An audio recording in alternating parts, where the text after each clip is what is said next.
Book 3. New Zealand. Chapter 1. A Rough Captain.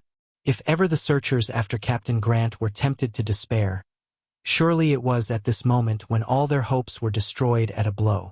Toward what quarter of the world should they direct their endeavors? How were they to explore new countries? The Duncan was no longer available, and even an immediate return to their own land was out of the question. Thus the enterprise of these generous Scots had failed. Failed. A despairing word that finds no echo in a brave soul. And yet, under the repeated blows of adverse fate, Glenarvan himself was compelled to acknowledge his inability to prosecute his devoted efforts. Mary Grant at this crisis nerved herself to the resolution never to utter the name of her father. She suppressed her own anguish when she thought of the unfortunate crew who had perished. The daughter was merged in the friend, and she now took upon her to console Lady Glenarvan, who till now had been her faithful comforter. She was the first to speak of returning to Scotland. John Mangles was filled with admiration at seeing her so courageous and so resigned.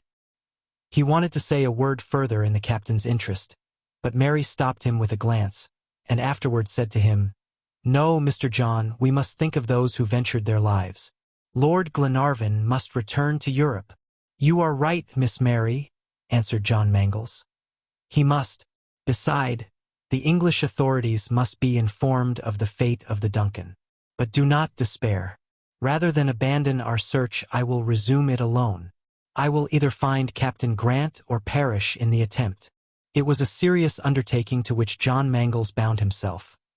Mary accepted and gave her hand to the young captain, as if to ratify the treaty. On John Mangles' side it was a life's devotion, on Mary's undying gratitude. During that day, their departure was finally arranged. They resolved to reach Melbourne without delay. Next day John went to inquire about the ships ready to sail. He expected to find frequent communication between Eden and Victoria. He was disappointed. Ships were scarce. 3 or 4 vessels, anchored in Twofold Bay, constituted the mercantile fleet of the place. None of them were bound for Melbourne, nor Sydney, nor Point de Galle, at any of which ports Glenarvan would have found ships loading for England. In fact, the Peninsular and Oriental Company has a regular line of packets between these points and England. Under these circumstances, what was to be done? Waiting for a ship might be a tedious affair, for Twofold Bay is not much frequented. Numbers of ships pass by without touching. After due reflection and discussion, Glenarvan had nearly decided to follow the coast road to Sydney, when Paganel made an unexpected proposition. The geographer had visited Twofold Bay on his own account, and was aware that there were no means of transport for Sydney or Melbourne. But of the 3 vessels anchored in the roadstead, one was loading for Auckland, the capital of the northern island of New Zealand. Paganel's proposal was to take the ship in question and get to Auckland, whence it would be easy to return to Europe by the boats of the Peninsular and Oriental Company. This proposition was taken into serious consideration. Paganel on this occasion dispensed with the volley of arguments he generally indulged in. He confined himself to the bare proposition, adding that the voyage to New Zealand was only 5 or 6 days, the distance, in fact, being only about 1,000 miles. By a singular coincidence, Auckland is situated on the selfsame parallel, the 37th, which the explorers had perseveringly followed since they left the coast of Araucania. Paganel might fairly have used this as an argument in favor of his scheme. In fact, it was a natural opportunity of visiting the shores of New Zealand. But Paganel did not lay stress on this argument. After 2 mistakes, he probably hesitated to attempt a third interpretation of the document. Besides, what could he make of it? It said positively that a continent had served as a refuge for Captain Grant, not an island. Now, New Zealand was nothing but an island. This seemed decisive. Whether for this reason or for some other, Paganel did not connect any idea of further search with this proposition of reaching Auckland. He merely observed that regular communication existed between that point and Great Britain, and that it was easy to take advantage of it. John Mangles supported Paganel's proposal. He advised its adoption, as it was hopeless to await the problematical arrival of a vessel in Twofold Bay. But before coming to any decision, he thought it best to visit the ship mentioned by the geographer. Glenarvan, the Major, Paganel, Robert, and Mangles himself took a boat and a few strokes brought them alongside the ship anchored 2 cables' length from the quay. It was a brig of 150 tons, named the Macquarie. It was engaged in the coasting trade between the various ports of Australia and New Zealand. The captain, or rather the master, received his visitors gruffly enough. They perceived that they had to do with a man of no education, and whose manners were in no degree superior to those of the 5 sailors of his crew. With a coarse, red face, thick hands, and a broken nose, blind of an eye, and his lips stained with the pipe, Will Halley was a sadly brutal-looking person. But they had no choice, and for so short a voyage it was not necessary to be very particular. "What do you want?" asked Will Halley, when the strangers stepped on the poop of his ship. "The captain," answered John Mangles. "I am the captain," said Halley. "What else do you want?" "The Macquarie is loading for Auckland, I believe?" "Yes. What else?" "What does she carry?" "Everything saleable and purchasable." "What else?" "When does she sail?" "Tomorrow at the midday tide." "What else?" "Does she take passengers?" "That depends on who the passengers are, and whether they are satisfied with the ship's mess. They would bring their own provisions." "What else?" "What else?" "Yes. How many are there?" 9. 2 of them are ladies. I have no cabins.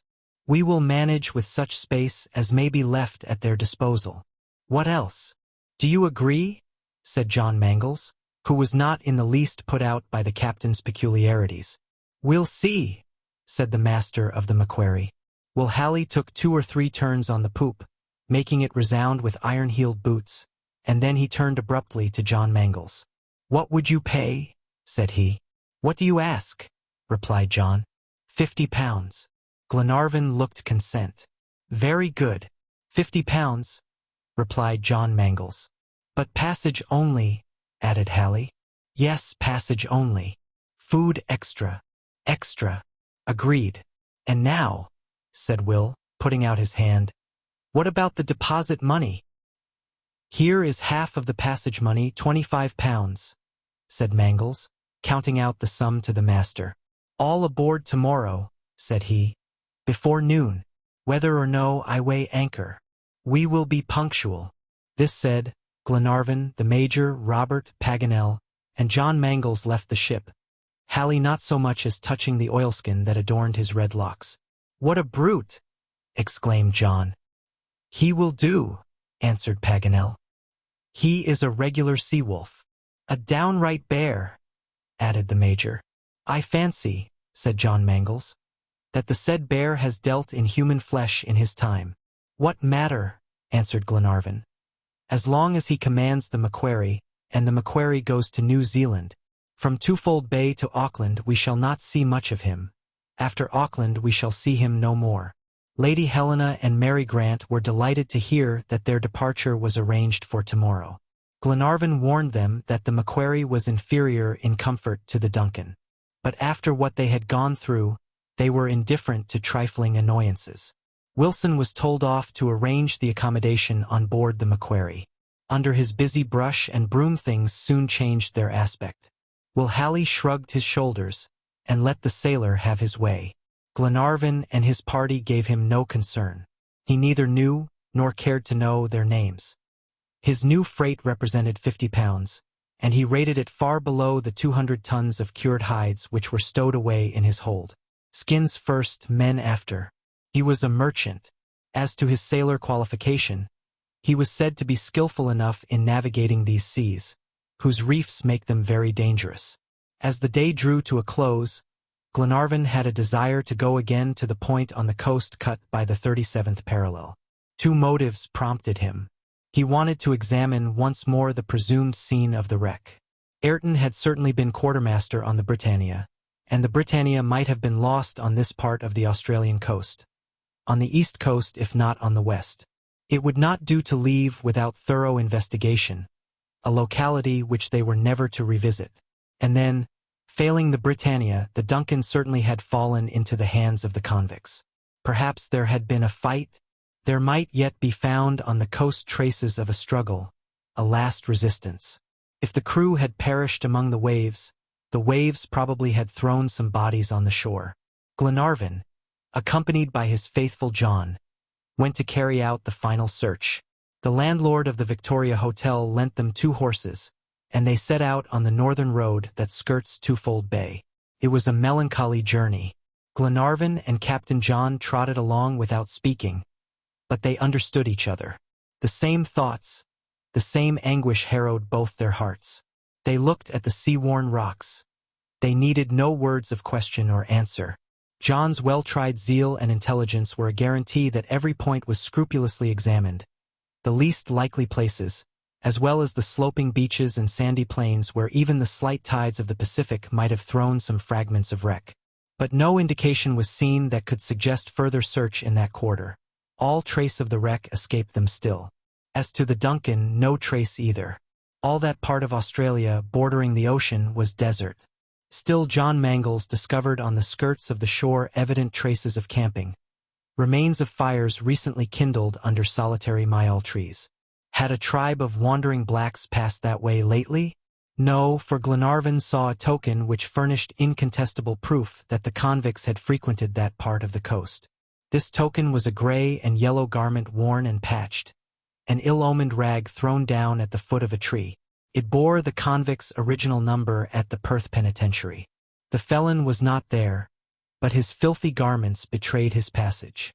This livery of crime, after having clothed some miscreant, was now decaying on this desert shore.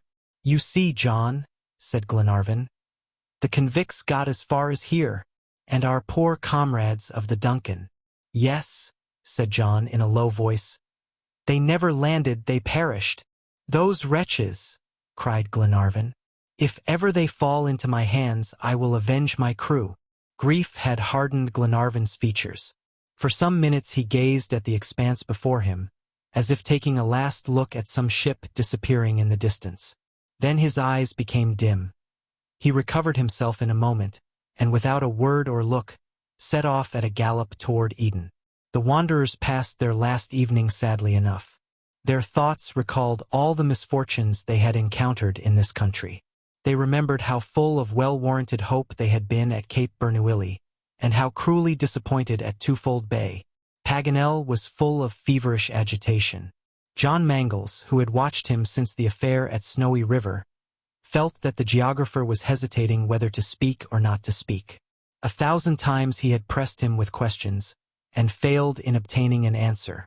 But that evening John, in lighting him to his room, asked him why he was so nervous. "Friend John," said Paganel, evasively, "I am not more nervous tonight than I always am." "Mr. Paganel," answered John, "you have a secret that chokes you." "Well," cried the geographer, gesticulating, "what can I do? It is stronger than I." "What is stronger?" "My joy on the one hand, my despair on the other." "You rejoice and despair at the same time?" "Yes, at the idea of visiting New Zealand." "Why? Have you any trace?" asked John eagerly. "Have you recovered the lost tracks?" "No, friend John. No one returns from New Zealand. But still, you know human nature. All we want to nourish hope is breath. My device is Spiro Spiro, and it is the best motto in the world." Chapter 2. Navigators and Their Discoveries.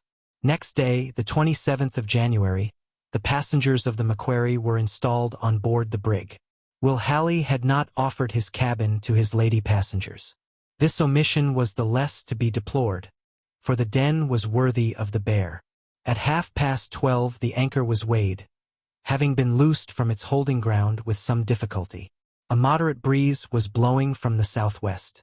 The sails were gradually unfurled. The 5 hands made slow work. Wilson offered to assist the crew, but Halley begged him to be quiet and not to interfere with what did not concern him. He was accustomed to manage his own affairs, and required neither assistance nor advice. This was aimed at John Mangles, who had smiled at the clumsiness of some maneuver. John took the hint, but mentally resolved that he would nevertheless hold himself in readiness in case the incapacity of the crew should endanger the safety of the vessel. However, in time, the sails were adjusted by the 5 sailors, aided by the stimulus of the captain's oaths. The Macquarie stood out to sea on the larboard tack, under all her lower sails, topsails, t'gallants, crossjack, and jib. By and by, the other sails were hoisted. But in spite of this additional canvas, the brig made very little way. Her rounded bow, the width of her hold, and her heavy stern, made her a bad sailor, the perfect type of a wooden shoe. They had to make the best of it. Happily, 5 days, or at most 6, would take them to Auckland, no matter how bad a sailor the Macquarie was. At 7 o'clock in the evening, the Australian coast and the lighthouse of the Port of Eden had faded out of sight. The ship labored on the lumpy sea and rolled heavily in the trough of the waves. The passengers below suffered a good deal from this motion. But it was impossible to stay on deck, as it rained violently. Thus they were condemned to close imprisonment. Each one of them was lost in his own reflections. Words were few. Now and then Lady Helena and Miss Grant exchanged a few syllables. Glenarvan was restless. He went in and out, while the Major was impassive. John Mangles, followed by Robert, went on the poop from time to look at the weather. Paganel sat in his corner, muttering vague and incoherent words. What was the worthy geographer thinking of? Of New Zealand, the country to which destiny was leading him. He went mentally over all his history. He called to mind the scenes of the past in that ill-omened country. But in all that history was there a fact? Was there a solitary incident that could justify the discoverers of these islands in considering them as a continent? Could a modern geographer or a sailor concede to them such a designation? Paganel was always revolving the meaning of the document. He was possessed with the idea. It became his ruling thought. After Patagonia, after Australia, his imagination, allured by a name, flew to New Zealand. But in that direction, one point and only one stood in his way. Continent, he repeated. That must mean continent. And then he resumed his mental retrospect of the navigators who made known to us these 2 great islands of the Southern Sea. It was on the 13th of December 1642 that the Dutch navigator Tasman, after discovering Van Diemen's Land, sighted the unknown shores of New Zealand. He coasted along for several days, and on the 17th of December his ships penetrated into a large bay, which, terminating in a narrow strait, separated the 2 islands. The northern island was called by the natives Economani, a word which signifies the fish of Mani. The southern island was called Tavai Paunamau, the whale that yields the greenstones. Abel Tasman sent his boats on shore, and they returned accompanied by 2 canoes and a noisy company of natives. These savages were middle height, of brown or yellow complexion, angular bones, harsh voices, and black hair, which was dressed in the Japanese manner, and surmounted by a tall white feather. This first interview between Europeans and Aborigines seemed to promise amicable and lasting intercourse. But the next day, when one of Tasman's boats was looking for an anchorage nearer to the land, 7 canoes, manned by a great number of natives, attacked them fiercely. The boat capsized and filled. The quartermaster in command was instantly struck with a badly sharpened spear and fell into the sea. Of his 6 companions, 4 were killed. The other 2 and the quartermaster were able to swim to the ships and were picked up and recovered. After this sad occurrence Tasman set sail, confining his revenge to giving the natives a few musket shots, which probably did not reach them. He left this bay, which still bears the name of Massacre Bay, followed the western coast, and on the 5th of January, anchored near the northernmost point.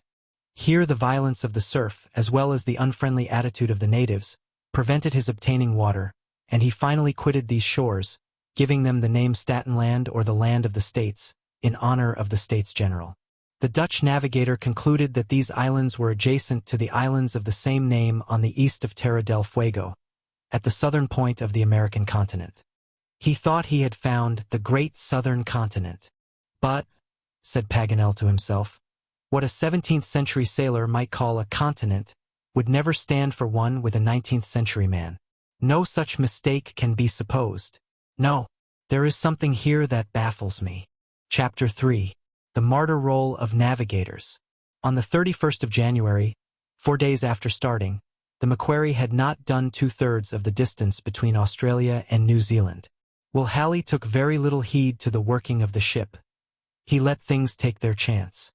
He seldom showed himself, for which no one was sorry. No one would have complained if he had passed all his time in his cabin, but for the fact that the brutal captain was every day under the influence of gin or brandy. His sailors willingly followed his example, and no ship ever sailed more entirely depending on Providence than the Macquarie did from Twofold Bay. This unpardonable carelessness obliged John Mangles to keep a watchful eye ever open. Mulready and Wilson more than once brought round the helm when some careless steering threatened to throw the ship on her beam ends. Often Will Halley would interfere and abuse the two sailors with a volley of oaths. The latter, in their impatience, would have liked nothing better than to bind this drunken captain, and lower him into the hold, for the rest of the voyage. But John Mangles succeeded, after some persuasion, in calming their well-grounded indignation. Still, the position of things filled him with anxiety. But, for fear of alarming Glenarvan, he spoke only to Paganel or the Major. McNabbs recommended the same course as Mulready and Wilson. "If you think it would be for the general good, John," said McNabbs, "you should not hesitate to take the command of the vessel. When we get to Auckland, the drunken imbecile can resume his command, and then he is at liberty to wreck himself if that is his fancy." "All that is very true, Mr. McNabbs, and if it is absolutely necessary, I will do it. As long as we are on open sea, a careful lookout is enough. My sailors and I are watching on the poop. But when we get near the coast, I confess I shall be uneasy if Halley does not come to his senses." "Could not you direct the course?" asked Paganel. "That would be difficult," replied John. "Would you believe it that there is not a chart on board?" "Is that so?" "It is indeed. The Macquarie only does a coasting trade between Eden and Auckland, and Halley is so at home in these waters that he takes no observations. I suppose he thinks the ship knows the way, and steers herself." "Ha! Ha!" laughed John Mangles. "I do not believe in ships that steer themselves, and if Halley is drunk when we get among soundings, he will get us all into trouble." "Let us hope," said Paganel, "that the neighborhood of land will bring him to his senses." "Well, then," said McNabbs, "if needs were, you could not sail the Macquarie into Auckland?" "Without a chart of the coast, certainly not. The coast is very dangerous. It is a series of shallow fjords as irregular and capricious as the fjords of Norway. There are many reefs, and it requires great experience to avoid them. The strongest ship would be lost if her keel struck one of those rocks that are submerged but a few feet below the water. In that case, those on board would have to take refuge on the coast. If there was time." "A terrible extremity," said Paganel, "for they are not hospitable shores, and the dangers of the land are not less appalling than the dangers of the sea." "You refer to the Maoris, Monsieur Paganel?" asked John Mangles. "Yes, my friend. They have a bad name in these waters. It is not a matter of timid or brutish Australians, but of an intelligent and sanguinary race, cannibals greedy of human flesh, man-eaters to whom we should look in vain for pity." "Well, then," exclaimed the Major, "if Captain Grant had been wrecked on the coast of New Zealand, you would dissuade us from looking for him." "Oh, you might search on the coasts," replied the geographer, "because you might find traces of the Britannia, but not in the interior, for it would be perfectly useless. Every European who ventures into these fatal districts falls into the hands of the Maoris, and a prisoner in the hands of the Maoris is a lost man. I have urged my friends to cross the Pampas, to toil over the plains of Australia, but I will never lure them into the mazes of the New Zealand forest. May heaven be our guide, and keep us from ever being thrown within the power of those fierce natives." Chapter 4. The Wreck of the Macquarie. Still this wearisome voyage dragged on. On the 2d of February, 6 days from starting, the Macquarie had not yet made a nearer acquaintance with the shores of Auckland. The wind was fair, nevertheless, and blew steadily from the southwest. But the currents were against the ship's course, and she scarcely made any way. The heavy, lumpy sea strained her cordage, her timbers creaked, and she labored painfully in the trough of the sea. Her standing rigging was so out of order that it allowed play to the masts, which were violently shaken at every roll of the sea. Fortunately, Will Halley was not a man in a hurry, and did not use a press of canvas, or his masts would inevitably have come down. John Mangles therefore hoped that the wretched hull would reach port without accident. but it grieved him that his companions should have to suffer so much discomfort from the defective arrangements of the brig. But neither Lady Helena nor Mary Grant uttered a word of complaint, though the continuous rain obliged them to stay below, where the want of air and the violence of the motion were painfully felt. They often braved the weather, and went on the poop till driven down again by the force of a sudden squall. Then they returned to the narrow space, fitter for stowing cargo than accommodating passengers, especially ladies. Their friends did their best to amuse them. Paganel tried to beguile the time with his stories, but it was a hopeless case. Their minds were so distracted at this change of route as to be quite unhinged. Much as they had been interested in his dissertation on the Pampas or Australia, his lectures on New Zealand fell on cold and indifferent ears. Besides, they were going to this new and ill-reputed country without enthusiasm, without conviction, not even of their own free will, but solely at the bidding of destiny. Of all the passengers on board the Macquarie, the most to be pitied was Lord Glenarvan. He was rarely to be seen below. He could not stay in one place. His nervous organization, highly excited, could not submit to confinement between four narrow bulkheads. All day long, even all night, regardless of the torrents of rain and the dashing waves, he stayed on the poop, sometimes leaning on the rail, sometimes walking to and fro in feverish agitation. His eyes wandered ceaselessly over the blank horizon. He scanned it eagerly during every short interval of clear weather. It seemed as if he sought to question the voiceless waters. He longed to tear away the veil of fog and vapor that obscured his view. He could not be resigned, and his features expressed the bitterness of his grief. He was a man of energy, till now happy and powerful, and deprived in a moment of power and happiness. John Mangles bore him company, and endured with him the inclemency of the weather. On this day Glenarvan looked more anxiously than ever at each point where a break in the mist enabled him to do so. John came up to him and said, "Your lordship is looking out for land?" Glenarvan shook his head in dissent. "And yet," said the young captain, "you must be longing to quit this vessel. We ought to have seen the lights of Auckland 36 hours ago." Glenarvan made no reply. He still looked, and for a moment his glass was pointed toward the horizon to windward. "The land is not on that side, my lord," said John Mangles. "Look more to starboard." "Why, John?" replied Glenarvan. "I am not looking for the land." "What then, my lord?" "My yacht." "The Duncan," said Glenarvan hotly. "It must be here on these coasts, skimming these very waves, playing the vile part of a pirate. It is here, John, I am certain of it, on the track of vessels between Australia and New Zealand, and I have a presentiment that we shall fall in with her. God keep us from such a meeting." "Why, John?" "Your lordship forgets our position. What could we do in this ship if the Duncan gave chase? We could not even fly." "Fly, John?" "Yes, my lord. We should try in vain.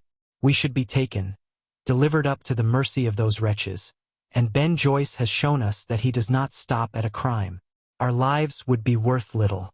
We would fight to the death, of course, but after that, think of Lady Glenarvan. Think of Mary Grant." "Poor girls," murmured Glenarvan. "John, my heart is broken, and sometimes despair nearly masters me. I feel as if fresh misfortunes awaited us, and that heaven itself is against us.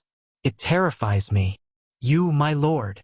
Not for myself, John, but for those I love, whom you love also." "Keep up your heart, my lord," said the young captain. "We must not look out for troubles. The Macquarie sails badly, but she makes some way nevertheless. Halley is a brute, but I am keeping my eyes open, and if the coast looks dangerous, I will put the ship's head to sea again, so that, on that score, there is little or no danger. But as to getting alongside the Duncan, God forbid. And if your lordship is bent on looking out for her, let it be in order to give her a wide berth." John Mangles was right.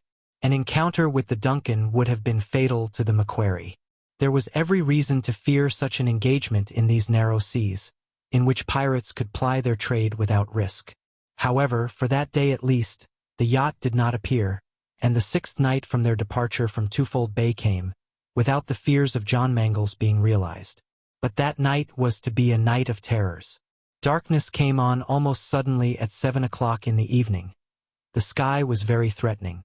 The sailor instinct rose above the stupefaction of the drunkard and roused Will Halley. He left his cabin, rubbed his eyes, and shook his great red head. Then he drew a great deep breath of air, as other people swallow a draught of water to revive themselves. He examined the masts. The wind freshened, and veering a point more to the westward, blew right for the New Zealand coast. Will Halley, with many an oath, called his men, tightened his topmast cordage, and made all snug for the night. John Mangles approved in silence. He had ceased to hold any conversation with the coarse seaman, but neither Glenarvan nor he left the poop. 2 hours after a stiff breeze came on, Will Halley took in the lower reef of his topsails. The maneuver would have been a difficult job for 5 men if the Macquarie had not carried a double yard, on the American plan. In fact, they had only to lower the upper yard to bring the sail to its smallest size. 2 hours passed. The sea was rising. The Macquarie was struck so violently that it seemed as if her keel had touched the rocks. There was no real danger, but the heavy vessel did not rise easily to the waves. By and by the returning waves would break over the deck in great masses. The boat was washed out of the davits by the force of the water. John Mangles never released his watch. Any other ship would have made no account of a sea like this, but with this heavy craft there was a danger of sinking by the bow, for the deck was filled at every lurch, and the sheet of water not being able to escape quickly by the scuppers, might submerge the ship. It would have been the wisest plan to prepare for emergency by knocking out the bulwarks with an axe to facilitate their escape, but Halley refused to take this precaution. But a greater danger was at hand, and one that it was too late to prevent. About 11:30, John Mangles and Wilson, who stayed on deck throughout the gale, were suddenly struck by an unusual noise. Their nautical instincts awoke. John seized the sailor's hand. "The reef," said he. "Yes," said Wilson. "The waves breaking on the bank. Not more than 2 cables' length off? At farthest? The land is there." John leaned over the side, gazed into the dark water, and called out, "Wilson, the lead!" The master, posted forward, seemed to have no idea of his position. Wilson seized the lead line, sprang to the forechains, and threw the lead. The rope ran out between his fingers. At the 3rd knot the lead stopped. 3 fathoms, cried Wilson. "Captain," said John, running to Will Halley, "we are on the breakers." Whether or not he saw Halley shrug his shoulders is of very little importance. But he hurried to the helm, put it hard down, while Wilson, leaving the line, hauled at the main topsail brace to bring the ship to the wind. The man who was steering received a smart blow, and could not comprehend the sudden attack. "Let her go! Let her go!" said the young captain, working her to get away from the reefs. For half a minute the starboard side of the vessel was turned toward them, and, in spite of the darkness, John could discern a line of foam which moaned and gleamed 4 fathoms away. At this moment Will Halley, comprehending the danger, lost his head. His sailors, hardly sobered, could not understand his orders. His incoherent words, his contradictory orders showed that this stupid sot had quite lost his self-control. He was taken by surprise at the proximity of the land, which was 8 miles off, when he thought it was 30 or 40 miles off. The currents had thrown him out of his habitual track, and this miserable slave of routine was left quite helpless. Still, the prompt maneuver of John Mangles succeeded in keeping the Macquarie off the breakers. But John did not know the position. For anything he could tell, he was girdled in by reefs. The wind blew them strongly toward the east, and at every lurch they might strike. In fact, the sound of the reef soon redoubled on the starboard side of the bow. They must luff again. John put the helm down again and brought her up. The breakers increased under the bow of the vessel, and it was necessary to put her about to regain the open sea. Whether she would be able to go about under shortened sail, and badly trimmed as she was, remained to be seen, but there was nothing else to be done. "Helm hard down!" cried Mangles to Wilson. The Macquarie began to near the new line of reefs. In another moment the waves were seen dashing on submerged rocks. It was a moment of inexpressible anxiety. The spray was luminous, just as if lit up by sudden phosphorescence. The roaring of the sea was like the voice of those ancient Tritons whom poetic mythology endowed with life. Wilson and Mulready hung to the wheel with all their weight. Some cordage gave way, which endangered the foremast. It seemed doubtful whether she would go about without further damage. Suddenly the wind fell and the vessel fell back, and turning her became hopeless. A high wave caught her below, carried her up on the reefs, where she struck with great violence. The foremast came down with all the forerigging. The brig rose twice, and then lay motionless, heeled over on her port side at an angle of 30 degrees. The glass of the skylight had been smashed to powder. The passengers rushed out. But the waves were sweeping the deck from one side to the other, and they dared not stay there. John Mangles, knowing the ship to be safely lodged in the sand, begged them to return to their own quarters. "Tell me the truth, John," said Glenarvan calmly. "The truth, my lord, is that we are at a standstill. Whether the sea will devour us is another question. But we have time to consider." "It is midnight?" "Yes, my lord, and we must wait for the day. Can we not lower the boat? In such a sea, and in the dark, it is impossible. And, besides, where could we land?" "Well then, John, let us wait for the daylight." Will Halley, however, ran up and down the deck like a maniac. His crew had recovered their senses, and now broached a cask of brandy, and began to drink. John foresaw that if they became drunk, terrible scenes would ensue. The captain could not be relied on to restrain them. The wretched man tore his hair and wrung his hands. His whole thought was his uninsured cargo. "I am ruined! I am lost!" he would cry, as he ran from side to side. John Mangles did not waste time on him. He armed his two companions, and they all held themselves in readiness to resist the sailors who were filling themselves with brandy, seasoned with fearful blasphemies. "The first of these wretches that comes near the ladies, I will shoot like a dog," said the Major quietly. The sailors doubtless saw that the passengers were determined to hold their own, for after some attempts at pillage, they disappeared to their own quarters. John Mangles thought no more of these drunken rascals, and waited impatiently for the dawn. The ship was now quite motionless. The sea became gradually calmer. The wind fell. The hull would be safe for some hours yet. At daybreak John examined the landing place. The yawl, which was now their only boat, would carry the crew and the passengers. It would have to make 3 trips at least, as it could only hold 4. As he was leaning on the skylight, thinking over the situation of affairs, John Mangles could hear the roaring of the surf. He tried to pierce the darkness. He wondered how far it was to the land they longed for no less than dreaded. A reef sometimes extends for miles along the coast.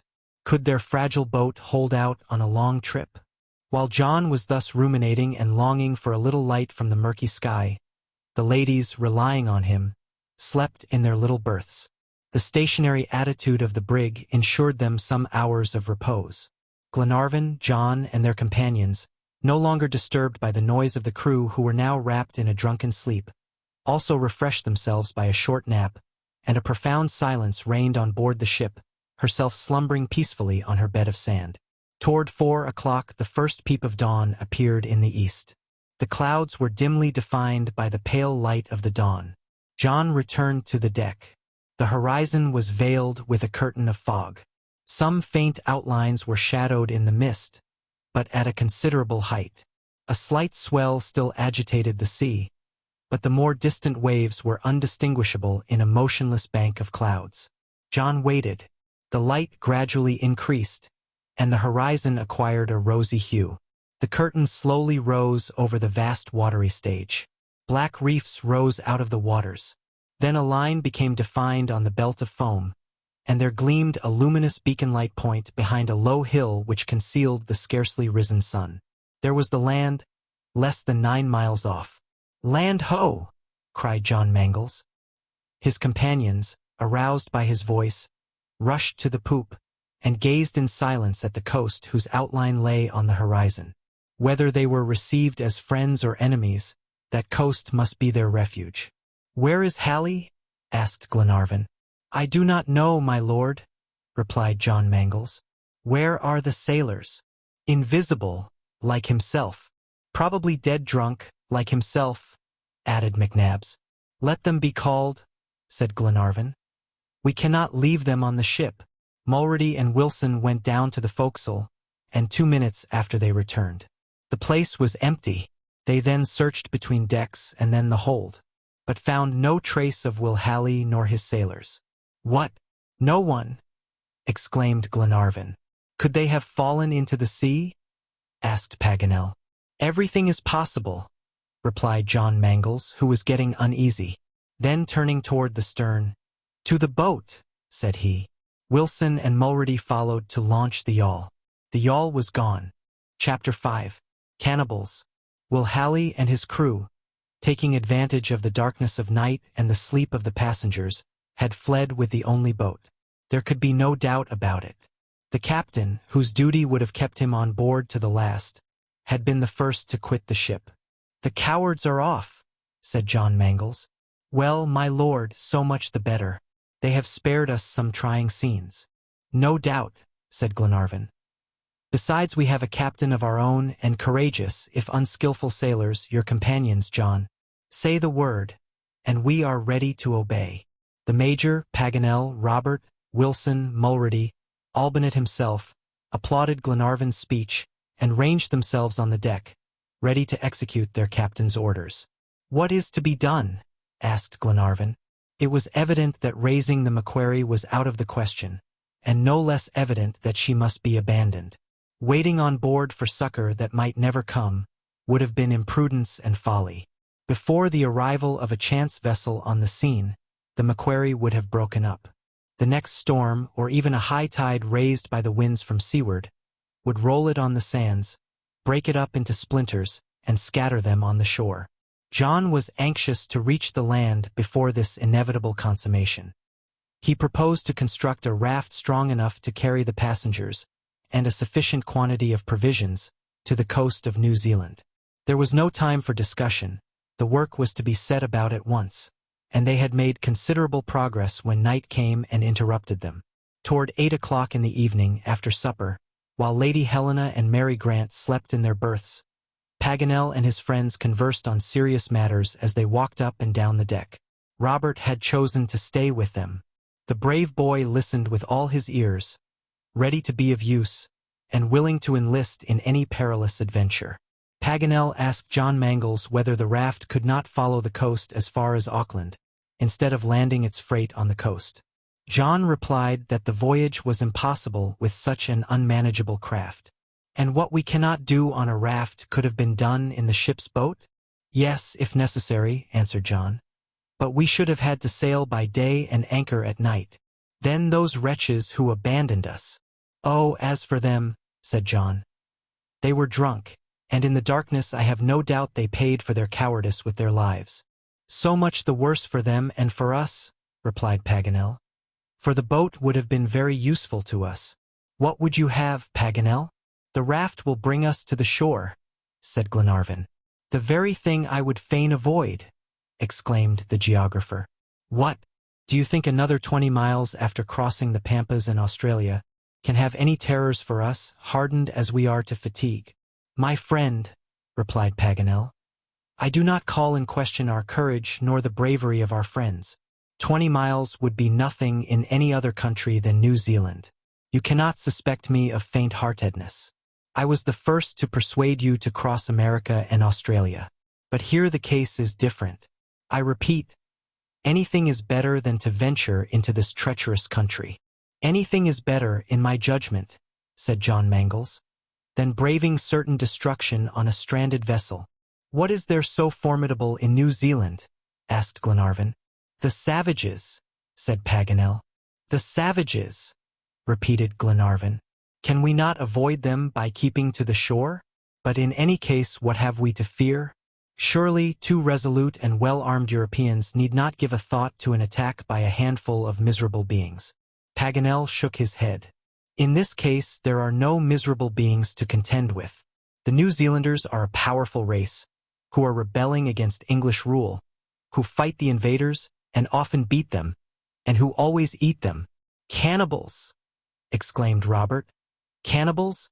Then they heard him whisper, "My sister, Lady Helena." "Don't frighten yourself, my boy," said Glenarvan. "Our friend Paganel exaggerates." "Far from it," rejoined Paganel. "Robert has shown himself a man, and I treat him as such, in not concealing the truth from him." Paganel was right. Cannibalism has become a fixed fact in New Zealand, as it is in the Fijis and in Torres Strait. Superstition is no doubt partly to blame, but cannibalism is certainly owing to the fact that there are moments when game is scarce and hunger great. The savages began by eating human flesh to appease the demands of an appetite rarely satiated. Subsequently, the priests regulated and satisfied the monstrous custom. What was a meal was raised to the dignity of a ceremony, that is all. Besides, in the eyes of the Maoris, nothing is more natural than to eat one another. The missionaries often questioned them about cannibalism. They asked them why they devoured their brothers, to which the chiefs made answer that fish eat fish, dogs eat men, men eat dogs, and dogs eat one another. Even the Maori mythology has a legend of a god who ate another god, and with such a precedent, who could resist eating his neighbor? Another strange notion is that in eating a dead enemy they consume his spiritual being, and so inherit his soul, his strength and his bravery, which they hold are specially lodged in the brain.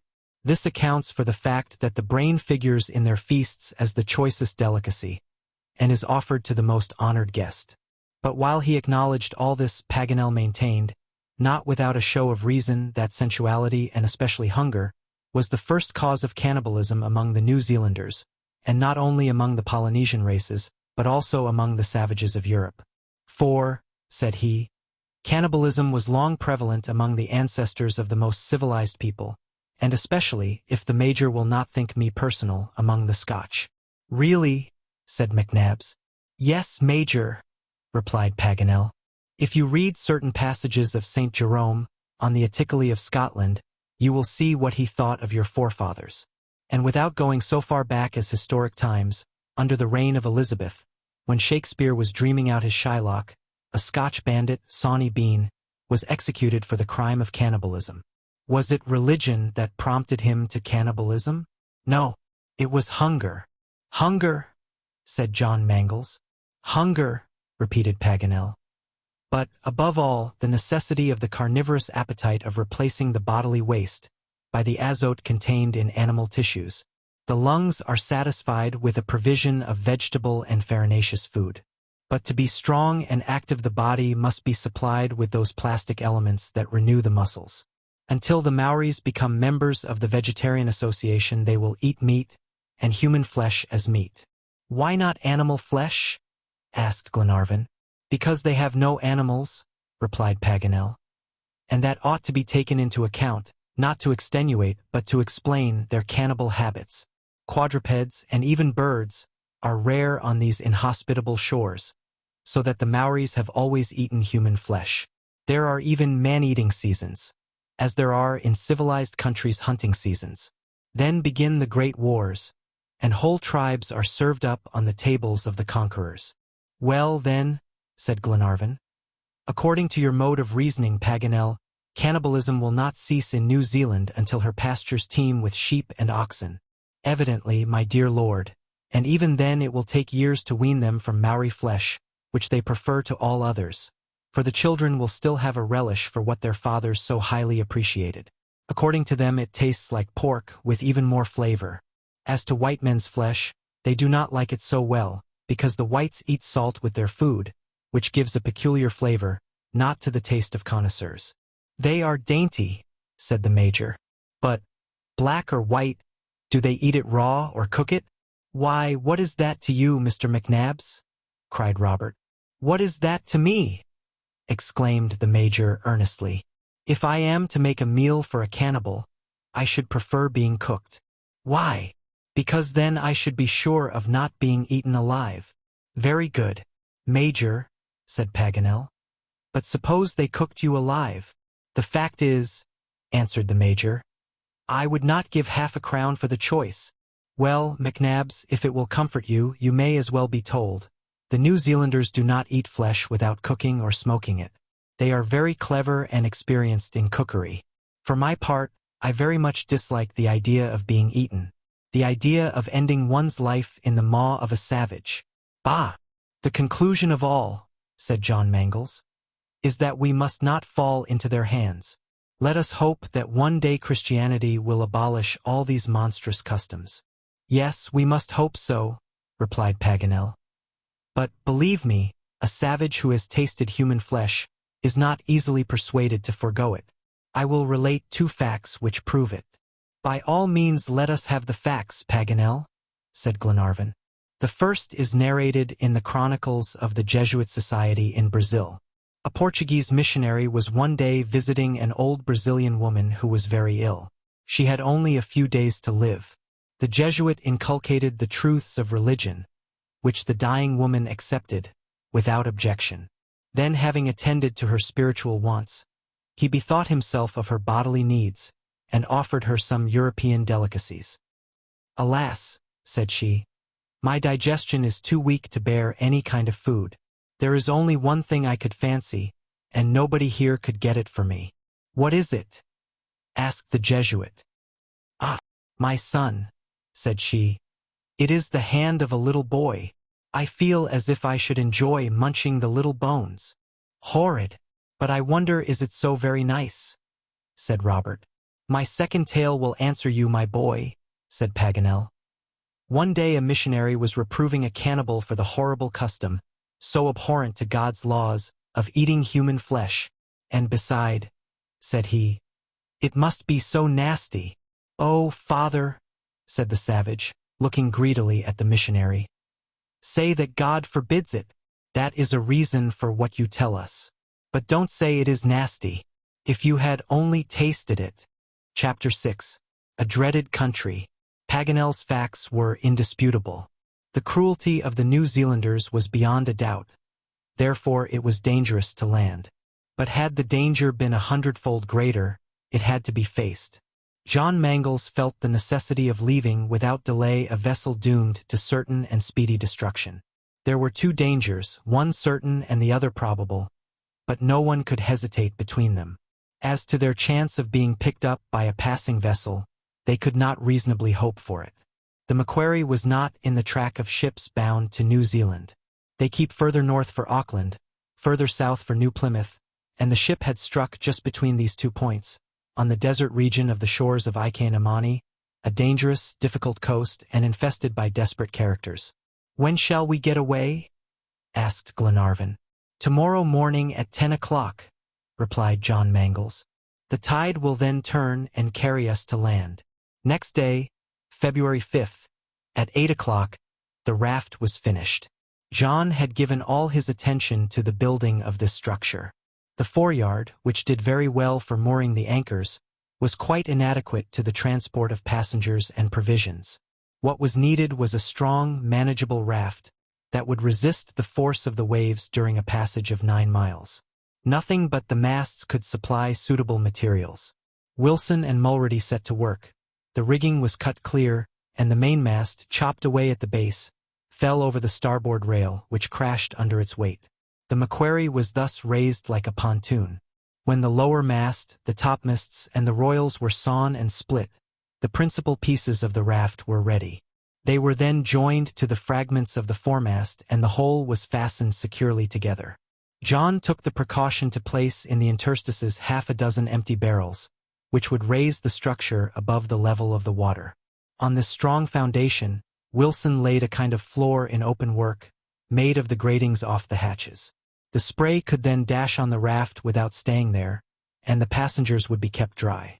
In addition to this, the hose-pipes firmly lashed together formed a kind of circular barrier which protected the deck from the waves. That morning, John, seeing that the wind was in their favor, rigged up the royal yard in the middle of the raft as a mast. It was stayed with shrouds, and carried a makeshift sail. A large broad-bladed oar was fixed behind to act as a rudder in case the wind was sufficient to require it. The greatest pains had been expended on strengthening the raft to resist the force of the waves, but the question remained whether, in the event of a change of wind, they could steer, or indeed, whether they could hope ever to reach the land. At 9 o'clock they began to load. First came the provisions, in quantity sufficient to last till they should reach Auckland. for they could not count on the productions of this barren region. Albinet's stores furnished some preserved meat which remained of the purchase made for their voyage in the Macquarie. This was but a scanty resource. They had to fall back on the coarse viands of the ship, sea biscuits of inferior quality, and 2 casks of salt fish. The steward was quite crestfallen. These provisions were put in hermetically sealed cases, staunch and safe from sea water, and then lowered on to the raft and strongly lashed to the foot of the mast. The arms and ammunition were piled in a dry corner. Fortunately, the travelers were well armed with carbines and revolvers. A holding anchor was also put on board in case John should be unable to make the land in one tide, and would have to seek moorings. At 10 o'clock the tide turned. The breeze blew gently from the northwest, and a slight swell rocked the frail craft. "Are we ready?" asked John. "All ready, Captain," answered Wilson. "All aboard," cried John. Lady Helena and Mary Grant descended by a rope ladder, and took their station at the foot of the mast on the cases of provisions, their companions near them. Wilson took the helm. John stood by the tackle, and Mulready cut the line which held the raft to the ship's side. The sail was spread, and the frail structure commenced its progress toward the land, aided by wind and tide. The coast was about 9 miles off, a distance that a boat with good oars would have accomplished in 3 hours. But with a raft allowance must be made. If the wind held, they might reach the land in one tide.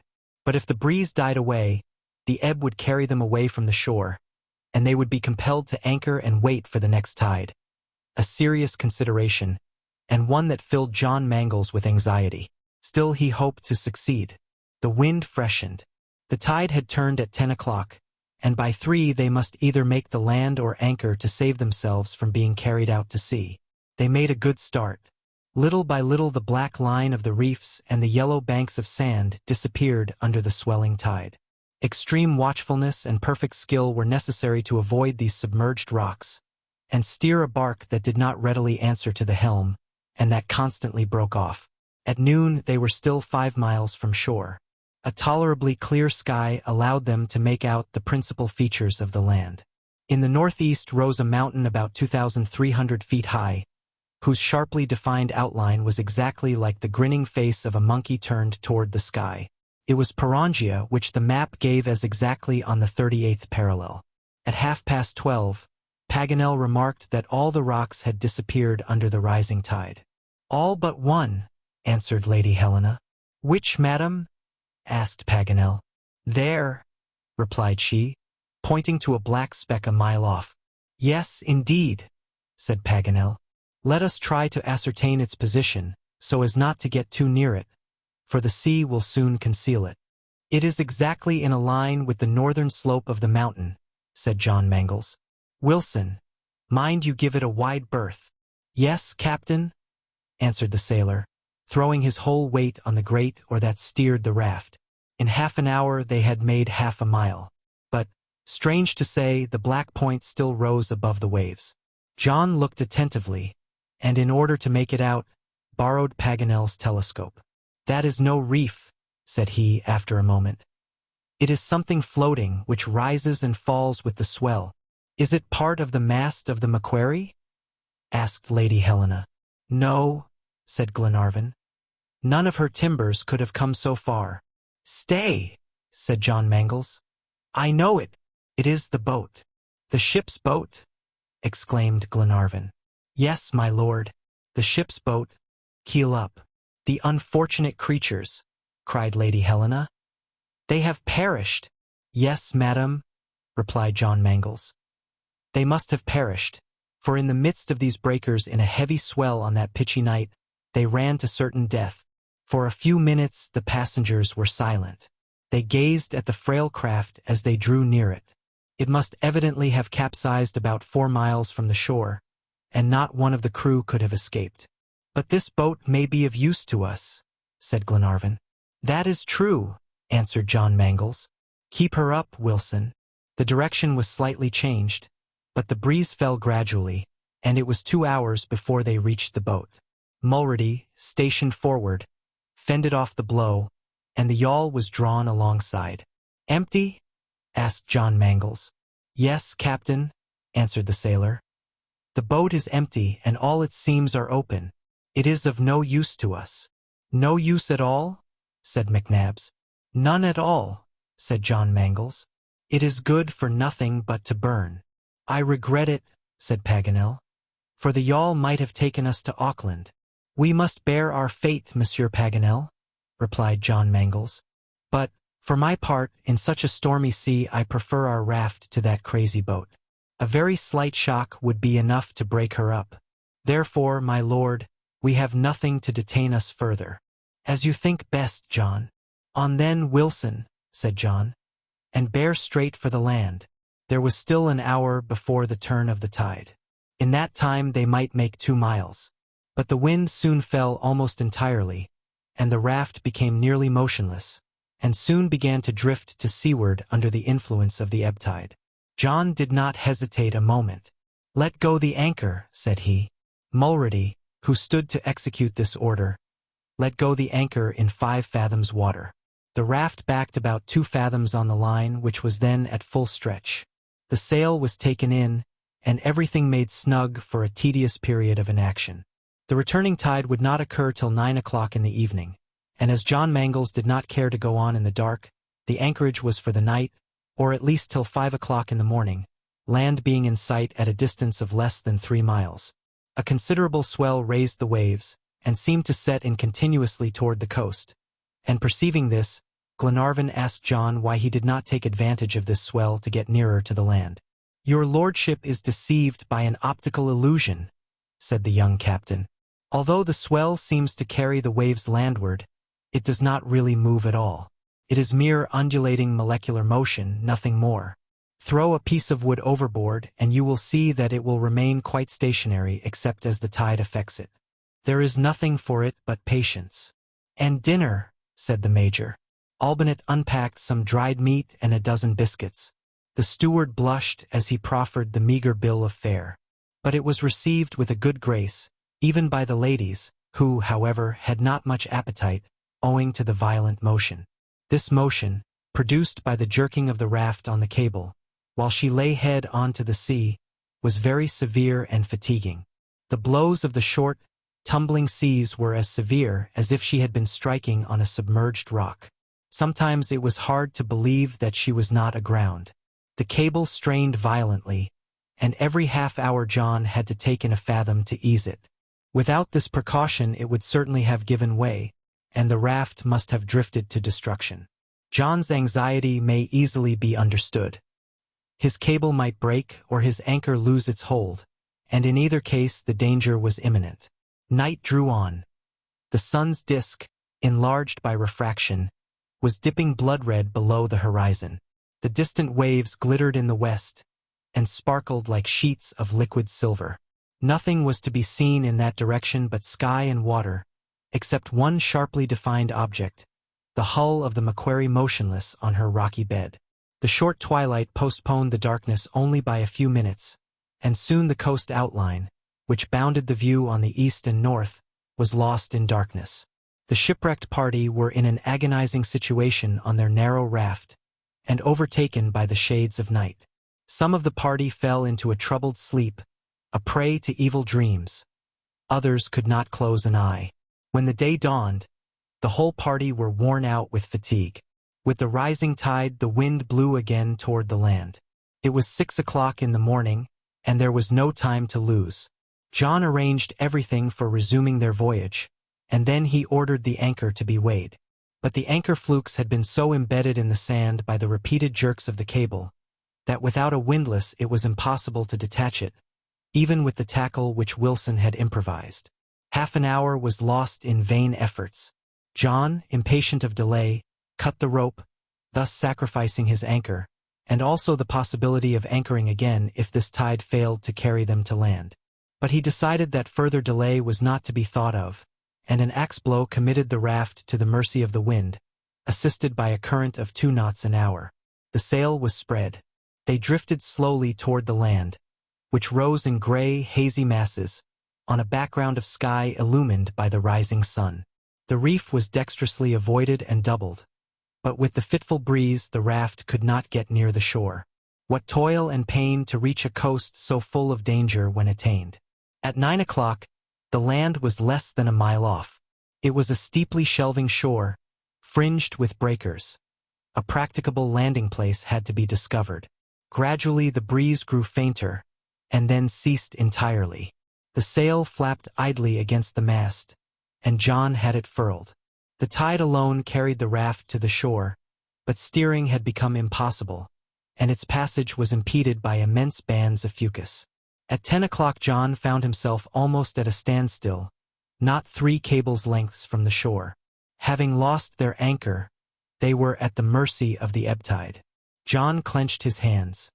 He was racked with anxiety, and cast frenzied glances toward this inaccessible shore. In the midst of his perplexities, a shock was felt. The raft stood still. It had landed on a sandbank, 25 fathoms from the coast. Glenarvan, Robert, Wilson, and Mulrady jumped into the water. The raft was firmly moored to the nearest rocks. The ladies were carried to land without wetting a fold of their dresses, and soon the whole party, with their arms and provisions, were finally landed on these much-dreaded New Zealand shores. Chapter 7. The Maori War. Glenarvan would have liked to start without an hour's delay and follow the coast to Auckland. But since the morning heavy clouds had been gathering, and toward 11 o'clock, after the landing was effected, the vapors condensed into violent rain, so that instead of starting they had to look for shelter. Wilson was fortunate enough to discover what just suited their wants. A grotto hollowed out by the sea in the basaltic rocks. Here the travelers took shelter with their arms and provisions. In the cave they found a ready-garnered store of dried seaweed, which formed a convenient couch. For fire, they lighted some wood near the mouth of the cavern, and dried themselves as well as they could. John hoped that the duration of this deluge of rain would be in an inverse ratio to its violence, but he was doomed to disappointment. Hours passed without any abatement of its fury. Toward noon the wind freshened, and increased the force of the storm. The most patient of men would have rebelled at such an untoward incident, but what could be done?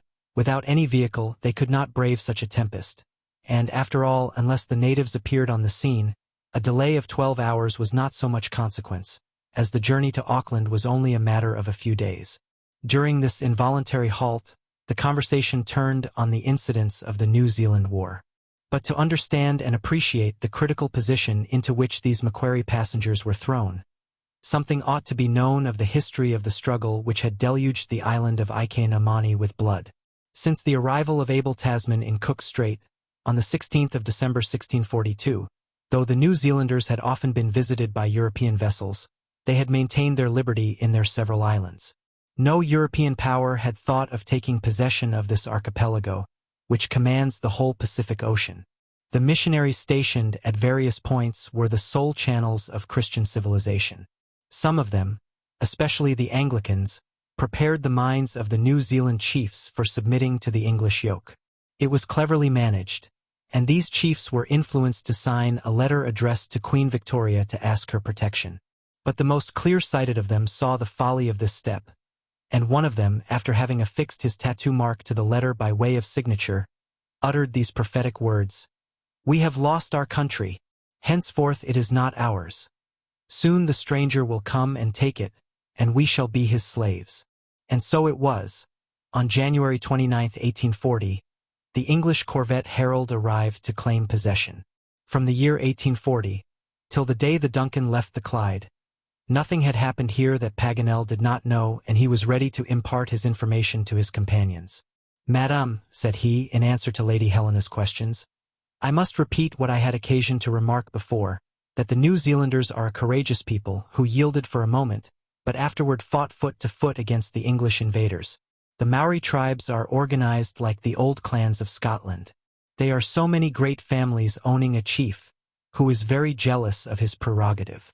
The men of this race are proud and brave, one tribe tall, with straight hair, like the Maltese or the Jews of Baghdad.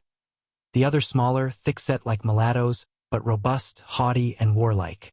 They had a famous chief named Hi-Hi, a real Vercingetorix, so that you need not be astonished that the war with the English has become chronic in the Northern Island. For in it is the famous tribe of the Waikatos, who defend their lands under the leadership of William Thompson. But, said John Mangles. "Are not the English in possession of the principal points in New Zealand?" "Certainly, dear John," replied Paganel. "After Captain Hobson took formal possession and became governor, 9 colonies were founded at various times between 1840 and 1862, in the most favorable situations. These formed the nucleus of 9 provinces, 4 in the North Island and 5 in the Southern Island, with a total population of 184,346 inhabitants on the 30th of June 1864. "But what about this interminable war?" asked John Mangles. "Well," said Paganel, 6 long months have gone by since we left Europe, and I cannot say what may have happened during that time, with the exception of a few facts which I gathered from the newspapers of Maryborough and Seymour during our Australian journey. At that time the fighting was very lively in the Northern Island." "And when did the war commence?" asked Mary Grant. "Recommence, you mean, my dear young lady," replied Paganel. "For there was an insurrection so far back as 1845. The present war began toward the close of 1863. But long before that date the Maoris were occupied in making preparations to shake off the English yoke. The national party among the natives carried on an active propaganda for the election of a Maori ruler.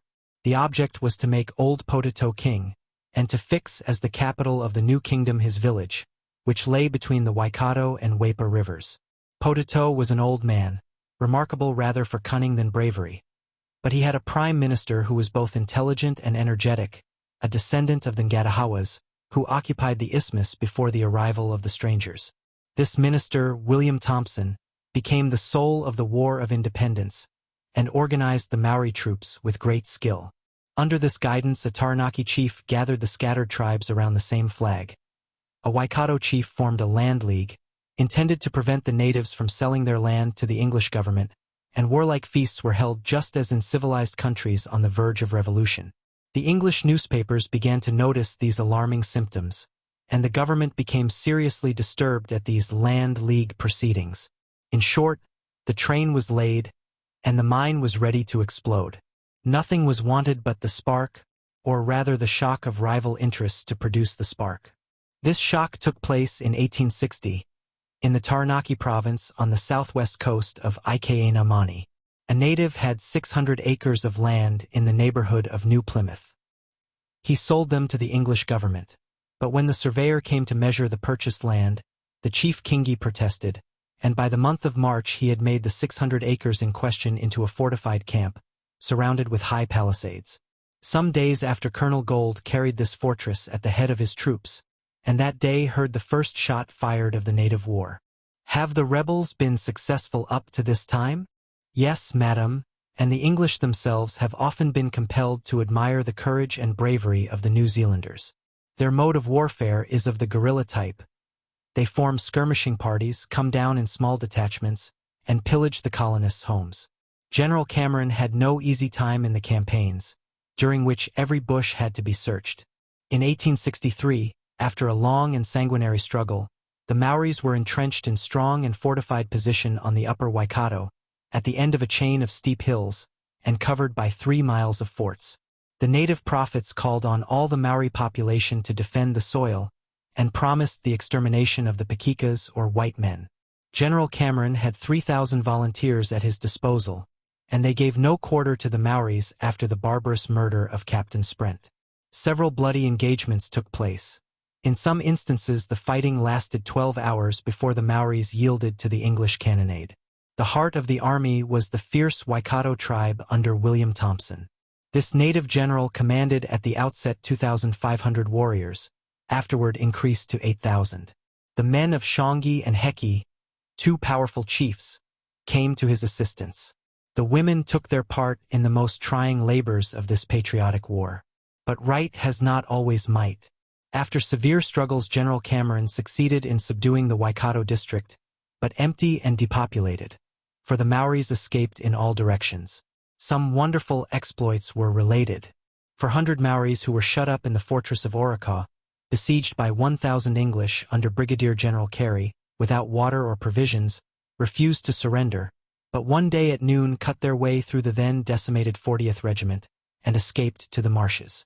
"But," asked John Mangles, Did the submission of the Waikato district put an end to this sanguinary war?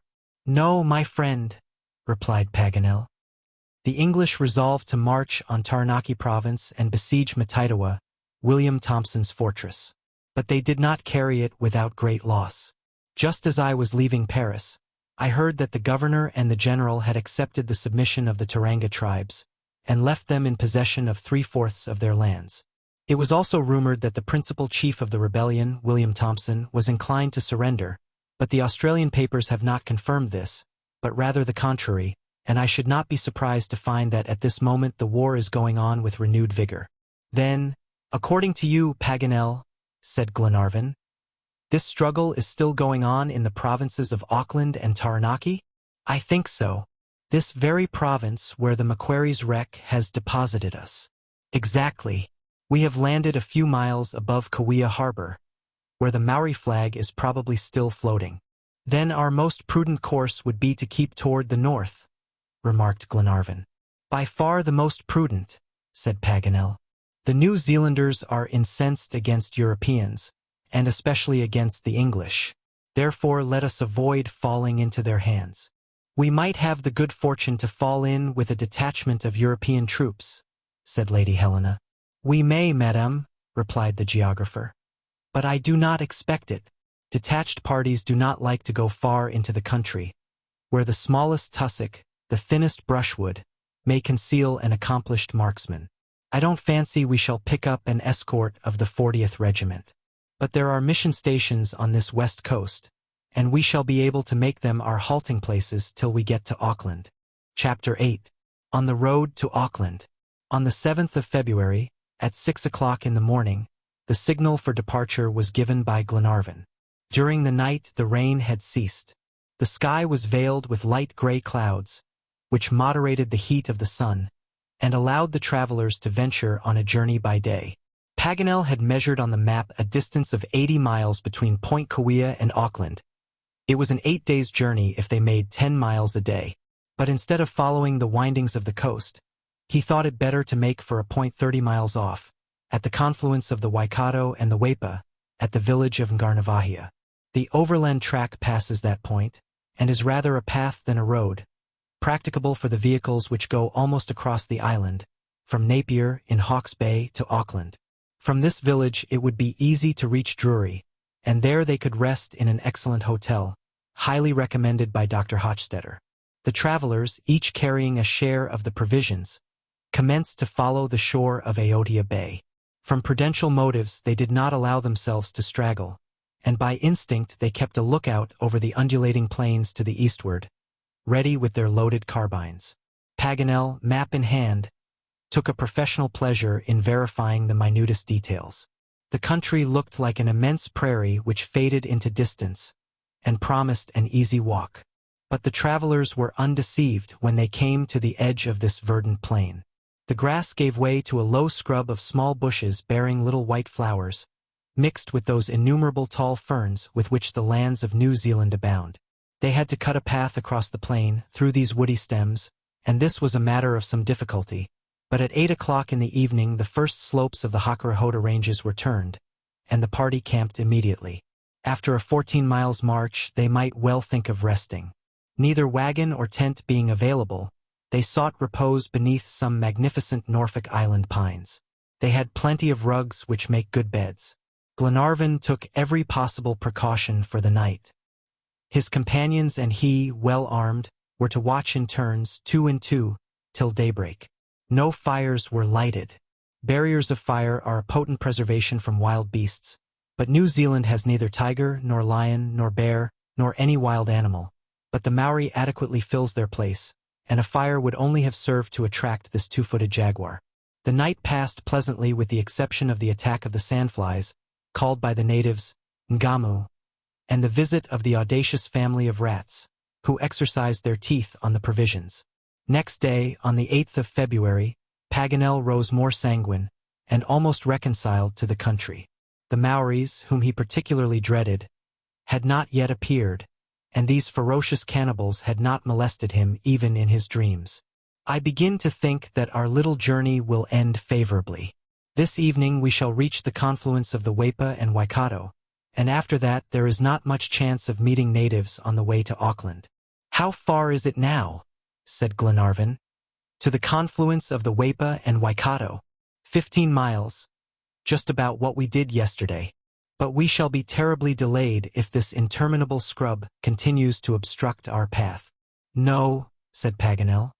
"We shall follow the banks of the Waipa, and then we shall have no obstacle, but on the contrary, a very easy road." "Well, then," said Glenarvan, seeing the ladies ready, "let us make a start."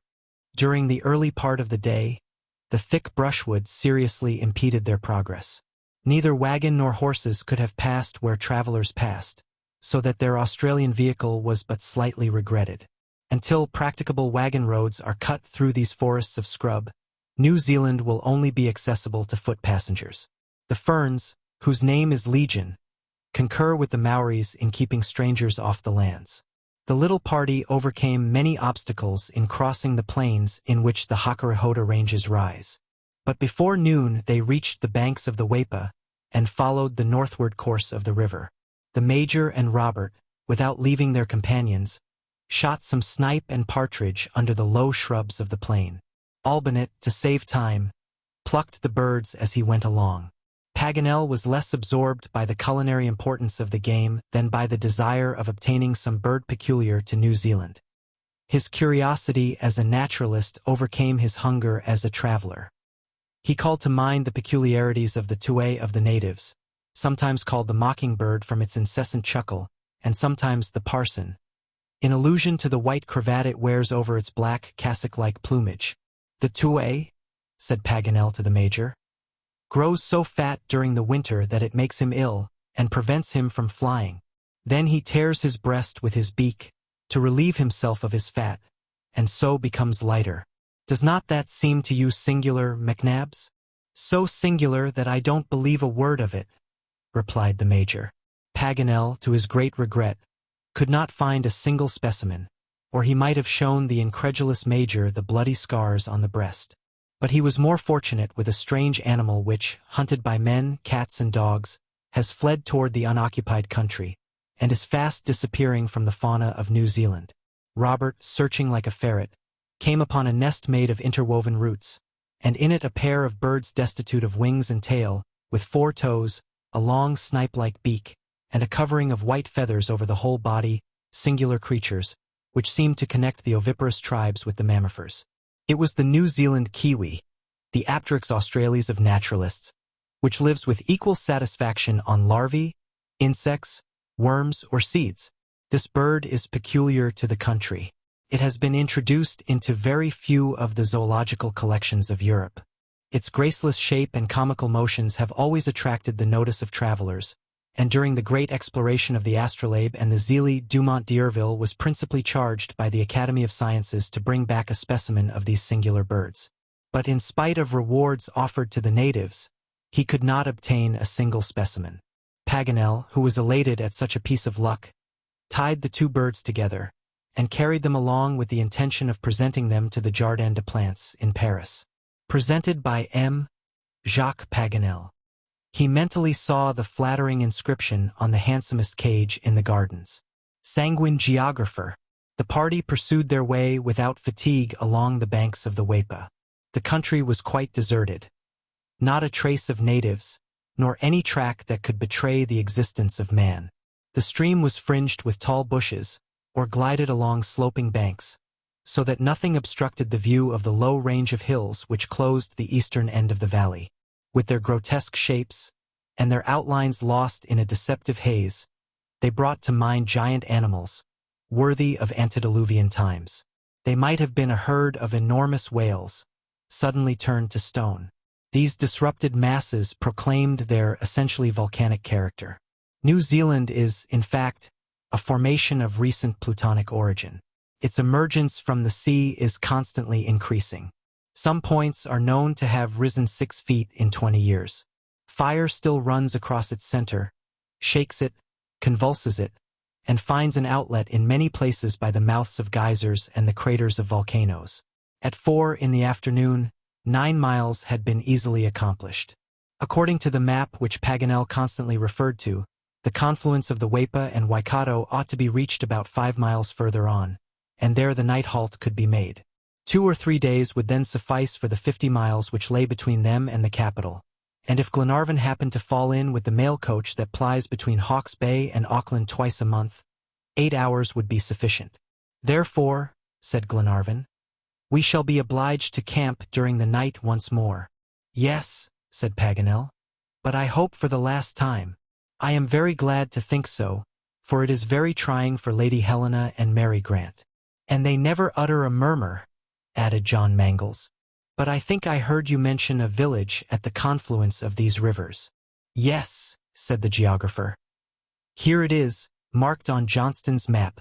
It is Ngarnavahia, 2 miles below the junction. Well, could we not stay there for the night? Lady Helena and Miss Grant would not grudge 2 miles more to find a hotel even of a humble character. A hotel, cried Paganel. A hotel in a Maori village. You would not find an inn, not a tavern. This village will be a mere cluster of huts, and so far from seeking rest there, my advice is that you give it a wide berth. Your old fears, Paganel, retorted Glenarvan. My dear lord, where Maoris are concerned, distrust is safer than confidence. I do not know on what terms they are with the English, whether the insurrection is suppressed or successful, or whether indeed the war may not be going on with full vigor. Modesty apart, people like us would be a prize, and I must say, I would rather forego a taste of Maori hospitality.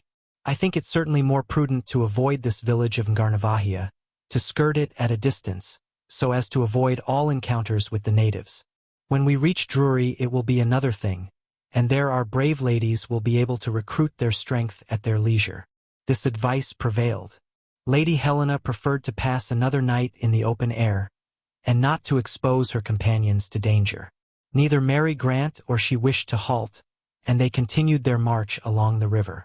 2 hours later, the first shades of evening began to fall. The sun, before disappearing below the western horizon, darted some bright rays through an opening in the clouds. The distant eastern summits were empurpled with the parting glories of the day. It was like a flying salute addressed to the way-worn travelers. Glenarvan and his friends hastened their steps. They knew how short the twilight is in this high latitude, and how quickly the night follows it. They were very anxious to reach the confluence of the 2 rivers before the darkness overtook them. But a thick fog rose from the ground, and made it very difficult to see the way. Fortunately, hearing stood them in the stead of sight. Shortly a nearer sound of water indicated that the confluence was at hand. At 8 o'clock the little troop arrived at the point where the Waipa loses itself in the Waikato, with a moaning sound of meeting waves. There is the Waikato, cried Paganel, and the road to Auckland is along its right bank. We shall see that tomorrow, said the Major. Let us camp here. It seems to me that that dark shadow is that of a little clump of trees grown expressly to shelter us. Let us have supper and then get some sleep. Supper by all means, said Paganel. But no fire, nothing but biscuit and dried meat. We have reached this spot incognito. Let us try and get away in the same manner. By good luck, the fog is in our favor. The clump of trees was reached, and all concurred in the wish of the geographer. The cold supper was eaten without a sound, and presently a profound sleep overcame the travelers, who were tolerably fatigued with their 15 miles march. Chapter 9. Introduction to the Cannibals. The next morning at daybreak a thick fog was clinging to the surface of the river. A portion of the vapors that saturated the air were condensed by the cold, and lay as a dense cloud on the water. But the rays of the sun soon broke through the watery mass and melted it away. A tongue of land, sharply pointed and bristling with bushes, projected into the uniting streams. The swifter waters of the Waipa rushed against the current of the Waikato for a quarter of a mile before they mingled with it. But the calm and majestic river soon quieted the noisy stream and carried it off quietly in its course to the Pacific Ocean. When the vapor disappeared, a boat was seen ascending the current of the Waikato. It was a canoe 70 feet long, 5 broad and 3 deep, the prow raised like that of a Venetian gondola, and the whole hollowed out of a trunk of a kahikadia. A bed of dry fern was laid at the bottom. It was swiftly rowed by 8 oars, and steered with a paddle by a man seated in the stern. This man was a tall Maori, about 45 years of age, broad-chested, muscular, with powerfully developed hands and feet. His prominent and deeply furrowed brow, his fierce look and sinister expression, gave him a formidable aspect. Tattooing, or moko, as the New Zealanders call it, is a mark of great distinction. None is worthy of these honorary lines who has not distinguished himself in repeated fights. The slaves and the lower class cannot obtain this decoration. Chiefs of high position may be known by the finish and precision and truth of the design, which sometimes covers their whole bodies with the figures of animals. Some are found to undergo the painful operation of moko 5 times. The more illustrious, the more illustrated, is the rule of New Zealand. Dumont d'Urville has given some curious details as to this custom. He justly observes that moko is the counterpart of the armorial bearings of which many families in Europe are so vain. But he remarks that there is this difference. The armorial bearings of Europe are frequently a proof only of the merits of the first who bore them, and are no certificate of the merits of his descendants, while the individual coat of arms of the Maori is an irrefragable proof that it was earned by the display of extraordinary personal courage. The practice of tattooing, independently of the consideration it procures, has also a useful aspect. It gives the cutaneous system an increased thickness, enabling it to resist the inclemency of the season and the incessant attacks of the mosquito. As to the chief who was steering the canoe, there could be no mistake. The sharpened albatross bone used by the Maori tattooer had 5 times scored his countenance. He was in his 5th edition, and betrayed it in his haughty bearing. His figure, draped in a large mat woven of phormium trimmed with dogskins, was clothed with a pair of cotton drawers, blood-stained from recent combats. From the pendant lobe of his ears hung earrings of green jade, and round his neck a quivering necklace of pounamus, a kind of jade stone sacred among the New Zealanders. At his side lay an English rifle and a patu-patu, a kind of 2-headed axe of an emerald color and 18 inches long. Beside him sat 9 armed warriors of inferior rank, ferocious-looking fellows, some of them suffering from recent wounds. They sat quite motionless, wrapped in their flax mantles. 3 savage-looking dogs lay at their feet. The 8 rowers in the prow seemed to be servants or slaves of the chief. They rowed vigorously, and propelled the boat against the not very rapid current of the Waikato, with extraordinary velocity. In the center of this long canoe, with their feet tied together, sat 10 European prisoners closely packed together. It was Glenarvan and Lady Helena, Mary Grant, Robert, Paganel, the Major, John Mangles, the steward, and the 2 sailors. The night before, the little band had unwittingly, owing to the mist, encamped in the midst of a numerous party of natives. Toward the middle of the night they were surprised in their sleep, were made prisoners, and carried on board the canoe. They had not been ill-treated, so far, but all attempts at resistance had been vain. Their arms and ammunition were in the hands of the savages, and they would soon have been targets for their own balls.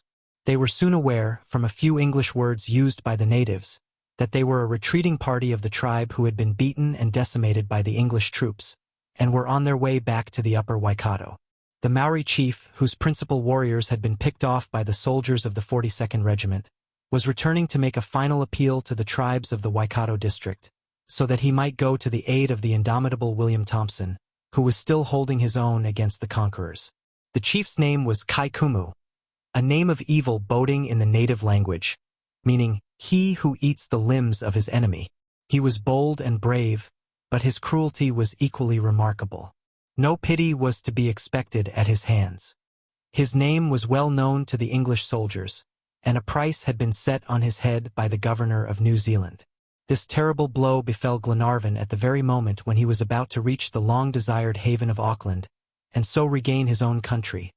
But no one who looked at his cool, calm features could have guessed the anguish he endured. Glenarvan always rose to his misfortunes. He felt that his part was to be the strength and the example of his wife and companions, that he was the head and chief, ready to die for the rest if circumstances required it. He was of a deeply religious turn of mind, and never lost his trust in Providence nor his belief in the sacred character of his enterprise. In the midst of this crowning peril, He did not give way to any feeling of regret at having been induced to venture into this country of savages. His companions were worthy of him.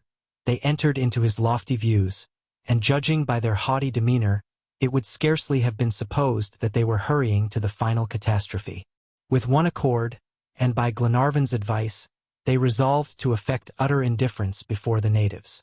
It was the only way to impress these ferocious natures. Savages in general, and particularly the Maoris, have a notion of dignity from which they never derogate. They respect, above all things, coolness and courage. Glenarvan was aware that by this mode of procedure, he and his companions would spare themselves needless humiliation. From the moment of embarking, the natives, who were very taciturn like all savages, had scarcely exchanged a word, but from the few sentences they did utter, Glenarvan felt certain that the English language was familiar to them. He therefore made up his mind to question the chief on the fate that awaited them. Addressing himself to Kaikumu, he said in a perfectly unconcerned voice, "Where are we going, chief?" Kaikumu looked coolly at him and made no answer. "What are you going to do with us?" pursued Glenarvan. A sudden gleam flashed into the eyes of Kaikumu, and he said in a deep voice, "Exchange you if your own people care to have you, eat you if they don't." Glenarvan asked no further questions, but hope revived in his heart. He concluded that some Maori chiefs had fallen into the hands of the English, and that the natives would try to get them exchanged. So they had a chance of salvation, and the case was not quite so desperate. The canoe was speeding rapidly up the river. Paganel, whose excitable temperament always rebounded from one extreme to the other, had quite regained his spirits. He consoled himself that the natives were saving them the trouble of the journey to the English outposts, and that was so much gain. So he took it quite quietly and followed on the map the course of the Waikato across the plains and valleys of the province. Lady Helena and Mary Grant, concealing their alarm, conversed in a low voice with Glenarvan, and the keenest physiognomists would have failed to see any anxiety in their faces. The Waikato is the national river in New Zealand. It is to the Maoris what the Rhine is to the Germans, and the Danube to the Slavs. In its course of 200 miles it waters the finest lands of the North Island, from the province of Wellington to the province of Auckland. It gave its name to all those indomitable tribes of the river district, which rose en masse against the invaders. The waters of this river are still almost strangers to any craft but the native canoe. The most audacious tourist will scarcely venture to invade these sacred shores. In fact, the upper Waikato is sealed against profane Europeans. Paganel was aware of the feelings of veneration with which the natives regard this great arterial stream. He knew that the English and German naturalists had never penetrated further than its junction with the Waipa. He wondered how far the good pleasure of Kaikumu would carry his captives. He could not have guessed, but for hearing the word Taupo repeatedly uttered between the chief and his warriors. He consulted his map and saw that Taupo was the name of a lake celebrated in geographical annals, and lying in the most mountainous part of the island, at the southern extremity of Auckland Province. The Waikato passes through this lake and then flows on for 120 miles. Chapter 10. A momentous interview. An unfathomable gulf 25 miles long and 20 miles broad was produced, but long before historic times, by the falling in of caverns among the trachytic lavas of the center of the island. And these waters falling from the surrounding heights have taken possession of this vast basin. The gulf has become a lake, but it is also an abyss, and no lead line has yet sounded its depths. Such is the wondrous lake of Taupo, lying 1,250 feet above the level of the sea, and in view of an amphitheater of mountains 2,400 feet high. On the west are rocky peaks of great size, on the north lofty summits clothed with low trees, on the east a broad beach with a road track and covered with pumice stones, which shimmer through the leafy screen of the bushes. On the southern side rise volcanic cones behind a forest flat. Such is the majestic frame that encloses this vast sheet of water whose roaring tempests rival the cyclones of ocean. The whole region boils like an immense cauldron hung over subterranean fires. The ground vibrates from the agitation of the central furnace. Hot springs filter out everywhere. The crust of the earth cracks in great rifts like a cake, too quickly baked. About a quarter of a mile off, On a craggy spur of the mountain stood a pa, or Maori fortress. The prisoners, whose feet and hands were liberated, were landed one by one, and conducted into it by the warriors. The path which led up to the entrenchment lay across fields of phormium and a grove of beautiful trees, the kaikatias with persistent leaves and red berries, Dracaenas australis, the ti trees of the natives, whose crown is a graceful counterpart of the cabbage palm, and huias, which are used to give a black dye to cloth, large doves with metallic sheen on their plumage, and a world of starlings with reddish caramels, flew away at the approach of the natives. After a rather circuitous walk, Glenarvan and his party arrived at the pa. The fortress was defended by an outer enclosure of strong palisades, 15 feet high, a second line of stakes, then a fence composed of osiers with loopholes enclosed Verne the inner space, that is the plateau of the pa, on which were erected the Maori buildings, and about 40 huts arranged symmetrically. When the captives approached, they were horror-struck at the sight of the heads which adorned the posts of the inner circle. Lady Helena and Mary Grant turned away their eyes more with disgust than with terror. These heads were those of hostile chiefs who had fallen in battle, and whose bodies had served to feed the conquerors. The geographer recognized that it was so, from their eye sockets being hollow and deprived of eyeballs. Glenarvan and his companions had taken in all this scene at a glance. They stood near an empty house, waiting the pleasure of the chief, and exposed to the abuse of a crowd of old crones. This troop of harpies surrounded them, shaking their fists, howling and vociferating. Some English words that escaped their coarse mouths left no doubt that they were clamoring for immediate vengeance. In the midst of all these cries and threats, Lady Helena, tranquil to all outward seeming, affected an indifference she was far from feeling. This courageous woman made heroic efforts to restrain herself, lest she should disturb Glenarvan's coolness. Poor Mary Grant felt her heart sink within her, and John Mangles stood by ready to die in her behalf. His companions bore the deluge of invectives each according to his disposition, the Major with utter indifference, Paganel with exasperation that increased every moment. Glenarvan, to spare Lady Helena the attacks of these witches, walked straight up to Kaikumu, and pointing to the hideous group, "Send them away," said he. The Maori chief stared fixedly at his prisoner without speaking, and then, with a nod, he silenced the noisy horde. Glenarvan bowed, as a sign of thanks, and went slowly back to his place. At this moment 100 Maoris were assembled in the pa.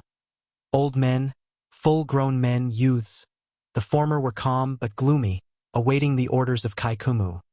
The others gave themselves up to the most violent sorrow, bewailing their parents and friends who had fallen in the late engagements. Kaikumu was the only one of all the chiefs that obeyed the call of William Thompson, who had returned to the Lake District, and he was the first to announce to his tribe the defeat of the national insurrection, beaten on the plains of the lower Waikato. Of the 200 warriors who, under his orders, hastened to the defense of the soil, 150 were missing on his return. Allowing for a number being made prisoners by the invaders, how many must be lying on the field of battle, never to return to the country of their ancestors? This was the secret of the outburst of grief with which the tribe saluted the arrival of Kaikumu. Up to that moment nothing had been known of the last defeat, and the fatal news fell on them like a thunderclap. Among the savages, sorrow is always manifested by physical signs. The parents and friends of deceased warriors, the women especially, lacerated their faces and shoulders with sharpened shells. The blood spurted out and blended with their tears. Deep wounds denoted great despair. The unhappy Maoris, bleeding and excited, were hideous to look upon. There was another serious element in their grief. Not only had they lost the relative or friend they mourned, but his bones would be missing in the family mausoleum. In the Maori religion, the possession of these relics is regarded as indispensable to the destinies of the future life. Not the perishable flesh, but the bones, which are collected with the greatest care, cleaned, scraped, polished, even varnished, and then deposited in the udupa, that is the house of glory. These tombs are adorned with wooden statues, representing with perfect exactness the tattoo of the deceased. But now their tombs would be left empty, the religious rites would be unsolemnized, and the bones that escaped the teeth of the wild dog would whiten without burial on the field of battle. Then the sorrowful chorus redoubled. The menaces of the women were intensified by the imprecations of the men against the Europeans. Abusive epithets were lavished. The accompanying gestures became more violent. The howl was about to end in brutal action. Kaikumu, fearing that he might be overpowered by the fanatics of his tribe, conducted his prisoners to a sacred place, on an abruptly raised plateau at the other end of the pa. This hut rested against a mound elevated 100 feet above it, which formed the steep outer buttress of the entrenchment. In this Weratua, sacred house, the priests or arikis taught the Maoris about a triune god, father, son, and bird, or spirit. The large, well-constructed hut contained the sacred and choice food which Maorangarangwe eats by the mouths of his priests. In this place, and safe for the moment from the frenzied natives, the captives lay down on the flax mats. Lady Helena was quite exhausted, her moral energies prostrate, and she fell helpless into her husband's arms. Glenarvan pressed her to his bosom and said, "Courage, my dear Helena. Heaven will not forsake us." Robert was scarcely in when he jumped on Wilson's shoulders and squeezed his head through a crevice left between the roof and the walls, from which chaplets of amulets were hung. From that elevation he could see the whole extent of the pa, and as far as Kaikumu's house. "They are all crowding round the chief," said he softly. "They are throwing their arms about. They are howling. Kaikumu is trying to speak." Then he was silent for a few minutes. "Kaikumu is speaking. The savages are quieter. They are listening." "Evidently," said the major, "this chief has a personal interest in protecting us. He wants to exchange his prisoners for some chiefs of his tribe. But will his warriors consent?" "Yes. They are listening. They have dispersed. Some are gone into their huts. The others have left the entrenchment." "Are you sure?" said the major. "Yes, Mr. McNabbs," replied Robert. "Kaikumu is left alone with the warriors of his canoe. Oh, one of them is coming up here." "Come down, Robert," said Glenarvan. At this moment, Lady Helena, who had risen, seized her husband's arm. "Edward," she said in a resolute tone, "neither Mary Grant nor I must fall into the hands of these savages alive." And so saying, she handed Glenarvan a loaded revolver. "Firearm!" exclaimed Glenarvan with flashing eyes. "Yes, the Maoris do not search their prisoners. But, Edward, this is for us, not for them." Glenarvan slipped the revolver under his coat. At the same moment the mat at the entrance was raised, and a native entered. He motioned to the prisoners to follow him. Glenarvan and the rest walked across the pa and stopped before Kaikumu.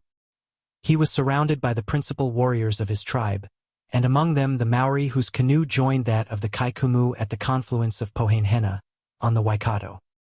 He was a man about 40 years of age, powerfully built and of fierce and cruel aspect. His name was Karatet, meaning the irascible in the native tongue.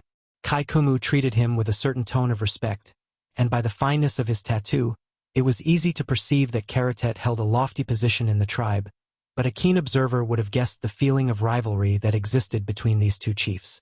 The major observed that the influence of Karatet gave umbrage to Kaikumu. They both ruled the Waikato tribes and were equal in authority. During this interview Kaikumu smiled, but his eyes betrayed a deep-seated enmity. Kaikumu interrogated Glenarvan. "You are English?" said he. "Yes," replied Glenarvan unhesitatingly, as his nationality would facilitate the exchange. "And your companions?" said Kaikumu. "My companions are English like myself. We are shipwreck travelers, but it may be important to state that we have taken no part in the war." "That matters little," was the brutal answer of Karatet. "Every Englishman is an enemy. Your people invaded our island. They robbed our fields. They burned our villages." "They were wrong," said Glenarvan quietly.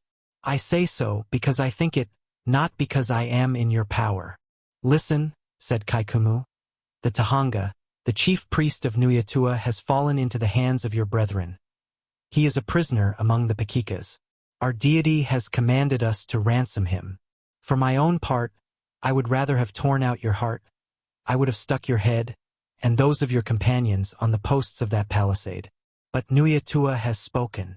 As he uttered these words, Kaikumu, who till now had been quite unmoved, trembled with rage, and his features expressed intense ferocity.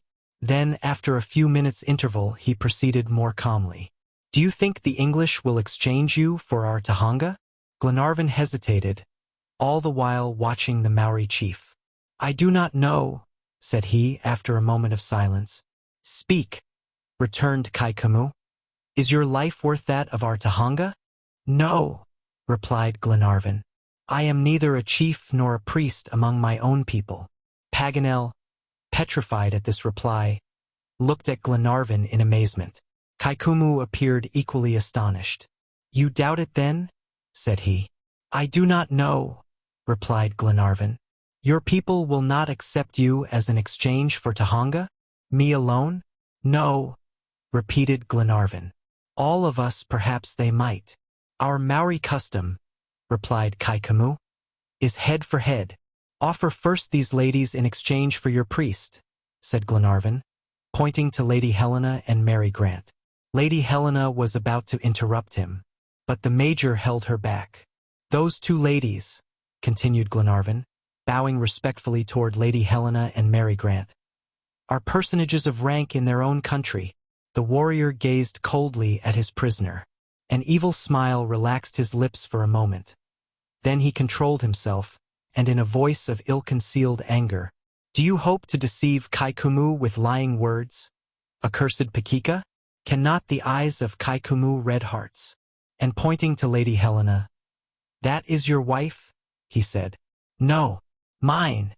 exclaimed Karatet. And then, pushing his prisoners aside, he laid his hand on the shoulder of Lady Helena, who turned pale at his touch. "Edward!" cried the unfortunate woman in terror. Glenarvan, without a word, raised his arm. A shot, and Karatet fell at his feet. The sound brought a crowd of natives to the spot. 100 arms were ready, and Glenarvan's revolver was snatched from him. Kaikumu glanced at Glenarvan with a curious expression. Then, with one hand protecting Glenarvan, with the other he waved off the crowd who were rushing on the party. At last his voice was heard above the tumult. "Taboo! Taboo!" he shouted. At that word the crowd stood still before Glenarvan and his companions, who for the time were preserved by a supernatural influence. A few minutes after they were reconducted to Weratua, which was their prison. But Robert Grant and Paganel were not with them. Chapter 11. The Chief's Funeral. Kaikumu, as frequently happens among the Maoris, joined the title of Ariki to that of tribal chief. He was invested with the dignity of priest, and, as such, he had the power to throw over persons or things the superstitious protection of the taboo. The taboo, which is common to all the Polynesian races, has the primary effect of isolating the tabooed person and preventing the use of tabooed things. According to the Maori doctrine, anyone who laid sacrilegious hands on what had been declared taboo would be punished with death by the insulted deity, and even if the god delayed the vindication of his power, the priests took care to accelerate his vengeance. By the chiefs, the taboo is made a political engine, except in some cases for domestic reasons.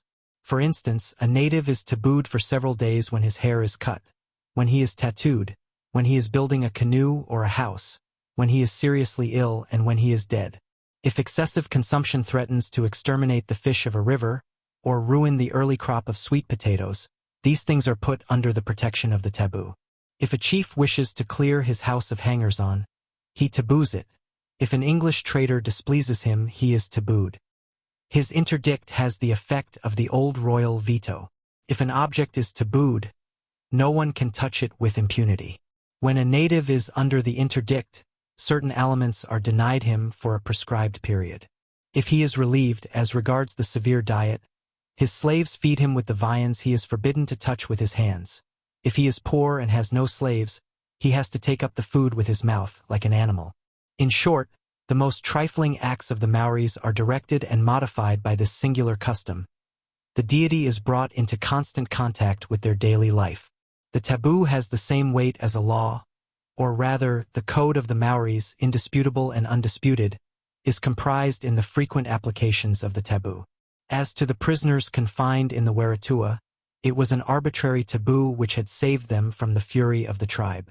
Some of the natives, friends and partisans of Kaikumu, desisted at once on hearing their chief's voice and protected the captives from the rest. Glenarvan cherished no elusive hopes as to his own fate. Nothing but his death could atone for the murder of a chief, and among these people death was only the concluding act of a martyrdom of torture. Glenarvan, therefore, was fully prepared to pay the penalty of the righteous indignation that nerved his arm, but he hoped that the wrath of Kaikumu would not extend beyond himself. What a night he and his companions passed! Who could picture their agonies or measure their sufferings? Robert and Paganel had not been restored to them, but their fate was no doubtful matter. They were too surely the first victims of the frenzied natives. Even McNabbs, who was always sanguine, had abandoned hope.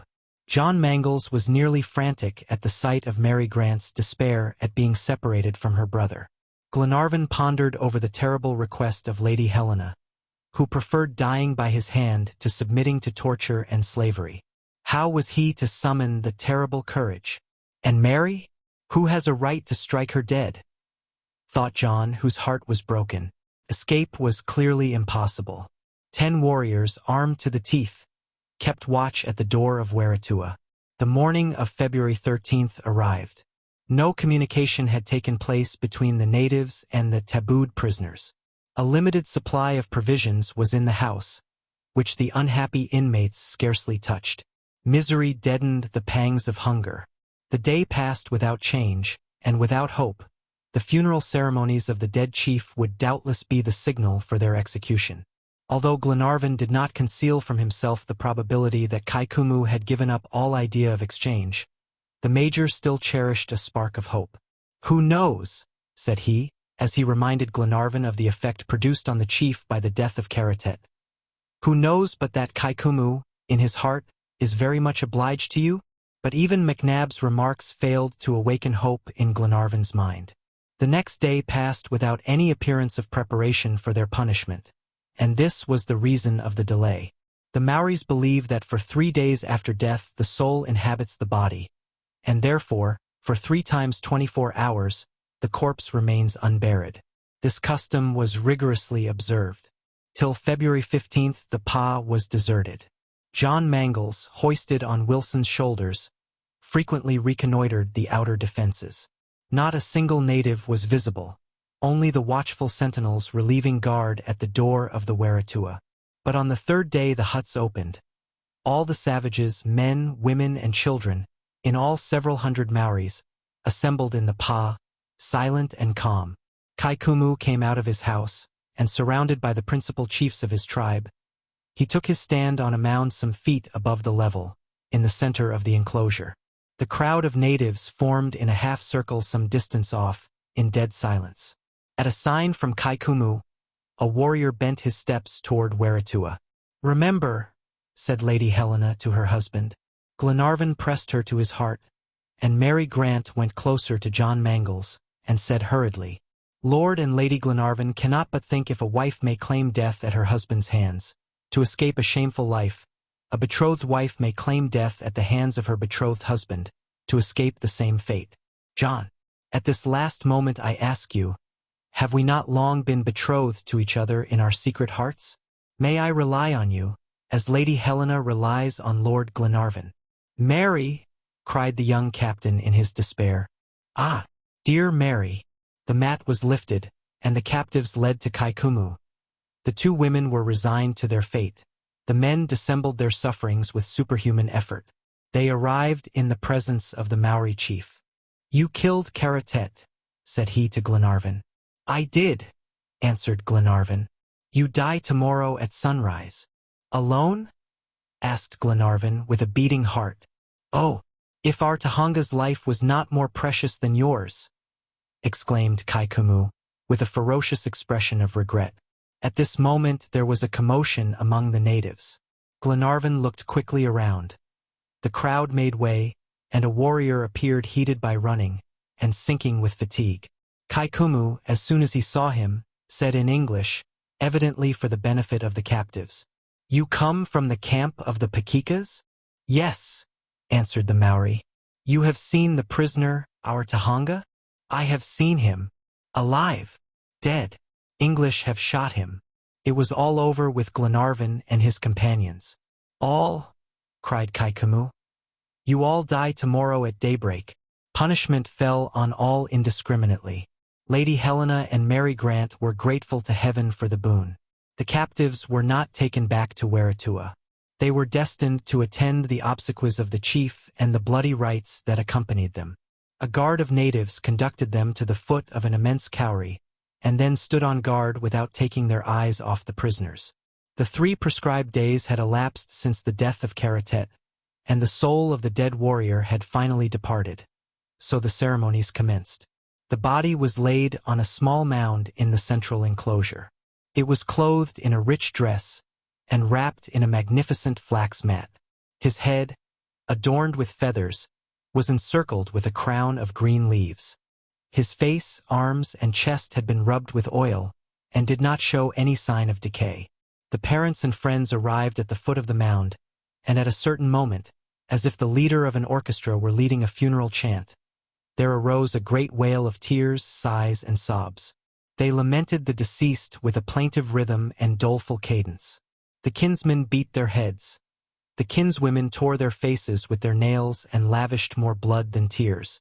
But these demonstrations were not sufficient to propitiate the soul of the deceased, whose wrath might strike the survivors of his tribe, and his warriors, as they could not recall him to life, were anxious that he should have nothing to wish for in the other world. The wife of Karatet was not to be parted from him. Indeed, she would have refused to survive him. It was a custom as well as a duty, and Maori history has no lack of such sacrifices. This woman came on the scene. She was still young. Her disheveled hair flowed over her shoulders. Her sobs and cries filled the air. Incoherent words, regrets, sobs, broken phrases in which she extolled the virtues of the dead, alternated with her moans, and in a crowning paroxysm of sorrow, she threw herself at the foot of the mound and beat her head on the earth. The Kaikumu drew near.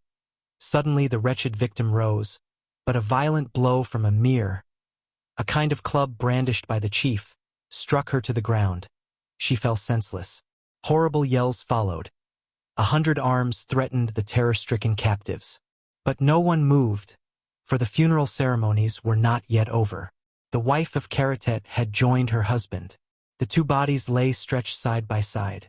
But in the future life, even the presence of his faithful companion was not enough, who would attend on them in the realm of Nuyatua, if their slaves did not follow them into the other world.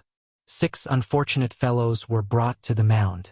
They were attendants whom the pitiless usages of war had reduced to slavery. During the chief's lifetime they had borne the severest privations and been subjected to all kinds of ill usage. They had been scantily fed and incessantly occupied like beasts of burden, and now, according to Maori ideas, they were to resume to all eternity this life of bondage. These poor creatures appeared quite resigned to their destiny. They were not taken by surprise. Their unbound hands showed that they met their fate without resistance.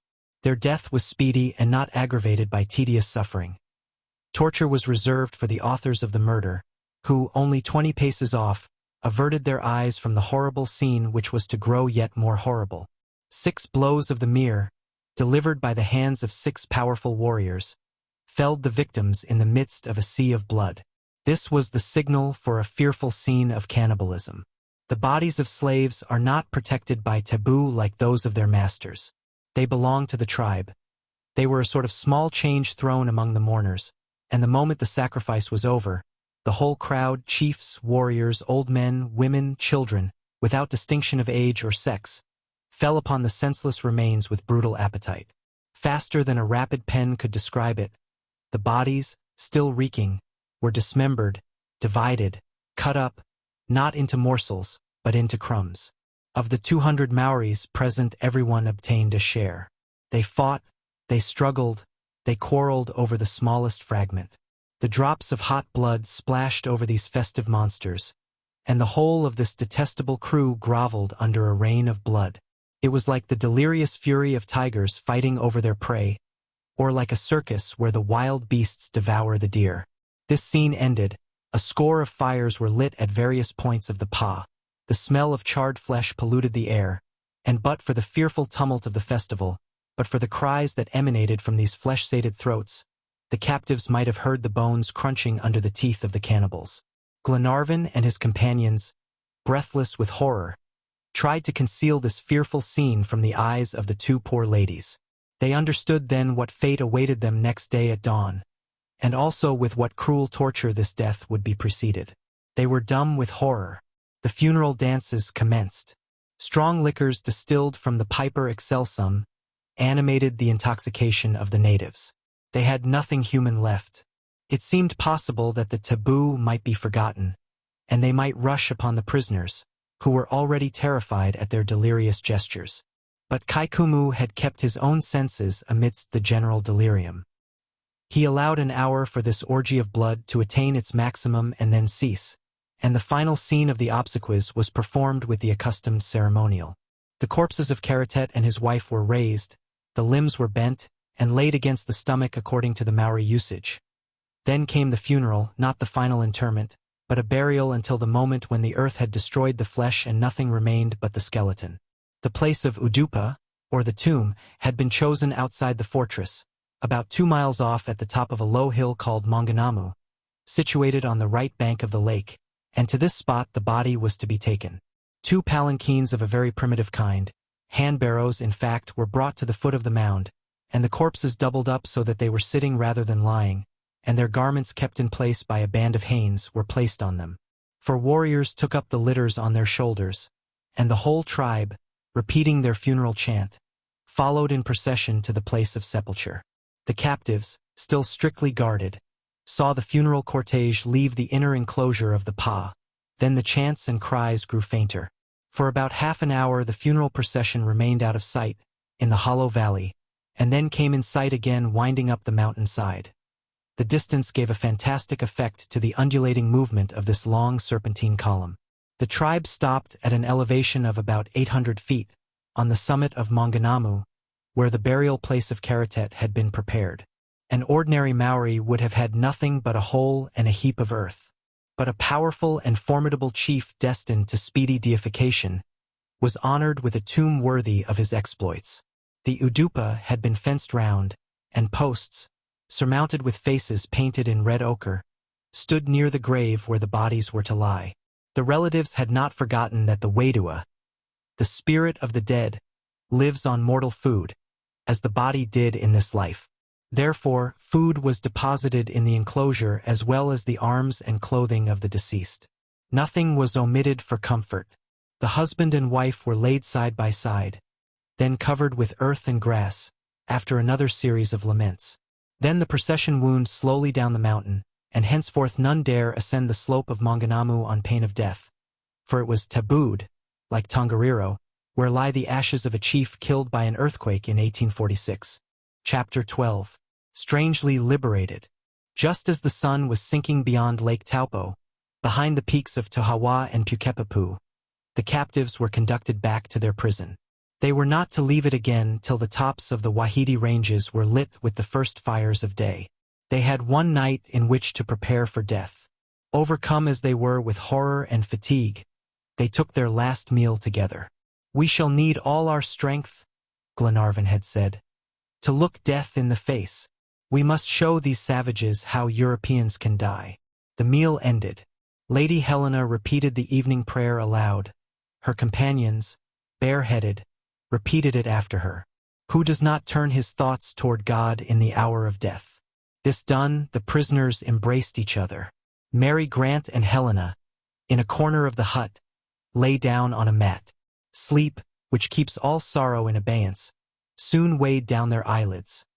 They slept in each other's arms, overcome by exhaustion and prolonged watching. Then Glenarvan, taking his friends aside, said, "My dear friends, our lives and the lives of these poor women are in God's hands. If it is decreed that we die tomorrow, let us die bravely, like Christian men, ready to appear without terror before the Supreme Judge. God, who reads our hearts, knows that we had a noble end in view. If death awaits us instead of success, it is by his will. Stern as the decree may seem, I will not repine. But death here means not death only, it means torture, insult, perhaps, and here are two ladies. Glenarvan's voice, firm till now, faltered. He was silent a moment, and having overcome his emotion, he said, addressing the young captain, John, you have promised Mary what I promised Lady Helena. What is your plan? I believe, said John, that in the sight of God I have a right to fulfill that promise. Yes, John, but we are unarmed. No, replied John, showing him a dagger. I snatched it from Karatet when he fell at your feet. My lord, whichever of us survives the other will fulfill the wish of Lady Helena and Mary Grant. After these words were said, a profound silence ensued. At last the major said, My friends, keep that to the last moment. I am not an advocate of irremediable measures. I did not speak for ourselves, said Glenarvan. Be it as it may, we can face death. Had we been alone, I should ere now have cried, My friends, let us make an effort. Let us attack these wretches. But with these poor girls. At this moment John raised the mat and counted 25 natives keeping guard on the Waratua. A great fire had been lighted, and its lurid glow threw into strong relief the irregular outlines of the Pa.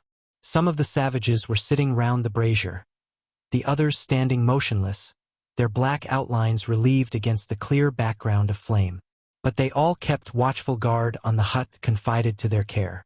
It has been said that between a vigilant jailer and a prisoner who wishes to escape, the chances are in favor of the prisoner.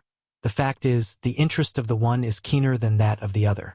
The jailer may forget that he is on guard.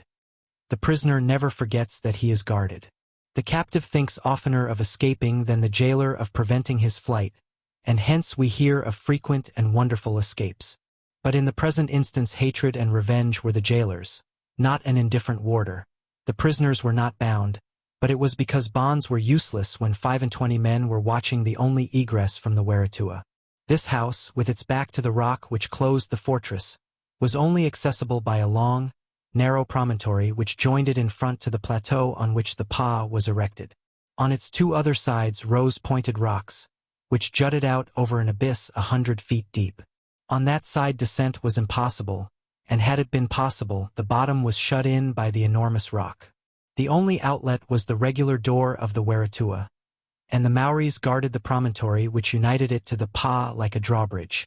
All escape was thus hopeless, and Glenarvan, having tried the walls for the 20th time, was compelled to acknowledge that it was so. The hours of this night, wretched as they were, slipped away. Thick darkness had settled on the mountain. Neither moon nor stars pierced the gloom. Some gusts of wind whistled by the sides of the Pa, and the posts of the house creaked. The fire outside revived with the puffs of wind, and the flames sent fitful gleams into the interior of Waratua. The group of prisoners was lit up for a moment. They were absorbed in their last thoughts, and a death-like silence reigned in the hut. It might have been about 4 o'clock in the morning when the major's attention was called to a slight noise which seemed to come from the foundation of the posts in the wall of the hut which abutted on the rock. McNabbs was at first indifferent, but finding the noise continue, he listened.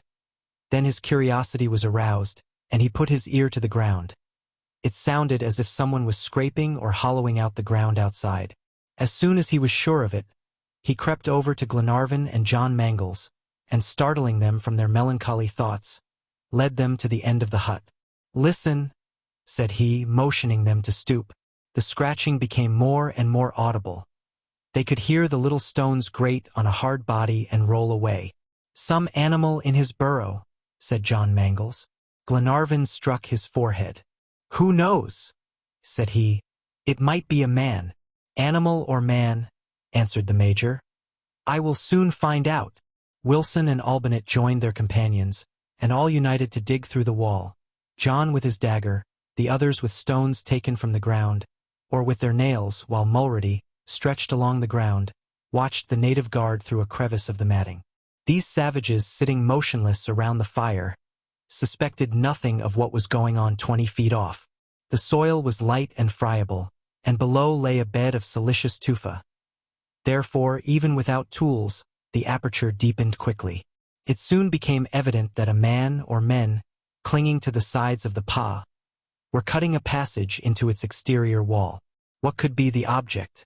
Did they know of the existence of the prisoners? Or was it some private enterprise that led to the undertaking? The prisoners redoubled their efforts.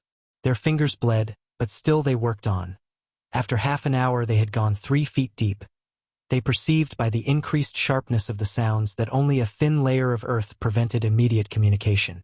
Some minutes more passed, and the major withdrew his hand from the stroke of a sharp blade. He suppressed a cry. John Mangles, inserting the blade of his poniard, avoided the knife which now protruded above the soil, but seized the hand that wielded it. It was the hand of a woman or child, a European. On neither side had a word been uttered. It was evidently the cue of both sides to be silent. "Is it Robert?" whispered Glenarvan. But softly as the name was breathed, Mary Grant, already awakened by the sounds in the hut, slipped over toward Glenarvan, and seizing the hand, all stained with earth, she covered it with kisses. "My darling Robert," said she, never doubting. "It is you! It is you!" "Yes, little sister," said he. "It is I am here to save you all, but be very silent." "Brave lad," repeated Glenarvan. "Watch the savages outside," said Robert. Mulrady, whose attention was distracted for a moment by the appearance of the boy, resumed his post. "It is all right," said he. "There are only 4 awake. The rest are asleep." A minute after, the hole was enlarged, and Robert passed from the arms of his sister to those of Lady Helena. Round his body was rolled a long coil of flax rope. my child," murmured Lady Helena. "The savages did not kill you." "No, madame," said he. "I do not know how it happened, but in the scuffle I got away. I jumped the barrier. For 2 days I hid in the bushes to try and see you. While the tribe were busy with the chief's funeral, I came and reconnoitered this side of the path, and I saw that I could get to you. I stole this knife and rope out of the desert hut. The tufts of bush and the branches made me a ladder, and I found a kind of grotto already hollowed out in the rock under this hut. I had only to bore some feet in soft earth, and here I am." 20 noiseless kisses were his reward. "Let us be off," said he in a decided tone. "Is Paganel below?" asked Glenarvan. "Monsieur Paganel?" replied the boy, amazed. "Yes." "Is he waiting for us?" "No, my lord." "But is he not here?" inquired Robert. "No, Robert," answered Mary Grant. "Why, have you not seen him?" asked Glenarvan. "Did you lose each other in the confusion? Did you not get away together?" "No, my lord," said Robert, taken aback by the disappearance of his friend Paganel. "Well, lose no more time," said the major. "Wherever Paganel is, he cannot be in worse plight than ourselves. Let us go." Truly, the moments were precious. They had to fly. The escape was not very difficult, except the 20 feet of perpendicular fall outside the grotto. After that, the slope was practicable to the foot of the mountain.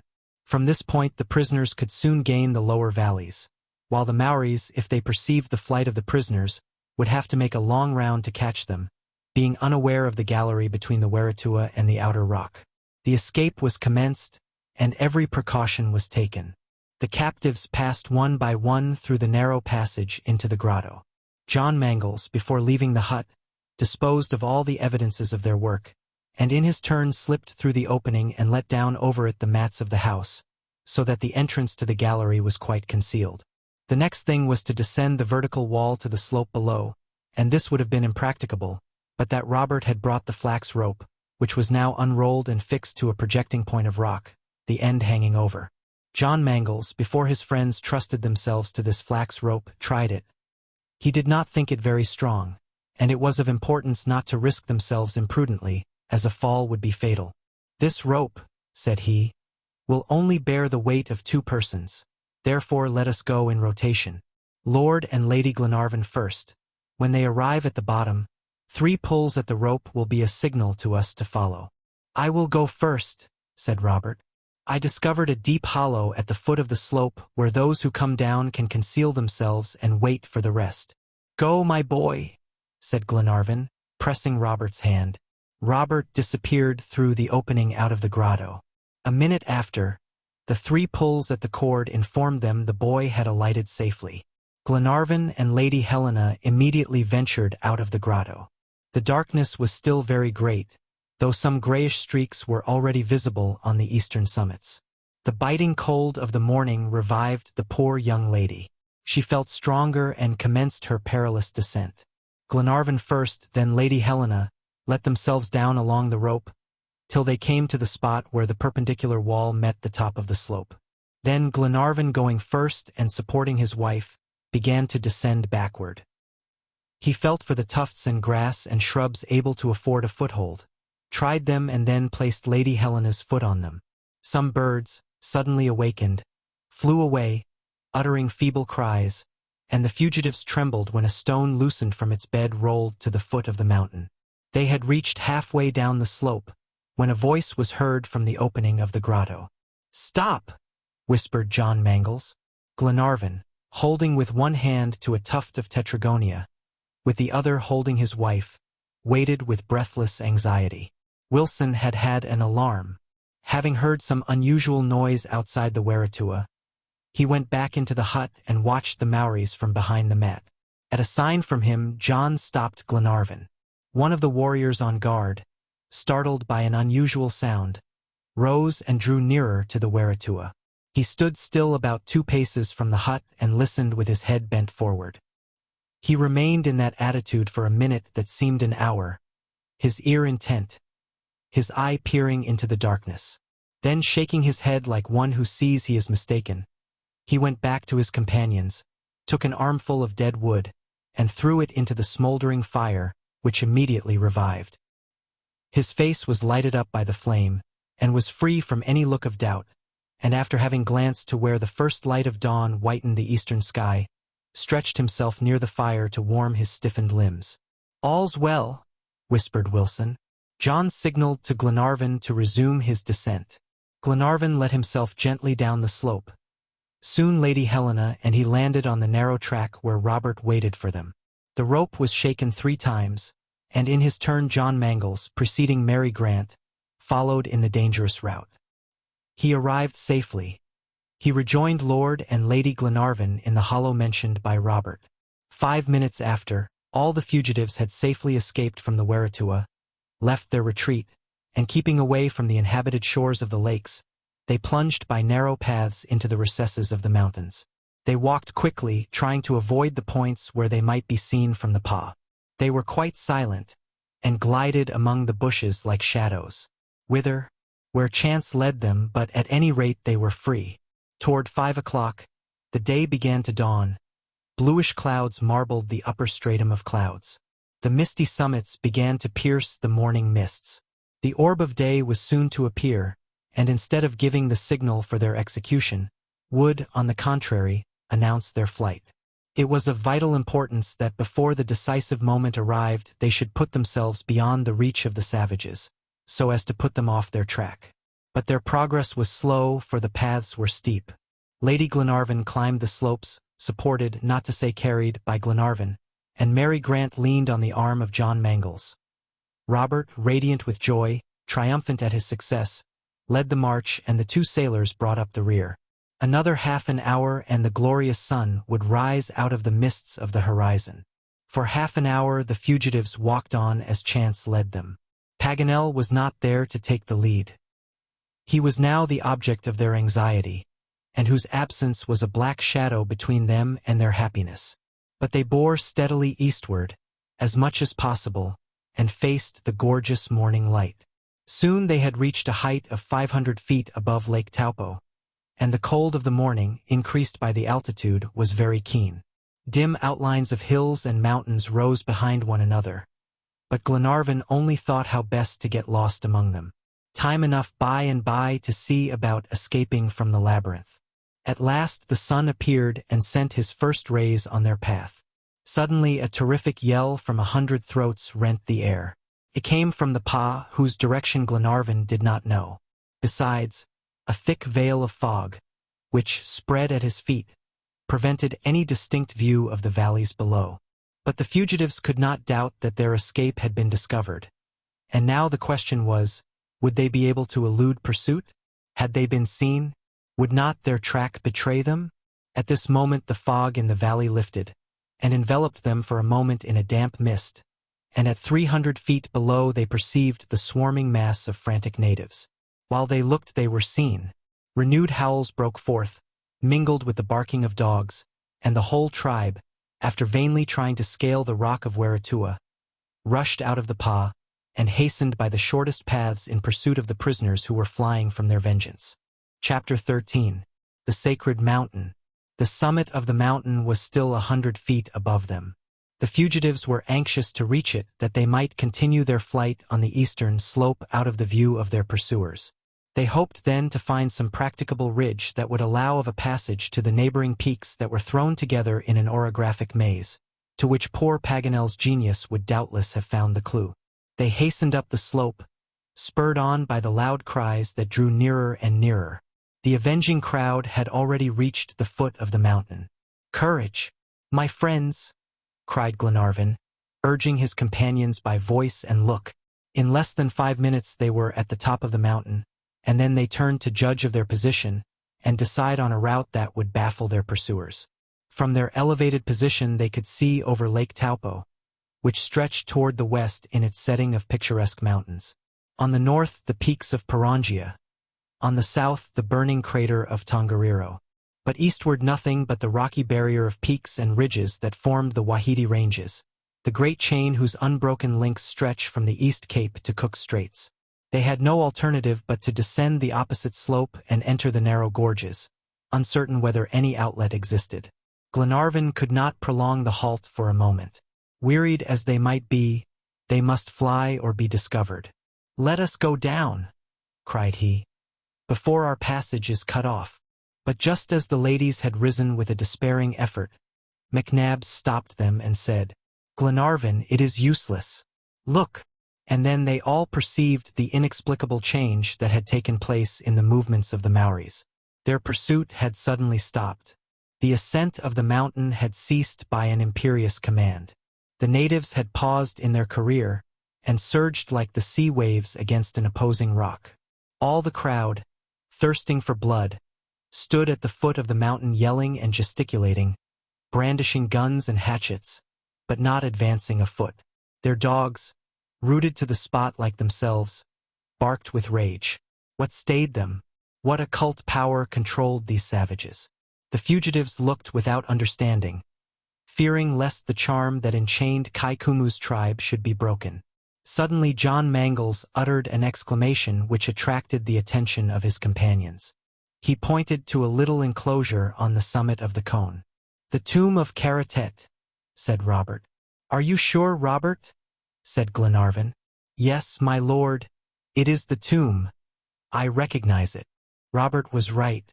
50 feet above, at the extreme peak of the mountain, freshly painted posts formed a small palisade enclosure, and Glenarvan too was convinced that it was the chief's burial place. The chances of their flight had led them to the crest of Maunganamu. Glenarvan, followed by the rest, climbed to the foot of the tomb. A large opening covered with mats led into it. Glenarvan was about to invade the sanctity of the Udupa when he reeled backward. "A savage," said he. "In the tomb?" inquired the major. "Yes, McNabbs." "No matter, go in." Glenarvan, the major, Robert, and John Mangles entered. There sat a Maori, wrapped in a large flax mat, the darkness of the Udupa preventing them from distinguishing his features. He was very quiet, and was eating his breakfast quite coolly. Glenarvan was about to speak to him when the native forestalled him by saying gaily and in good English, "Sit down, my lord. Breakfast is ready." It was Paganel. At the sound of his voice they all rushed into the Udupa, and he was cordially embraced all round. Paganel was found again. He was their salvation. They wanted to question him, to know how and why he was here on the summit of Maunganamu. But Glenarvan stopped this misplaced curiosity. "The savages?" said he. "The savages?" said Paganel, shrugging his shoulders. "I have a contempt for those people. Come and look at them." They all followed Paganel out of the Udupa. The Maoris were still in the same position round the base of the mountain, uttering fearful cries. "Shout, yell, till your lungs are gone, stupid wretches," said Paganel. "I dare you to come here." "But why?" said Glenarvan. "Because the chief is buried here, and the tomb protects us, because the mountain is tabooed." "Tabooed?" "Yes, my friends, and that is why I took refuge here, as the malefactors used to flee to the sanctuaries in the Middle Ages."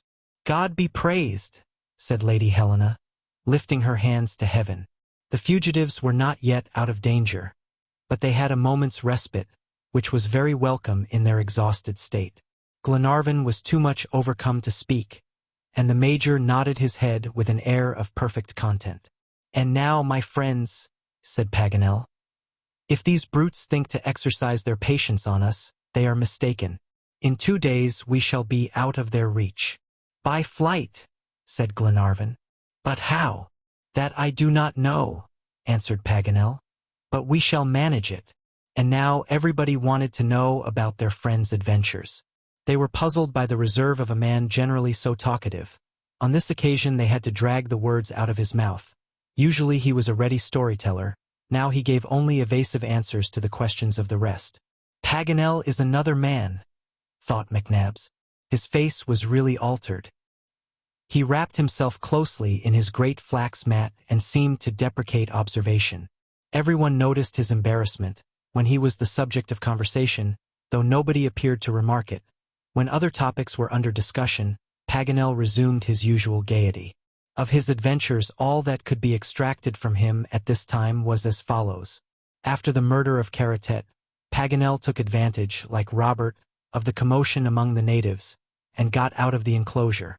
But less fortunate than young Grant, he walked straight into a Maori camp, where he met a tall, intelligent-looking chief, evidently of higher rank than all the warriors of his tribe. The chief spoke excellent English, and he saluted the newcomer by rubbing the end of his nose against the end of the geographer's nose.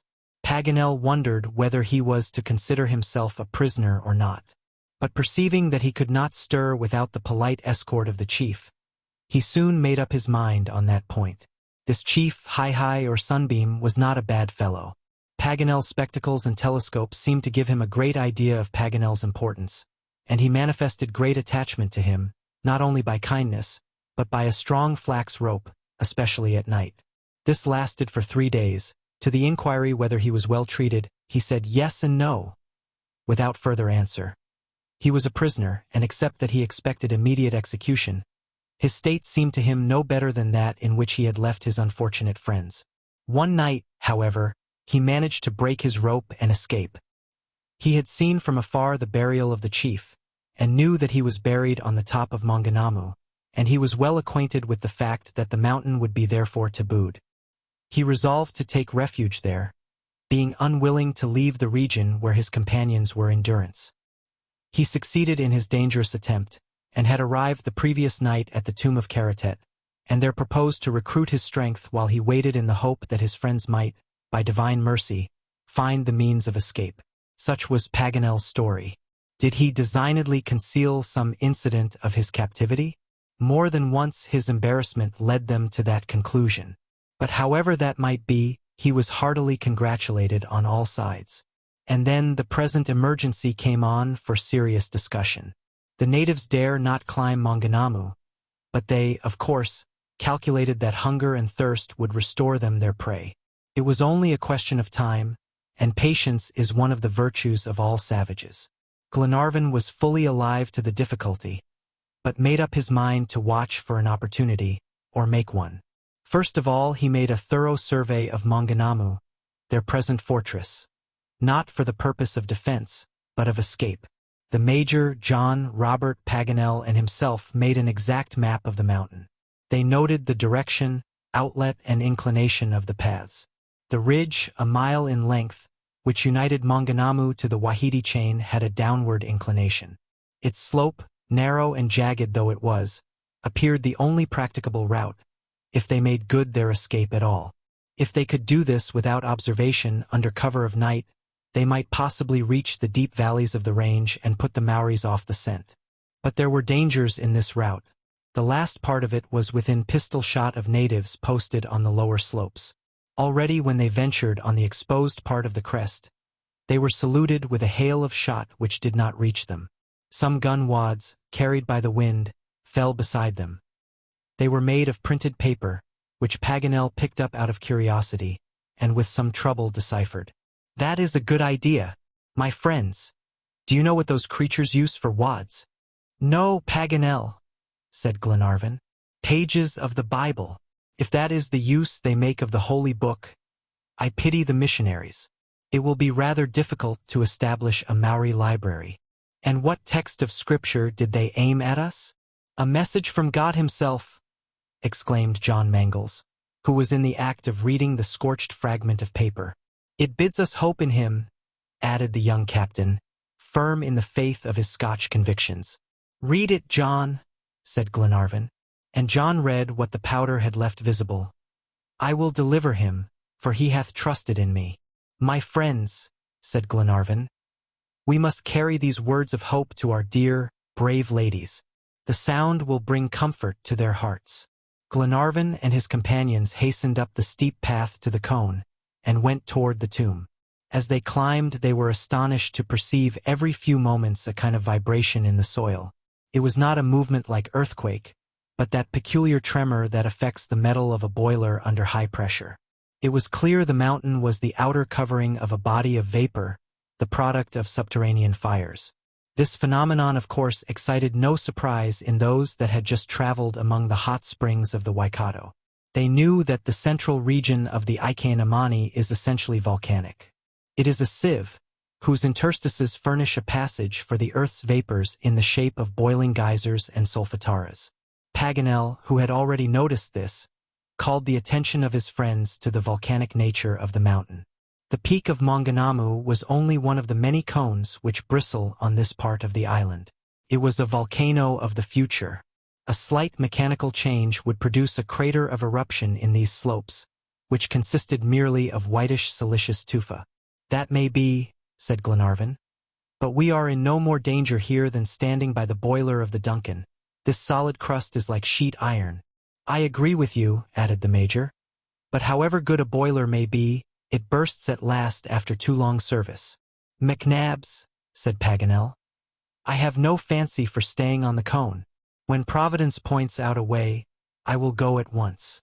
"I wish," remarked John, "that Maunganamu could carry us himself, with all the motive power that he has inside.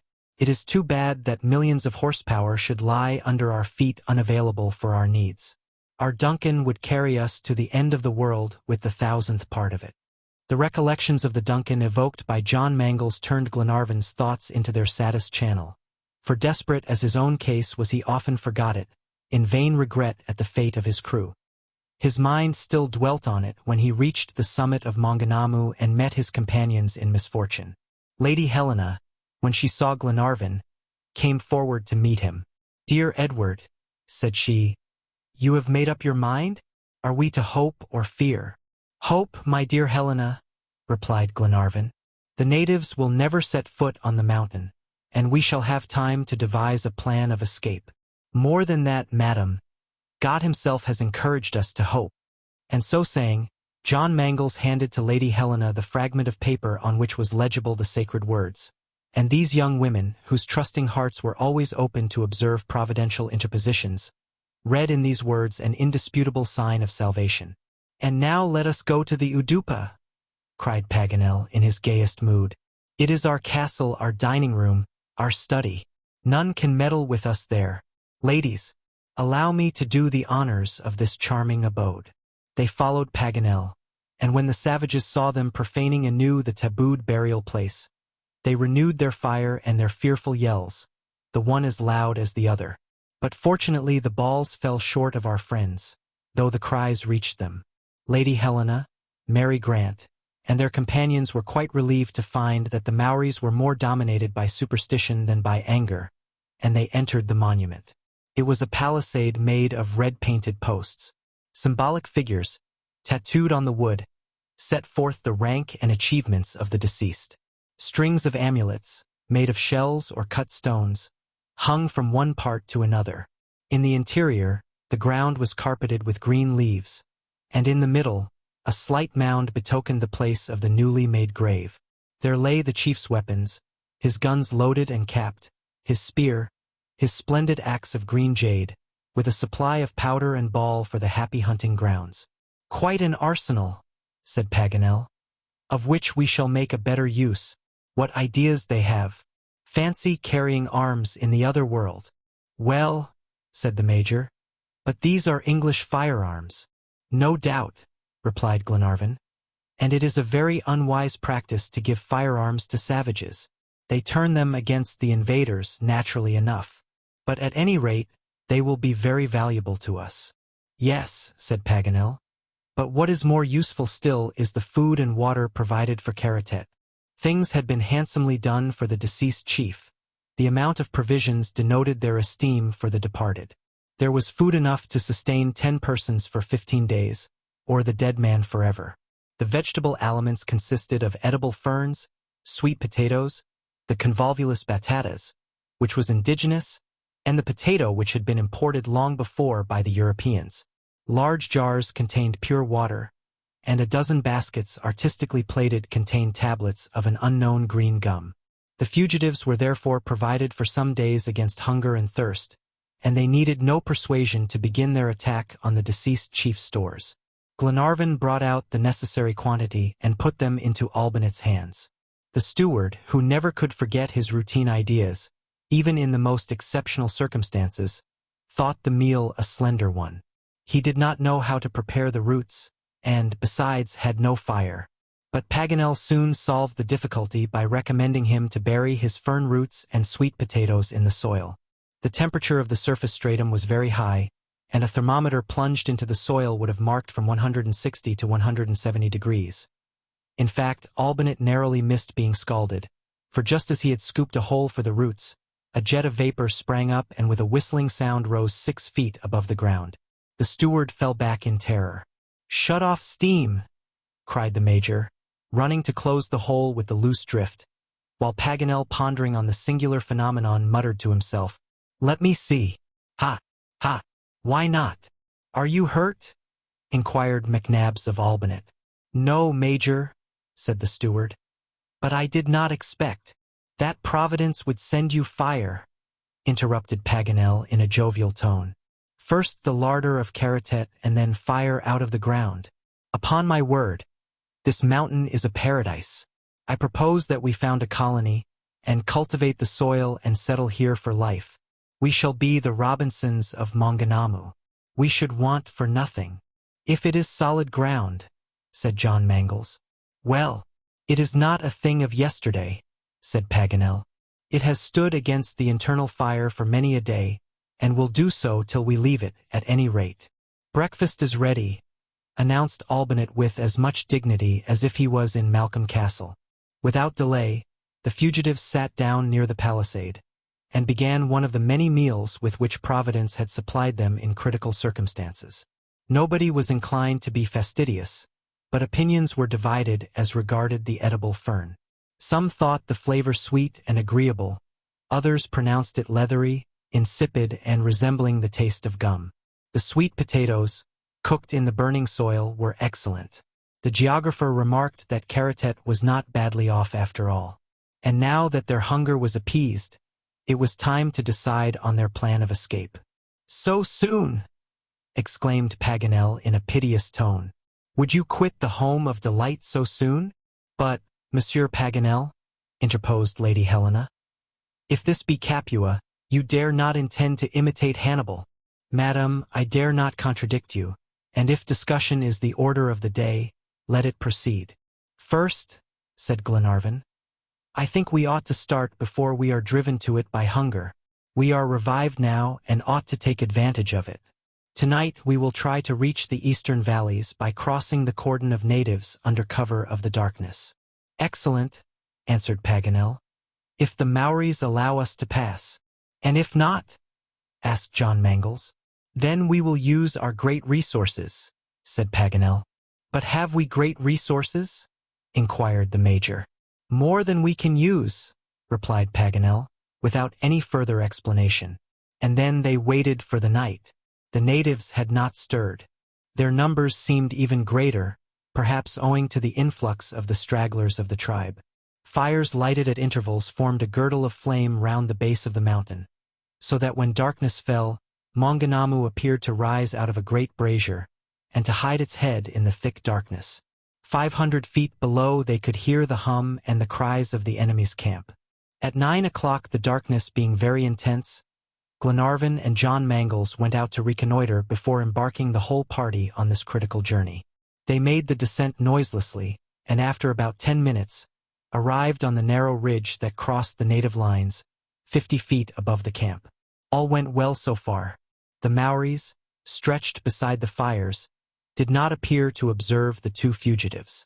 But in an instant a double fusillade burst forth from both sides of the ridge. "Back!" exclaimed Glenarvan. "Those wretches have the eyes of cats and the guns of riflemen." And they turned, and once more climbed the steep slope of the mountain, and then hastened to their friends who had been alarmed at the firing. Glenarvan's hat was pierced by 2 balls, and they concluded that it was out of the question to venture again on the ridge between 2 lines of marksmen. "Wait till tomorrow," said Paganel, "and as we cannot elude their vigilance, let me try my hand on them."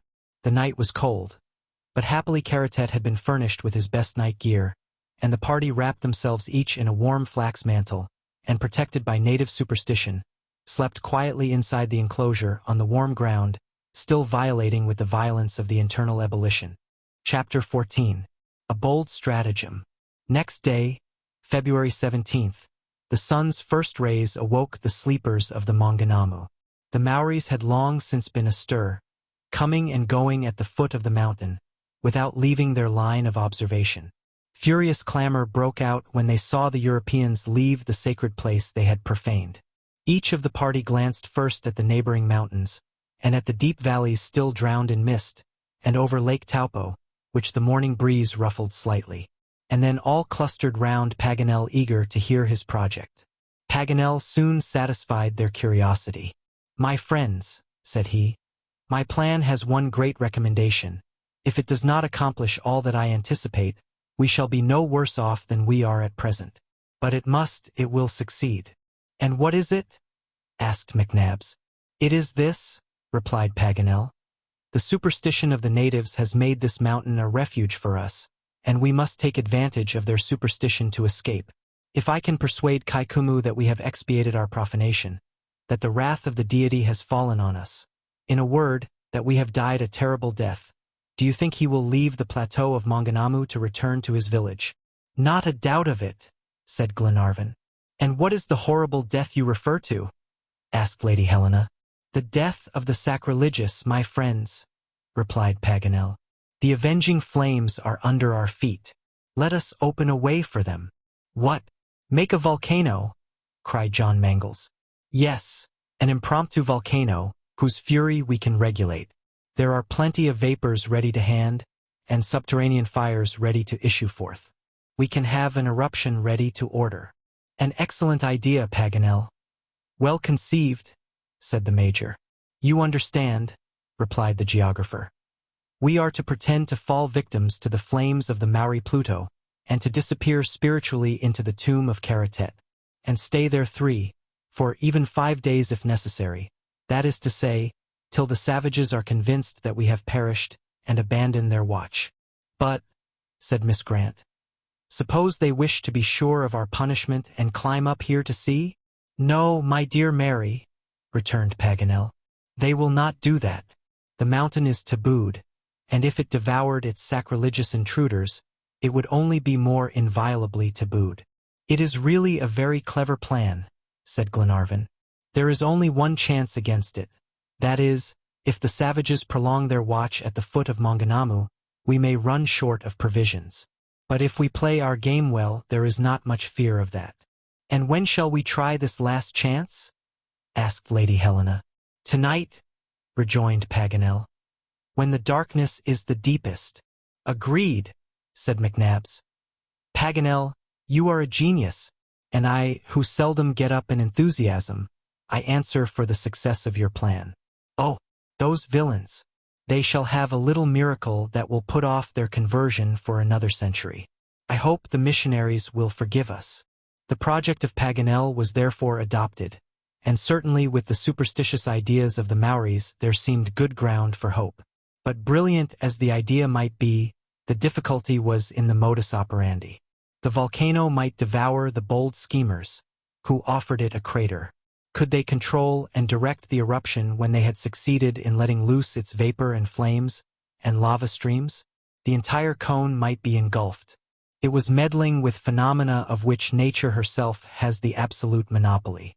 Paganel had thought of all this, but he intended to act prudently and without pushing things to extremes.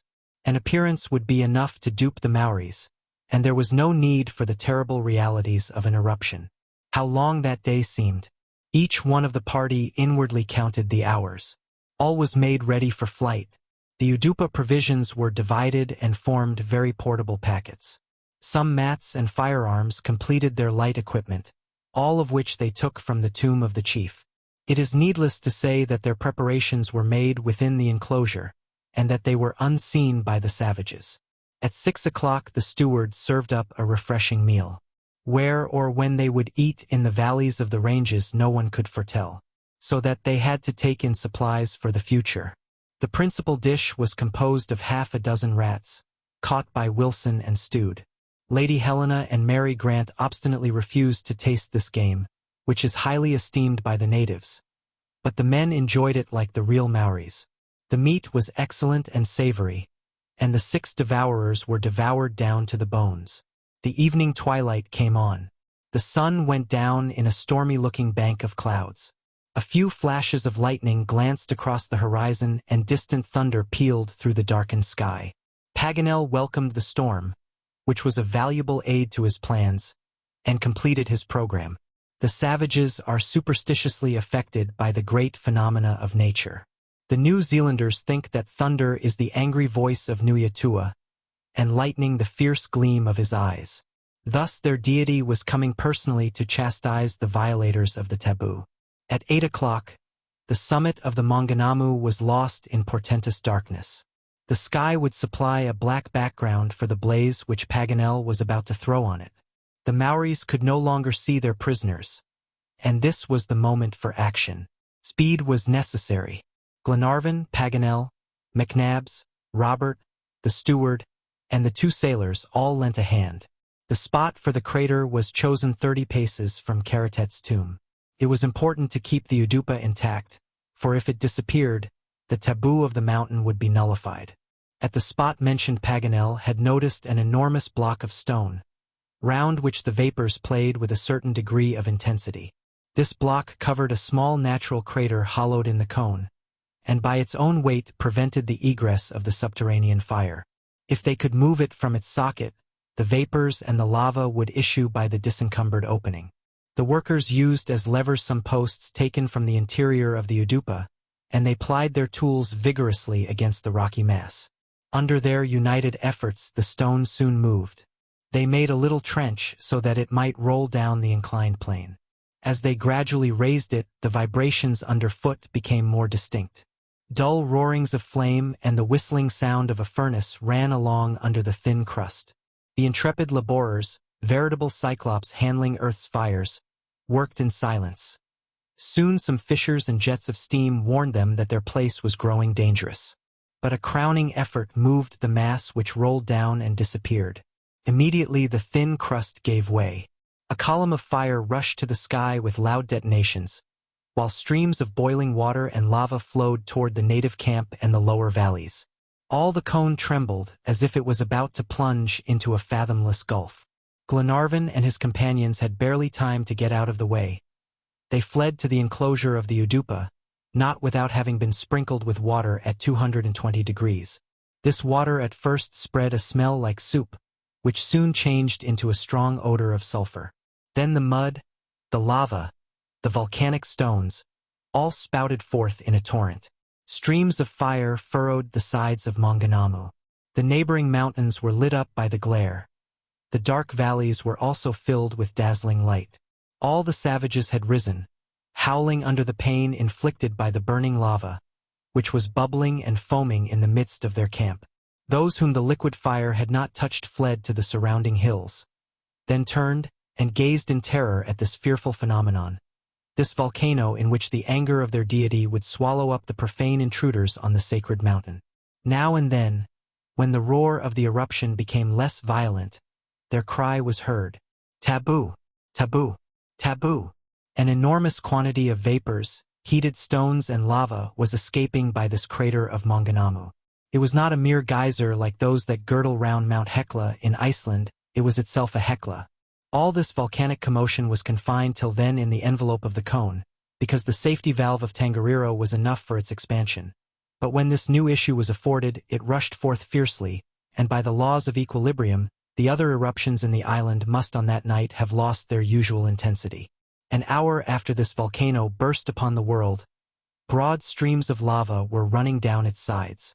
Legions of rats came out of their holes and fled from the scene. All night long, and fanned by the tempest in the upper sky, the crater never ceased to pour forth its torrents with a violence that alarmed Glenarvan. The eruption was breaking away the edges of the opening. The prisoners, hidden behind the enclosure of stakes, watched the fearful progress of the phenomenon. Morning came. The fury of the volcano had not slackened. Thick yellowish fumes were mixed with the flames. The lava torrents wound their serpentine course in every direction. Glenarvan watched with a beating heart, looking from all the interstices of the palisade enclosure, and observed the movements in the native camp. The Maoris had fled to the neighboring ledges, out of the reach of the volcano. Some corpses which lay at the foot of the cone were charred by the fire. Further off toward the Pa, the lava had reached a group of 20 huts, which were still smoking. The Maoris, forming here and there groups, contemplated the canopied summit of Maunganamu with religious awe. Kaikumu approached in the midst of his warriors, and Glenarvan recognized him. The chief advanced to the foot of the hill, on the side untouched by the lava, but he did not ascend the first ledge. Standing there, with his arms stretched out like an exerciser, he made some grimaces, whose meaning was obvious to the prisoners. As Paganel had foreseen, Kaikumu launched on the avenging mountain a more rigorous taboo. Soon after the natives left their positions and followed the winding paths that led toward the Pa. "They are going!" exclaimed Glenarvan. "They have left their posts. God be praised. Our stratagem has succeeded. My dear Lady Helena, my brave friends, we are all dead and buried. But this evening when night comes, we shall rise and leave our tomb, and fly these barbarous tribes." It would be difficult to conceive of the joy that pervaded the Udupa. Hope had regained the mastery in all hearts. The intrepid travelers forgot the past, forgot the future, to enjoy the present delight. And yet the task before them was not an easy one, to gain some European outpost in the midst of this unknown country. But Kaikumu once off their track, they thought themselves safe from all the savages in New Zealand. A whole day had to elapse before they could make a start, and they employed it in arranging a plan of flight. Paganel had treasured up his map of New Zealand, and on it could trace out the best roads. After discussion, the fugitives resolved to make for the Bay of Plenty, towards the east. The region was unknown, but apparently desert. The travelers, who from their past experience had learned to make light of physical difficulties, feared nothing but meeting Maoris. At any cost they wanted to avoid them and gain the east coast, where the missionaries had several stations. That part of the country had hitherto escaped the horrors of war, and the natives were not in the habit of scouring the country. As to the distance that separated Lake Taupo from the Bay of Plenty, they calculated it about 100 miles. 10 days' march at 10 miles a day could be done, not without fatigue, but none of the party gave that a thought. If they could only reach the mission stations, they could rest there while waiting for a favorable opportunity to get to Auckland, for that was the point they desired to reach. This question settled, they resumed their watch of the native proceedings, and continued so doing till evening fell. Not a solitary native remained at the foot of the mountain, and when darkness set in over the Taupo valleys, not a fire indicated the presence of the Maoris at the base. The road was free. At 9 o'clock, the night being unusually dark, Glenarvan gave the order to start. His companions and he, armed and equipped at the expense of Karatet, began cautiously to descend the slopes of Maunganamu, John Mangles and Wilson leading the way, eyes and ears on the alert. They stopped at the slightest sound. They started at every passing cloud. They slid rather than walked down the spur, that their figures might be lost in the dark mass of the mountain. At 200 feet below the summit, John Mangles and his sailors reached the dangerous ridge that had been so obstinately defended by the natives. If by ill luck the Maoris, more cunning than the fugitives, had only pretended to retreat, if they were not really duped by the volcanic phenomenon, this was the spot where their presence would be betrayed. Glenarvan could not but shudder, in spite of his confidence, and in spite of the jokes of Paganel. The fate of the whole party would hang in the balance for the 10 minutes required to pass along that ridge. He felt the beating of Lady Helena's heart as she clung to his arm. He had no thought of turning back. Neither had John. The young captain, followed closely by the whole party, and protected by the intense darkness, crept along the ridge, stopping when some loose stone rolled to the bottom. If the savages were still in the ambush below, these unusual sounds might provoke from both sides a dangerous fusillade. But speed was impossible in their serpent-like progress down this sloping crest. When John Mangles had reached the lowest point, he was scarcely 25 feet from the plateau, where the natives were encamped the night before, and then the ridge rose again pretty steeply toward a wood for about a quarter of a mile. All this lower part was crossed without molestation, and they commenced the ascent in silence. The clump of bush was invisible, though they knew it was there, and but for the possibility of an ambush, Glenarvan counted on being safe when the party arrived at that point. But he observed that after this point, they were no longer protected by the taboo. The ascending ridge belonged not to Maunganamu, but to the mountain system of the eastern side of Lake Taupo, so that they had not only pistol shots, but hand-to-hand fighting to fear. For 10 minutes, the little band ascended by insensible degrees toward the higher tableland. John could not discern the dark wood, but he knew it ought to be within 200 feet. Suddenly he stopped, almost retreated.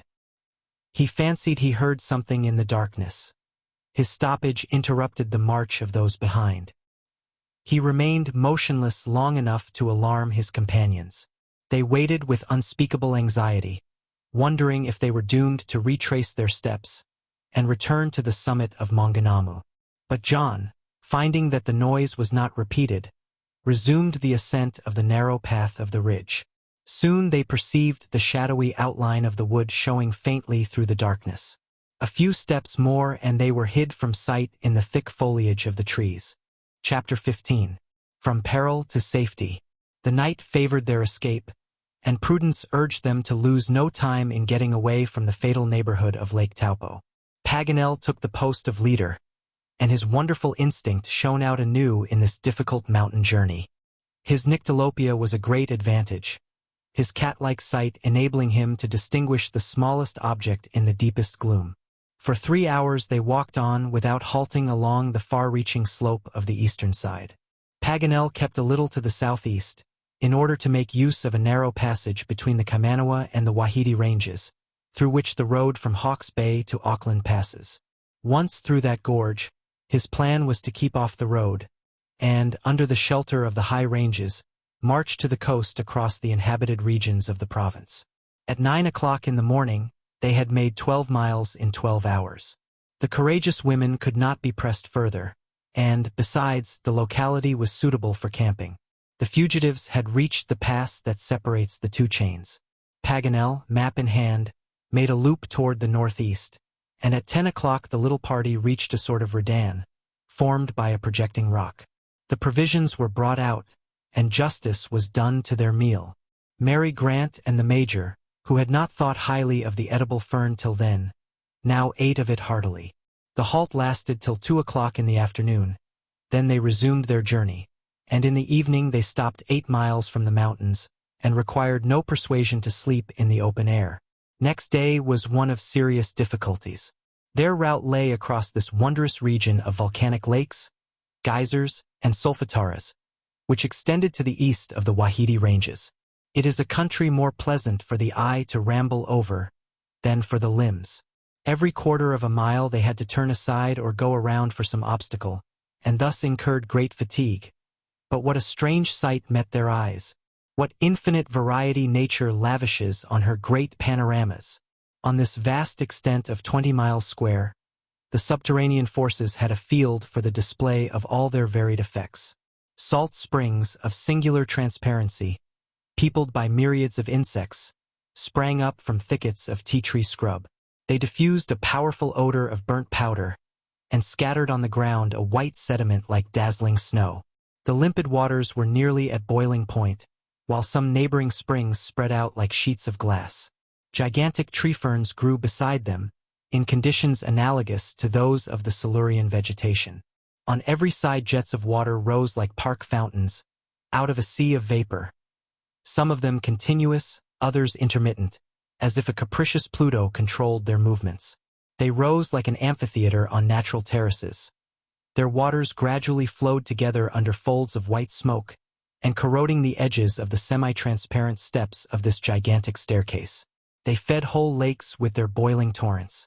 Farther still, beyond the hot springs and tumultuous geysers, came the solfataras. The ground looked as if covered with large pustules. These were slumbering craters full of cracks and fissures from which rose various gases. The air was saturated with the acrid and unpleasant odor of sulfurous acid. The ground was encrusted with sulfur and crystalline concretions. All this incalculable wealth had been accumulating for centuries, and if the sulfur beds of Sicily should ever be exhausted, it is here, in this little-known district of New Zealand, that supplies must be sought. The fatigue in traveling in such a country as this will be best understood. Camping was very difficult, and the sportsmen of the party shot nothing worthy of Albinet's skill, so that they had generally to content themselves with fern and sweet potato, a poor diet which was scarcely sufficient to recruit the exhausted strength of the little party, who were all anxious to escape from this barren region. But 4 days at least must elapse before they could hope to leave it. On February 23rd, at a distance of 50 miles from Maunganamu, Glenarvan called a halt, and camped at the foot of a nameless mountain, marked on Paganel's map. The wooded plains stretched away from sight, and great forests appeared on the horizon. That day McNabbs and Robert killed 3 kiwis, which filled the chief place on their table, not for long, however, for in a few moments they were all consumed from the beaks to the claws. At dessert, between the potatoes and sweet potatoes, Paganel moved a resolution which was carried with enthusiasm. He proposed to give the name of Glenarvan to this unnamed mountain, which rose 3,000 feet high, and then was lost in the clouds, and he printed carefully on his map the name of the Scottish nobleman. It would be idle to narrate all the monotonous and uninteresting details of the rest of the journey. Only 2 or 3 occurrences of any importance took place on the way from the lakes to the Pacific Ocean. The march was all day long across forests and plains. John took observations of the sun and stars. Neither heat nor rain increased the discomfort of the journey, but the travelers were so reduced by the trials they had undergone that they made very slow progress, and they longed to arrive at the mission station. They still chatted, but the conversation had ceased to be general. The little party broke up into groups, attracted to each other, not by narrow sympathies, but by a more personal communion of ideas. Glenarvan generally walked alone. His mind seemed to recur to his unfortunate crew as he drew nearer to the sea. He apparently lost sight of the dangers which lay before them on their way to Auckland. In the thought of his massacred men, the horrible picture haunted him. Harry Grant was never spoken of. They were no longer in a position to make any effort on his behalf. If his name was uttered at all, it was between his daughter and John Mangles. John had never reminded Mary of what she had said to him on that last night at Waratua. He was too wise to take advantage of a word spoken in a moment of despair. When he mentioned Captain Grant, John always spoke of further search. He assured Mary that Lord Glenarvan would re-embark in the enterprise. He persistently returned to the fact that the authenticity of the document was indisputable, and that therefore Harry Grant was somewhere to be found, and that they would find him if they had to try all over the world. Mary drank in his words, and she and John, united by the same thought, cherished the same hope.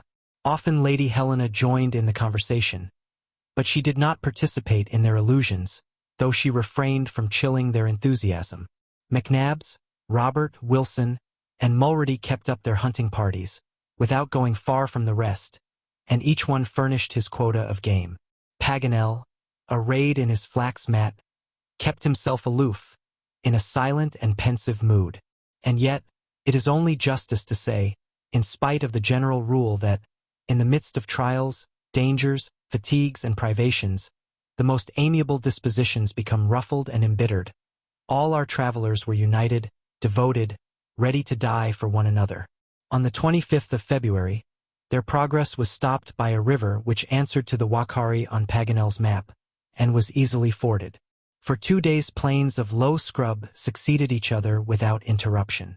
Half the distance from Lake Taupo to the coast had been traversed without accident, though not without fatigue. Then the scene changed to immense and interminable forests, which reminded them of Australia, but here the kauri took the place of the eucalyptus. Although their enthusiasm had been incessantly called forth during their 4 months' journey, Glenarvan and his companions were compelled to admire and wonder at those gigantic pines, worthy rivals of the cedars of Lebanon and the mammoth trees of California. The kauris measured 100 feet high before the ramification of the branches. They grew in isolated clumps, and the forest was not composed of trees, but of innumerable groups of trees, which spread their green canopies in the air 200 feet from the ground.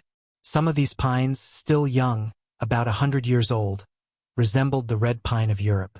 They had a dark crown surmounted by a dark conical shoot. Their older brethren, 500 or 600 years of age, formed great green pavilions supported on the inextricable network of their branches. These patriarchs of the New Zealand forest measured 50 yards in circumference, and the united arms of all the travelers could not embrace the giant trunk. For 3 days the little party made their way under these vast arches, over a clayey soil which the foot of man had never trod. They knew this by the quantity of resinous gum that lay in heaps at the foot of the trees, and which would have lasted for native exportation many years. The sportsmen found whole coveys of the kiwi, which are scarce in districts frequented by the Maoris. The native dogs drive them away to the shelter of these inaccessible forests. They were an abundant source of nourishing food to our travelers. Paganel also had the good fortune to espy, in a thicket, a pair of gigantic birds. His instinct as a naturalist was awakened. He called his companions, and in spite of their fatigue, the Major, Robert, and he set off on the track of these animals. His curiosity was excusable, for he had recognized, or thought he had recognized, these birds as moas belonging to the species of Dinornis, which many naturalists class with the extinct birds. This, if Paganel was right, would confirm the opinion of Dr. Hochstetter and other travelers on the present existence of the wingless giants of New Zealand. These moas which Paganel was chasing, the contemporaries of the megatherium and the pterodactyls, must have been 18 feet high. They were huge ostriches, timid too, for they fled with extreme rapidity. But no shot could stay their course. After a few minutes of chase, these fleet-footed moas disappeared among the tall trees, and the sportsmen lost their powder and their pains. That evening, March 1st, Glenarvan and his companions, emerging at last from the immense kauri forest, camped at the foot of Mount Ikarangi, whose summit rose 5,500 feet into the air. At this point they had traveled 100 miles from Maunganamu, and the shore was still 30 miles away. John Mangles had calculated on accomplishing the whole journey in 10 days, but he did not foresee the physical difficulties of the country. On the whole, owing to the circuits, the obstacles, and the imperfect observations, the journey had been extended by fully 1/5, and now that they had reached Mount Ikarangi, they were quite worn out. 2 long days of walking were still to be accomplished, during which time all their activity and vigilance would be required, for their way was through a district often frequented by the natives. The little party conquered their weariness, and set out next morning at daybreak.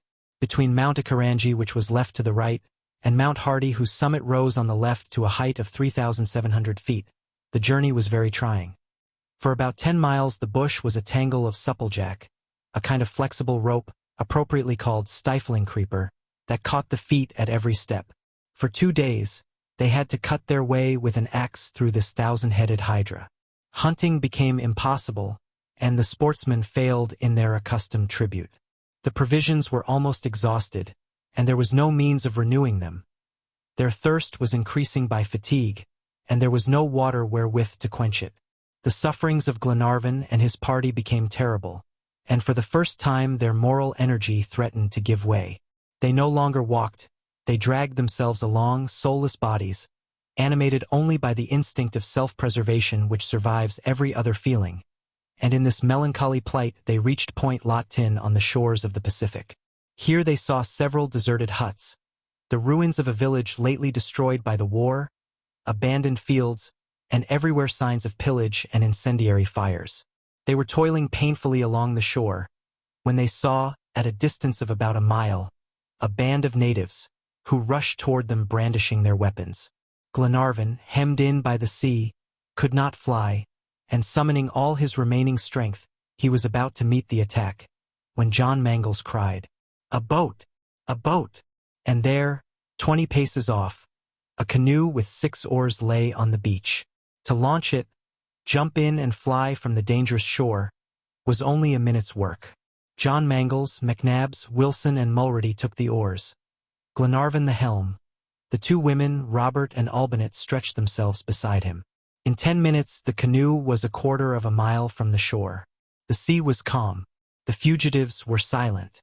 But John, who did not want to get too far from land, was about to give the order to go up the coast, when he suddenly stopped rowing. He saw 3 canoes coming out from behind Point Latin and evidently about to give chase. "Out to sea! Out to sea!" he exclaimed. "Better to drown if we must." The canoe went fast under her 4 rowers. For half an hour she kept her distance. But the poor exhausted fellows grew weaker, and the 3 pursuing boats began to gain sensibly on them.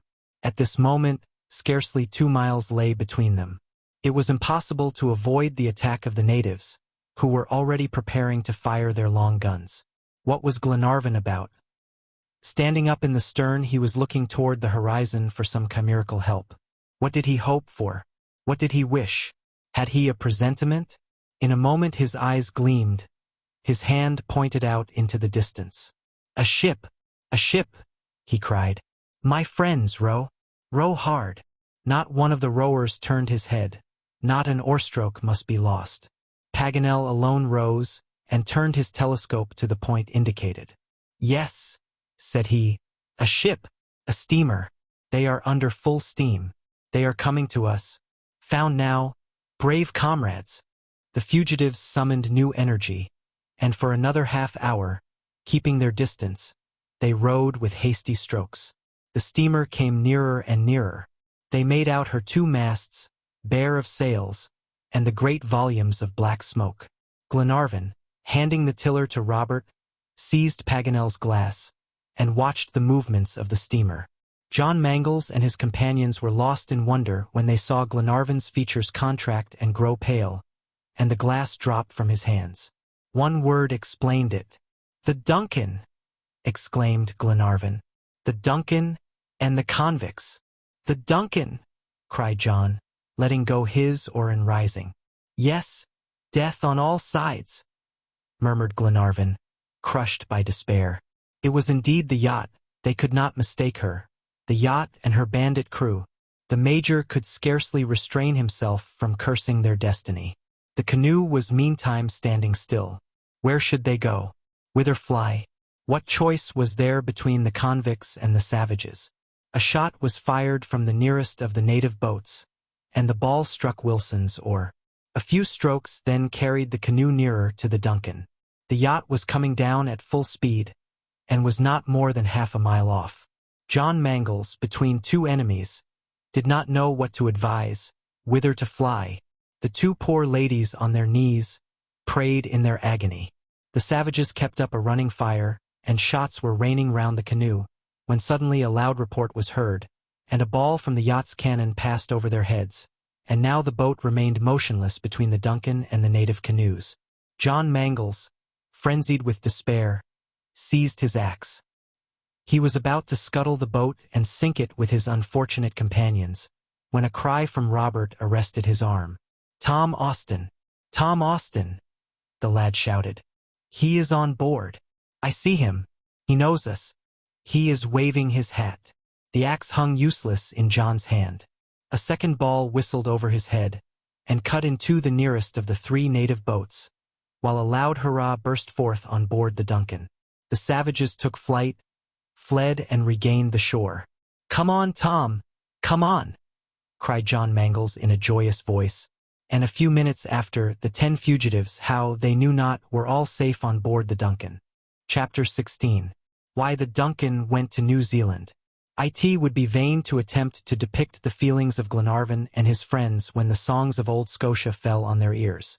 The moment they set foot on the deck of the Duncan, the piper blew his bagpipes, and commenced the national pibroch of the Malcolm clan, while loud hurrahs rent the air. Glenarvan and his whole party, even the Major himself, were crying and embracing each other. They were delirious with joy. The geographer was absolutely mad. He frisked about, telescope in hand, pointing it at the last canoe approaching the shore. But at the sight of Glenarvan and his companions, with their clothing in rags and thin, haggard faces, bearing marks of horrible sufferings, the crew ceased their noisy demonstrations. These were specters who had returned. Not the bright, adventurous travelers who had left the yacht 3 months before, so full of hope. Chance, and chance only, had brought them back to the deck of the yacht they never thought to see again. And in what a state of exhaustion and feebleness! But before thinking of fatigue, or attending to the imperious demands of hunger and thirst, Glenarvan questioned Tom Austin about his being on this coast. Why had the Duncan come to the eastern coast of New Zealand? How was it not in the hands of Ben Joyce? By what providential fatality had God brought them in the track of the fugitives? Why? How? And for what purpose? Tom was stormed with questions on all sides.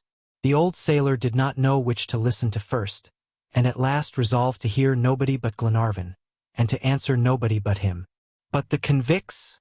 inquired Glenarvan. "What did you do with them?" "The convicts?" replied Tom, with the air of a man who does not in the least understand what he is being asked. "Yes, the wretches who attacked the yacht." "What yacht?" "Your honors." "Why, of course, Tom. The Duncan, and Ben Joyce, who came on board." "I don't know this Ben Joyce, and have never seen him." "Never seen him!" exclaimed Paganel, stupefied at the old sailor's replies. "Then pray tell me, Tom, how it is that the Duncan is cruising at this moment on the coast of New Zealand." But if Glenarvan and his friends were totally at a loss to understand the bewilderment of the old sailor, what was their amazement when he replied in a calm voice, "The Duncan is cruising here by your honor's orders." "By my orders?" cried Glenarvan. "Yes, my lord. I only acted in obedience to the instructions sent in your letter of January 14th. "My letter! My letter!" exclaimed Glenarvan. The 10 travelers pressed closer round Tom Austin, devouring him with their eyes. The letter dated from Snowy River had reached the Duncan. "Then, let us come to explanations, pray, for it seems to me I am dreaming." "You received a letter, Tom?" "Yes, a letter from your honor." "At Melbourne?" "At Melbourne, just as our repairs were completed." "And this letter?" "It was not written by you, but bore your signature, my lord." "Just so. My letter was brought by a convict called Ben Joyce." "No, by a sailor called Ayrton, a quartermaster on the Britannia." "Yes, Ayrton or Ben Joyce, one and the same individual." "Well, and what were the contents of this letter?" "It contained orders to leave Melbourne without delay, and go and cruise on the eastern coast of Australia," said Glenarvan with such vehemence that the old sailor was somewhat disconcerted. "Of Australia?" repeated Tom, opening his eyes. "No, but New Zealand." "Australia, Tom. Australia," they all cried with one voice. Austin's head began to feel in a whirl. Glenarvan spoke with such assurance that he thought, after all, he must have made a mistake in reading the letter. Could a faithful, exact old servant like himself have been guilty of such a thing? He turned red and looked quite disturbed. "Never mind, Tom," said Lady Helena. "God so willed it." "But no, madam, pardon me," replied old Tom. "No, it is impossible I was not mistaken. Ayrton read the letter as I did, and it was he, on the contrary, who wished to bring me to the Australian coast." "Ayrton!" cried Glenarvan. "Yes, Ayrton himself. He insisted it was a mistake, that you meant to order me to Twofold Bay." "Have you the letter still, Tom?" asked the Major, extremely interested in this mystery. "Yes, Mr. McNabbs," replied Austin. "I'll go and fetch it." He ran at once to his cabin in the forecastle. During his momentary absence they gazed at each other in silence, all but the Major, who crossed his arms and said, "Well, now, Paganel, you must own this would be going a little too far." "What?" growled Paganel, looking like a gigantic note of interrogation, with his spectacles on his forehead and his stooping back. Austin returned directly with the letter written by Paganel and signed by Glenarvan. "Will your honor read it?" he said, handing it to him. Glenarvan took the letter and read as follows. "Order to Tom Austin to put out to sea without delay, and to take the Duncan, by latitude 37 degrees to the eastern coast of New Zealand." "New Zealand!" cried Paganel, leaping up, and he seized the letter from Glenarvan, rubbed his eyes, pushed down his spectacles on his nose, and read it for himself. "New Zealand," he repeated in an indescribable tone, letting the order slip between his fingers. That same moment he felt a hand laid on his shoulder, and turning round found himself face to face with the Major, who said in a grave tone, "Well, my good Paganel, after all, it is a lucky thing you did not send the Duncan to Cochin China." This pleasantry finished the poor geographer. The crew burst out into loud Homeric laughter. Paganel ran about like a madman, seized his head with both hands and tore his hair. He neither knew what he was doing nor what he wanted to do. He rushed down the poop stairs mechanically and paced the deck, nodding to himself and going straight before without aim or object till he reached the forecastle. There his feet got entangled in a coil of rope. He stumbled and fell, accidentally catching hold of a rope with both hands in his fall. Suddenly a tremendous explosion was heard. The forecastle gun had gone off, riddling the quiet calm of the waves with a volley of small shot. The unfortunate Paganel had caught hold of the cord of the loaded gun. The geographer was thrown down the forecastle ladder and disappeared below. A cry of terror succeeded the surprise produced by the explosion. Everybody thought something terrible must have happened. The sailors rushed between decks and lifted up Paganel, almost bent double. The geographer uttered no sound. They carried his long body onto the poop. His companions were in despair. The Major, who was always the surgeon on great occasions, began to strip the unfortunate that he might dress his wounds. But he had scarcely put his hands on the dying man when he started up as if touched by an electrical machine. "Never! Never!" he exclaimed, and pulling his ragged coat tightly round him, he began buttoning it up in a strangely excited manner. "But, Paganel," began the Major. "No, I tell you. I must examine." "You shall not examine. You may perhaps have broken," continued McNabbs. "Yes," continued Paganel, getting up on his long legs. "But what I have broken the carpenter can mend." "What is it, then?" "There." Bursts of laughter from the crew greeted this speech.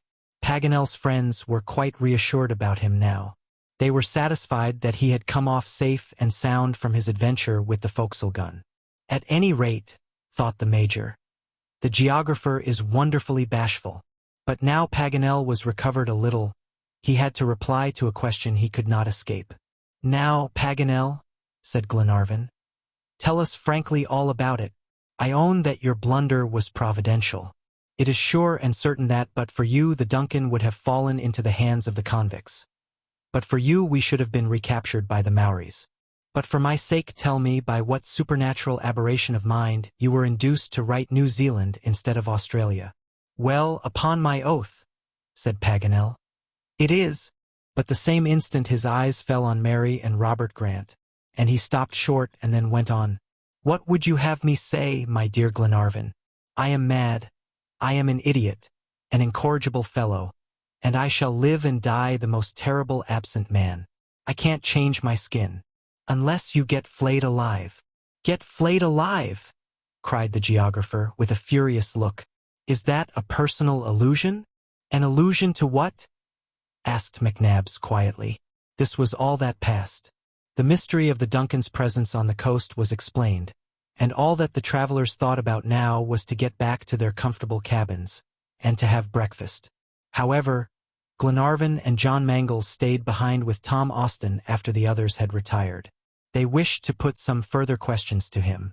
"Now then, old Austin," said Glenarvan, "tell me, didn't it strike you as strange to be ordered to go and cruise on the coast of New Zealand?" "Yes, your honor," replied Tom. "I was very much surprised, but it is not my custom to discuss any orders I receive, and I obeyed. Could I do otherwise? If some catastrophe had occurred through not carrying out your injunctions to the letter, should not I have been to blame? Would you have acted differently, Captain?" "No, Tom," replied John Mangles. "But what did you think?" asked Glenarvan. "I thought, your honor, that in the interest of Harry Grant, it was necessary to go where I was told to go. I thought that in consequence of fresh arrangements, you were to sail over to New Zealand, and that I was to wait for you on the east coast of the island. Moreover, on leaving Melbourne, I kept our destination a secret, and the crew only knew it when we were right out at sea, and the Australian continent was finally out of sight. But one circumstance occurred which greatly perplexed me." "What was it, Tom?" asked Glenarvan. "Just this, that when the quartermaster of the Britannia heard our destination—" "Ayrton!" cried Glenarvan. "Then he is on board?" "Yes, your honor." "Ayrton here?" repeated Glenarvan, looking at John Mangles. "God has so willed," said the young captain. In an instant, like lightning, Ayrton's conduct, his long-planned treachery, Glenarvan's wound, Mulready's assassination, the sufferings of the expedition in the marshes of the Snowy River, the whole past life of the miscreant, flashed before the eyes of the two men. And now, by the strangest concourse of events, the convict was in their power. "Where is he?" asked Glenarvan eagerly. "In a cabin in the forecastle and under guard."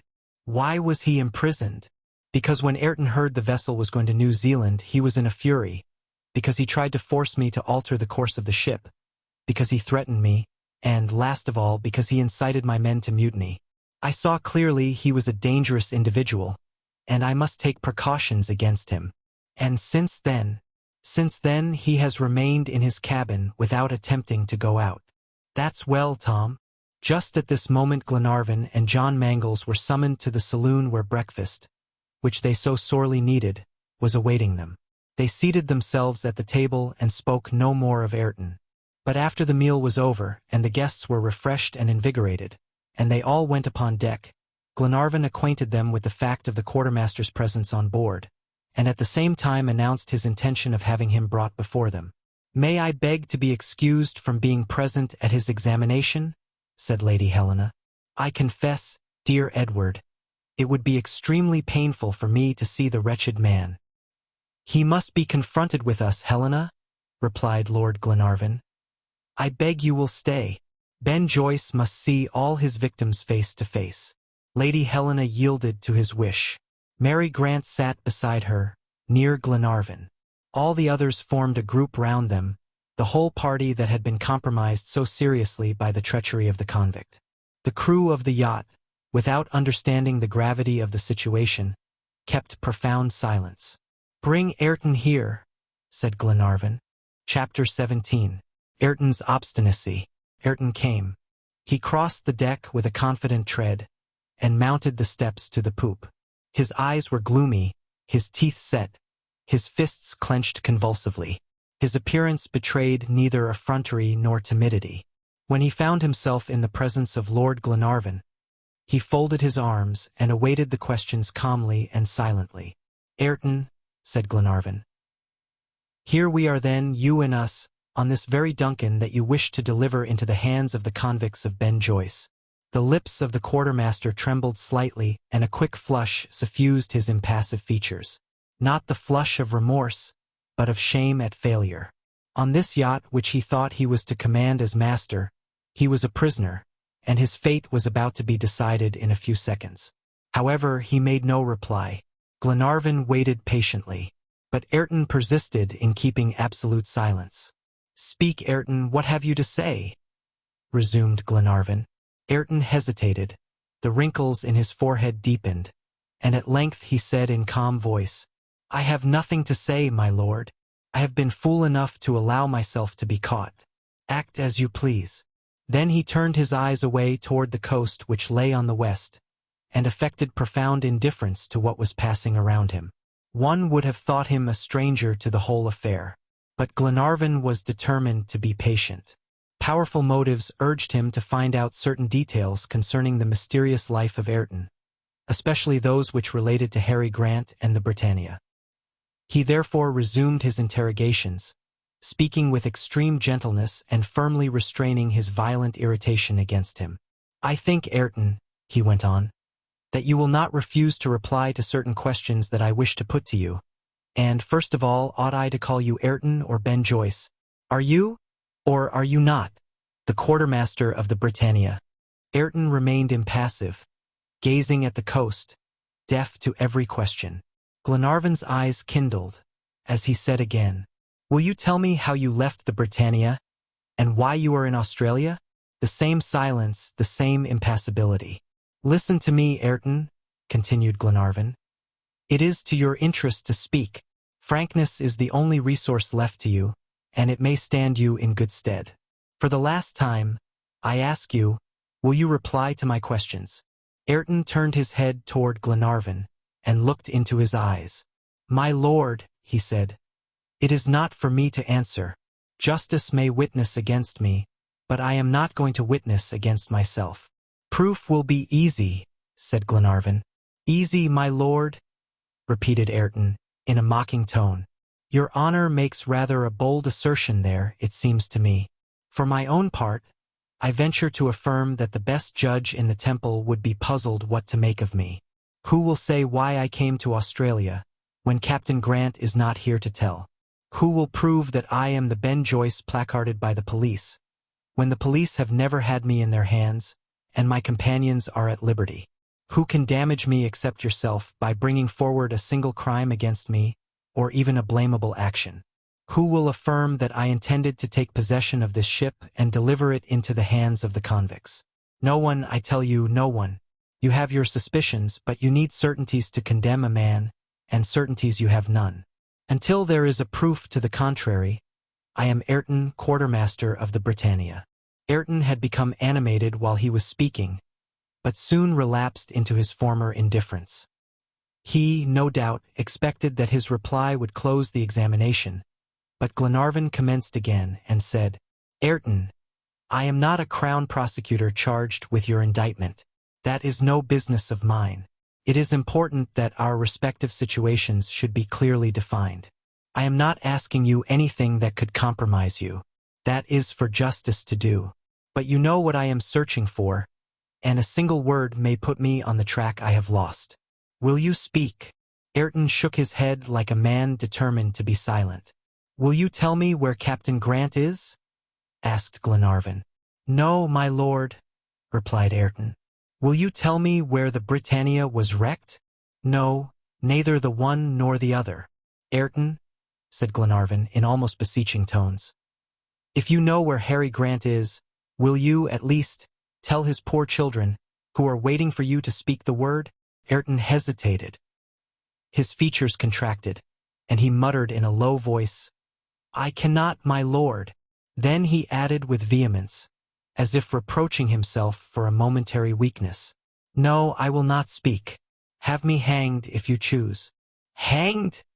exclaimed Glenarvan, overcome by a sudden feeling of anger, but immediately mastering himself, he added in a grave voice, "Ayrton, there is neither judge nor executioner here.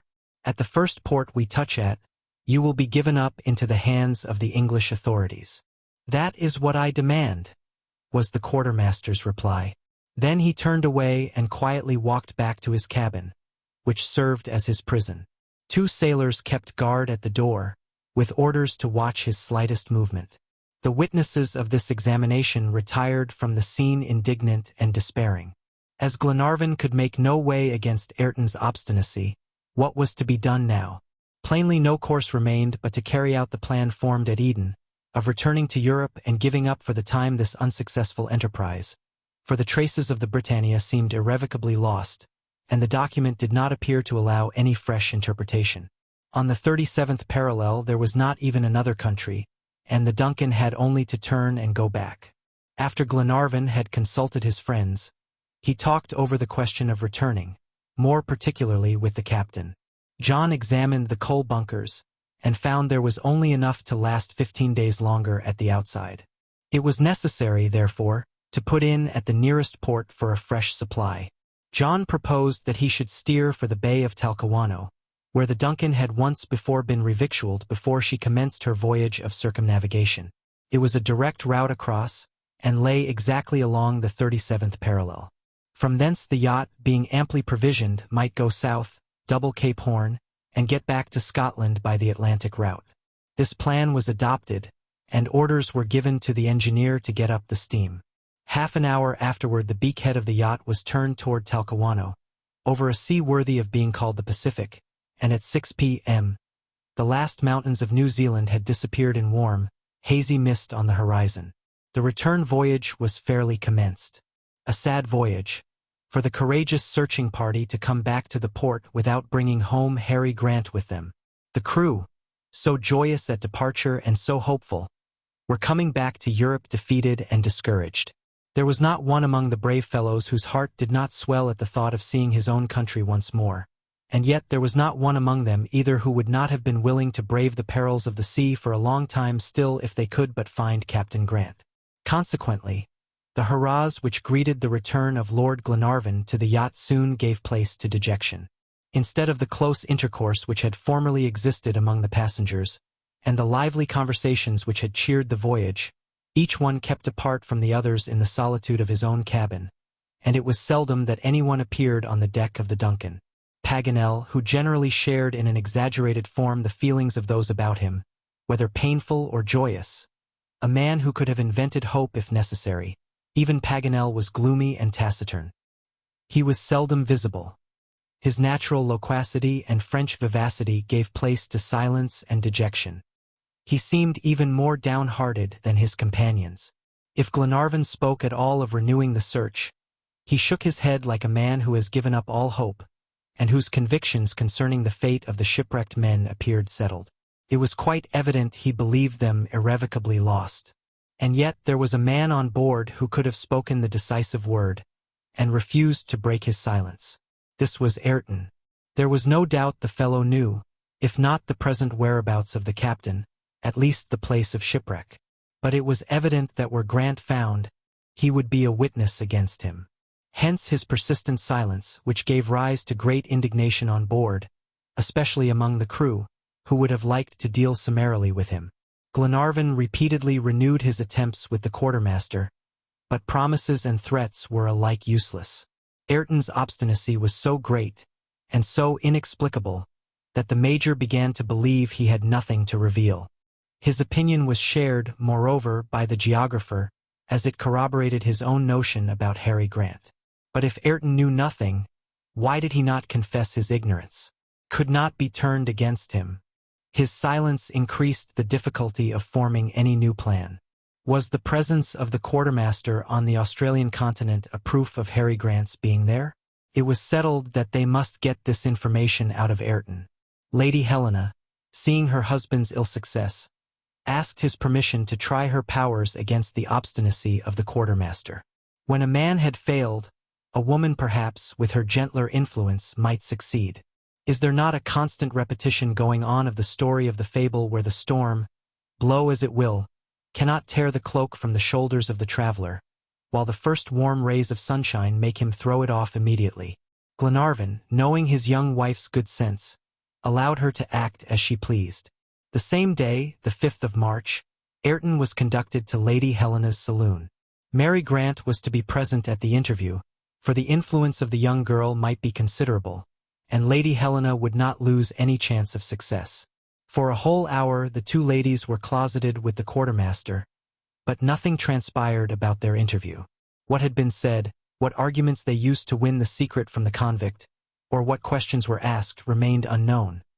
But when they left Ayrton, they did not seem to have succeeded, as the expression on their faces denoted discouragement. In consequence of this, when the quartermaster was being taken back to his cabin, the sailors met him with violent menaces. He took no notice except by shrugging his shoulders, which so increased their rage, that John Mangles and Glenarvan had to interfere, and could only repress it with difficulty. But Lady Helena would not own herself vanquished. She resolved to struggle to the last with this pitiless man, and went next day herself to his cabin to avoid exposing him again to the vindictiveness of the crew. The good and gentle Scotchwoman stayed alone with the convict leader for 2 long hours. Glenarvan, in a state of extreme nervous anxiety, remained outside the cabin, alternately resolved to exhaust completely this last chance of success, alternately resolved to rush in and snatch his wife from so painful a situation. But this time, when Lady Helena reappeared, her look was full of hope. Had she succeeded in extracting the secret, and awakening in that adamant heart a last faint touch of pity? McNabbs, who first saw her, could not restrain a gesture of incredulity. However, the report soon spread among the sailors that the quartermaster had yielded to the persuasions of Lady Helena. The effect was electrical. The entire crew assembled on deck far quicker than Tom Austin's whistle could have brought them together. Glenarvan had hastened up to his wife and eagerly asked, "Has he spoken?" "No," replied Lady Helena, "but he has yielded to my entreaties and wishes to see you." "Ah, dear Helena, you have succeeded." "I hope so, Edward. Have you made him any promise that I must ratify?" "Only one, that you will do all in your power to mitigate his punishment." "Very well, dear Helena. Let Ayrton come immediately." Lady Helena retired to her cabin with Mary Grant, and the quartermaster was brought into the saloon where Lord Glenarvan was expecting him. Chapter 18. A discouraging confession. As soon as the quartermaster was brought into the presence of Lord Glenarvan, his keepers withdrew. "You wanted to speak to me, Ayrton?" said Glenarvan. "Yes, my lord," replied the quartermaster. "Did you wish for a private interview?" "Yes, but I think if Major McNabbs and Mr. Paganel were present it would be better." "For whom?" "For myself." Ayrton spoke quite calmly and firmly. Glenarvan looked at him for an instant, and then sent to summon McNabbs and Paganel, who came at once. "We are all ready to listen to you," said Glenarvan, when his 2 friends had taken their place at the saloon table. Ayrton collected himself for an instant, and then said, "My lord, it is usual for witnesses to be present at every contract or transaction between 2 parties. That is why I desire the presence of Messrs. Paganel and McNabbs, for it is, properly speaking, a bargain which I propose to make." Glenarvan, accustomed to Ayrton's ways, exhibited no surprise, though any bargaining between this man and himself seemed strange. "What is the bargain?" he said. "This," replied Ayrton. "You wish to obtain from me certain facts which may be useful to you. I wish to obtain from you certain advantages which would be valuable to me. It is giving for giving, my lord. Do you agree to this or not?" "What are the facts?" asked Paganel eagerly. "No," said Glenarvan. "What are the advantages?" Ayrton bowed in token that he understood Glenarvan's distinction. "These," he said, "are the advantages I ask. It is still your intention, I suppose, to deliver me up to the English authorities." "Yes, Ayrton, it is only justice." "I don't say it is not," replied the quartermaster quietly. "Then of course you would never consent to set me at liberty." Glenarvan hesitated before replying to a question so plainly put. On the answer he gave, perhaps the fate of Harry Grant might depend. However, a feeling of duty toward human justice compelled him to say, "No, Ayrton, I cannot set you at liberty." "I do not ask it," said the quartermaster proudly. "Then, what is it you want?" "A middle place, my lord, between the gibbet that awaits me and the liberty which you cannot grant me. And that is, to allow me to be left on one of the uninhabited islands of the Pacific, with such things as are absolute necessaries. I will manage as best I can, and will repent if I have time." Glenarvan, quite unprepared for such a proposal, looked at his 2 friends in silence. But after a brief reflection, he replied, "Ayrton, if I agree to your request, you will tell me all I have an interest in knowing." "Yes, my lord, that is to say, all I know about Captain Grant and the Britannia. The whole truth. The whole. But what guarantee have I?" "Oh, I see what you are uneasy about. You need a guarantee for me, for the truth of a criminal. That's natural. But what can you have under the circumstances? There is no help for it. You must either take my offer or leave it. I will trust to you, Ayrton, said Glenarvan simply. And you do right, my lord. Besides, if I deceive you, vengeance is in your own power. How? You can come and take me again from where you left me, as I shall have no means of getting away from the island. Ayrton had an answer for everything. He anticipated the difficulties and furnished unanswerable arguments against himself. It was evident he intended to effect perfect good faith in the business. It was impossible to show more complete confidence. And yet he was prepared to go still further in disinterestedness. My lord and gentlemen, he added, I wish to convince you of the fact that I am playing cards on the table. I have no wish to deceive you, and I am going to give you a fresh proof of my sincerity in this matter. I deal frankly with you, because I reckon on your honor. Speak, Ayrton, said Glenarvan. My lord, I have not your promise yet to accede to my proposal, and yet I do not scruple to tell you that I know very little about Harry Grant. Very little? Exclaimed Glenarvan. Yes, my lord, the details I am in a position to give you relate to myself. They are entirely personal, and will not do much to help you to recover the lost traces of Captain Grant. Keen disappointment was depicted on the faces of Glenarvan and the Major. They thought the quartermaster in the possession of an important secret, and he declared that his communications would be very nearly barren. Paganel's countenance remained unmoved. Somehow or other, this avowal of Ayrton and surrender of himself, so to speak, unconditionally, singularly touched his auditors, especially when the quartermaster added, So I tell you beforehand, the bargain will be more to my profit than yours. It does not signify, replied Glenarvan. I accept your proposal, Ayrton. I give you my word to land you on one of the islands of the Pacific Ocean. All right, my lord, replied the quartermaster. Was this strange man glad of this decision? One might have doubted it, for his impassive countenance betokened no emotion whatever. It seemed as if he were acting for someone else rather than himself. I am ready to answer, he said.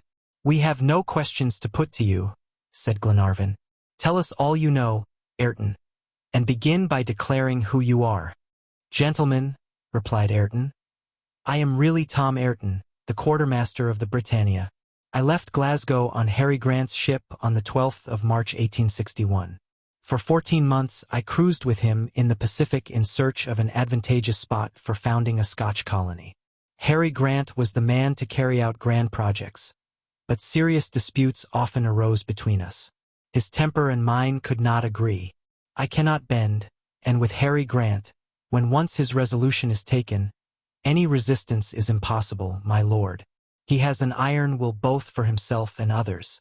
But in spite of that, I dared to rebel, and I tried to get the crew to join me, and to take possession of the vessel. Whether I was to blame or not is of no consequence. Be that as it may, Harry Grant had no scruples, and on the 8th of April 1862, he left me behind on the west coast of Australia. Of Australia, said the Major, interrupting Ayrton in his narrative. Then of course you had quitted the Britannia before she touched at Callao, which was her last date. Yes, replied the quartermaster, for the Britannia did not touch there while I was on board, and how I came to speak of Callao at Paddy O'Morris Farm was that I learned the circumstances from your recital. Go on, Ayrton, said Glenarvan. I found myself abandoned on a nearly desert coast, but only 40 miles from the penal settlement at Perth, the capital of Western Australia. As I was wandering there along the shore, I met a band of convicts who had just escaped, and I joined myself to them. You will dispense, my lord, with any account of my life for 2 years and a half. This much, however, I must tell you that I became the leader of the gang under the name of Ben Joyce. In September 1864, I introduced myself at the Irish farm, where I engaged myself as a servant in my real name, Ayrton. I waited there till I should get some chance of seizing a ship. This was my one idea. 2 months afterward the Duncan arrived. During your visit to the farm you related Captain Grant's history, and I learned then facts of which I was not previously aware, that the Britannia had touched at Callao, and that her latest news was dated June 1862, 2 months after my disembarkation, and also about the document and the loss of the ship somewhere along the 37th parallel. And lastly, the strong reasons you had for supposing Harry Grant was on the Australian continent. Without the least hesitation, I determined to appropriate the Duncan, a matchless vessel, able to outdistance the swiftest ships in the British Navy. But serious injuries had to be repaired. I therefore let it go to Melbourne, and joined myself to you in my true character as quartermaster, offering to guide you to the scene of the shipwreck, fictitiously placed by me on the east coast of Australia. It was in this way, followed or sometimes preceded by my gang of convicts, I directed your expedition toward the province of Victoria. My men committed a bootless crime at Camden Bridge. Since the Duncan, if brought to the coast, could not escape me, and with the yacht once mine, I was master of the ocean. I led you in this way unsuspectingly as far as the Snowy River. The horses and bullocks dropped dead one by one, poisoned by the gastrolobium. I dragged the wagon into the marshes, where it got half buried. At my instance, but you know the rest, my lord, and you may be sure that but for the blunder of Mr. Paganel, I should now command the Duncan. Such is my history, gentlemen. My disclosures, unfortunately, cannot put you on the track of Harry Grant, and you perceive that you have made but a poor bargain by coming to my terms. The quartermaster said no more, but crossed his arms in his usual fashion and waited. Glenarvan and his friends kept silence. They felt that this strange criminal had spoken the whole truth. He had only missed his coveted prize, the Duncan, through a cause independent of his will. His accomplices had gone to Twofold Bay, as was proved by the convict blouse found by Glenarvan. Faithful to the orders of their chief, they had kept watch on the yacht, and at length, weary of waiting, had returned to the old haunt of robbers and incendiaries in the country parts of New South Wales. The Major put the first question, his object being to verify the dates of the Britannia. "You are sure then," he said, "that it was on the 8th of April you were left on the west coast of Australia?" "On that very day," replied Ayrton. "And do you know what projects Harry Grant had in view at the time?" "In an indefinite way I do." "Say all you can, Ayrton," said Glenarvan. "The least indication may set us in the right course." "I only know this much, my lord," replied the quartermaster, "that Captain Grant intended to visit New Zealand. Now, as this part of the program was not carried out while I was on board, it is not impossible that on leaving Callao the Britannia went to reconnoiter New Zealand. This would agree with the date assigned by the document to the shipwreck, the 27th of June 1862. "Clearly," said Paganel. "But," objected Glenarvan, "there is nothing in the fragmentary words in the document that could apply to New Zealand." "That I cannot answer," said the quartermaster. "Well, Ayrton," said Glenarvan, "you have kept your word and I will keep mine. We have to decide now on what island of the Pacific Ocean you are to be left." "It matters little, my lord," replied Ayrton. "Return to your cabin," said Glenarvan, "and wait our decision." The quartermaster withdrew, guarded by the 2 sailors. "That villain might have been a man," said the Major. "Yes," returned Glenarvan. "He is a strong, clear-headed fellow. Why was it that he must needs turn his powers to such evil account? But Harry Grant? I must fear he is irrevocably lost. Poor children! Who can tell them where their father is?" "I can," replied Paganel. "Yes, I can." One could not help remarking that the geographer, so loquacious and impatient usually, had scarcely spoken during Ayrton's examination. He listened without opening his mouth. But this speech of his now was worth many others, and it made Glenarvan spring to his feet, crying out, "You, Paganel, you know where Captain Grant is?" "Yes, as far as can be known." "How do you know?" "From that infernal document." "Ah," said the Major, in a tone of the most profound incredulity. "Hear me first, and shrug your shoulders afterward," said Paganel. "I did not speak sooner, because you would not have believed me. Besides, it was useless, and I only speak today because Ayrton's opinion just supports my own." "Then it is New Zealand?" asked Glenarvan. "Listen and judge," replied Paganel. "It is not without reason, or, Rather, I had a reason for making the blunder which has saved our lives. When I was in the very act of writing the letter to Glenarvan's dictation, the word Zealand was swimming in my brain. This is why. You remember we were in the wagon. McNabbs had just apprised Lady Helena about the convicts. He had given her the number of the Australian and New Zealand Gazette which contained the account of the catastrophe at Camden Bridge. Now, just as I was writing, the newspaper was lying on the ground, folded in such a manner that only 2 syllables of the title were visible. These 2 syllables were Åland. What a sudden light flashed on my mind. Åland was one of the words in the English document, one that hitherto we had translated a terra, and which must have been the termination of the proper noun, Zealand. Indeed, said Glenarvan. Yes, continued Paganel with profound conviction. This meaning had escaped me, and do you know why?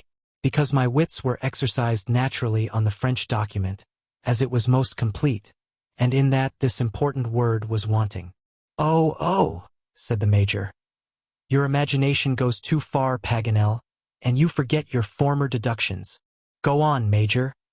I am ready to answer you. Well, then, what do you make of your word ouestiere? What it was at first. It merely means southern countries. Well, and this syllable, Indi, which was first the root of the Indians, and second the root of the word indigenes? Well, the third and last time, replied Paganel. It will be the first syllable of the word indigence. And contin? Cried McNabbs. Does that still mean continent? No, since New Zealand is only an island. What then? Asked Glenarvan. My dear lord, replied Paganel, I am going to translate the document according to my third interpretation, and you shall judge. I only make 2 observations beforehand. First, forget as much as possible preceding interpretations, and divest your mind of all preconceived notions. Second, certain parts may appear to you strained, and it is possible that I translate them badly, but they are of no importance. Among others, the word agony, which chokes me, but I cannot find any other explanation. Besides, my interpretation was founded on the French document. And don't forget it was written by an Englishman who could not be familiar with the idioms of the French language. Now then, having said this much, I will begin. And slowly articulating each syllable, he repeated the following sentences.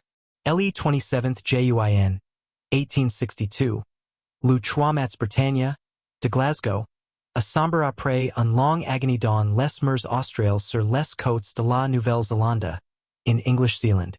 Du matelot et le capitaine Grant ONTPU y a border. La ONTINU element en pirwa a un CRU li indigence. ILS ONT jeté CE document par. De longitude ET 37 degrees 11 minutes de latitude. Venex à leur secours. OULS sont perdus. On the 27th of June 1865, the 3-mast vessel Britannia of Glasgow has foundered after a long agione in the southern seas, on the coast of New Zealand. 2 sailors and Captain Grant have succeeded in landing. Continually a prey to cruel indigence, they have thrown this document into the sea in longitude and 37 degrees 11 minutes latitude.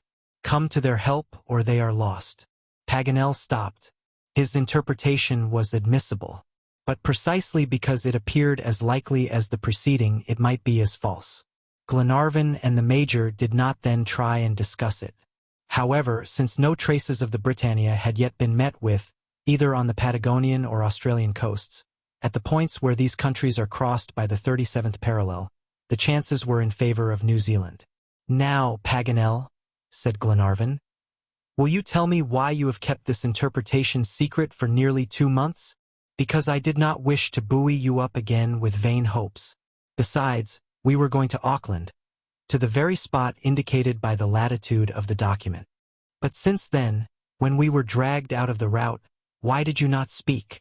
Because, however just the interpretation, it could do nothing for the deliverance of the captain. Why not, Paganel?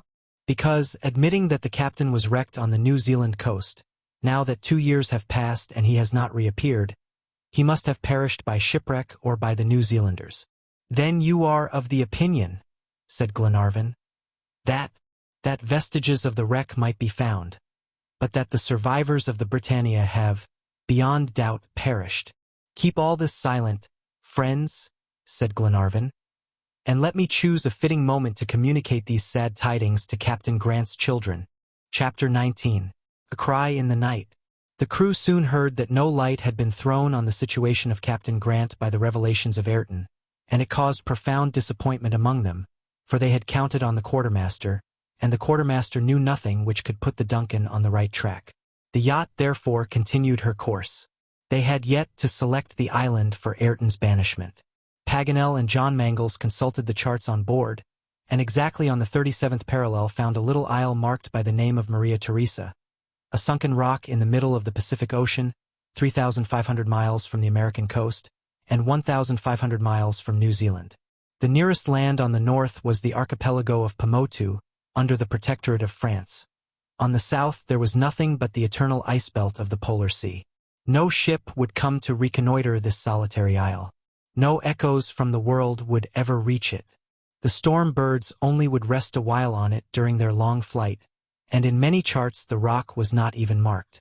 If ever complete isolation was to be found on Earth, it was on this little out-of-the-way island.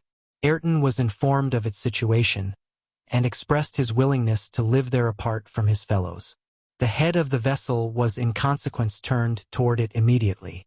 2 days later, at 2 o'clock, the man on watch signaled land on the horizon. This was Maria Theresa, a low, elongated island, scarcely raised above the waves, and looking like an enormous whale. It was still 30 miles distant from the yacht, whose stem was rapidly cutting her way over the water at the rate of 16 knots an hour. Gradually the form of the island grew more distinct on the horizon. The orb of day sinking in the west threw up its peculiar outlines in sharp relief. A few peaks of no great elevation stood out here and there, tipped with sunlight. At 5 o'clock John Mangles could discern a light smoke rising from it. "Is it a volcano?"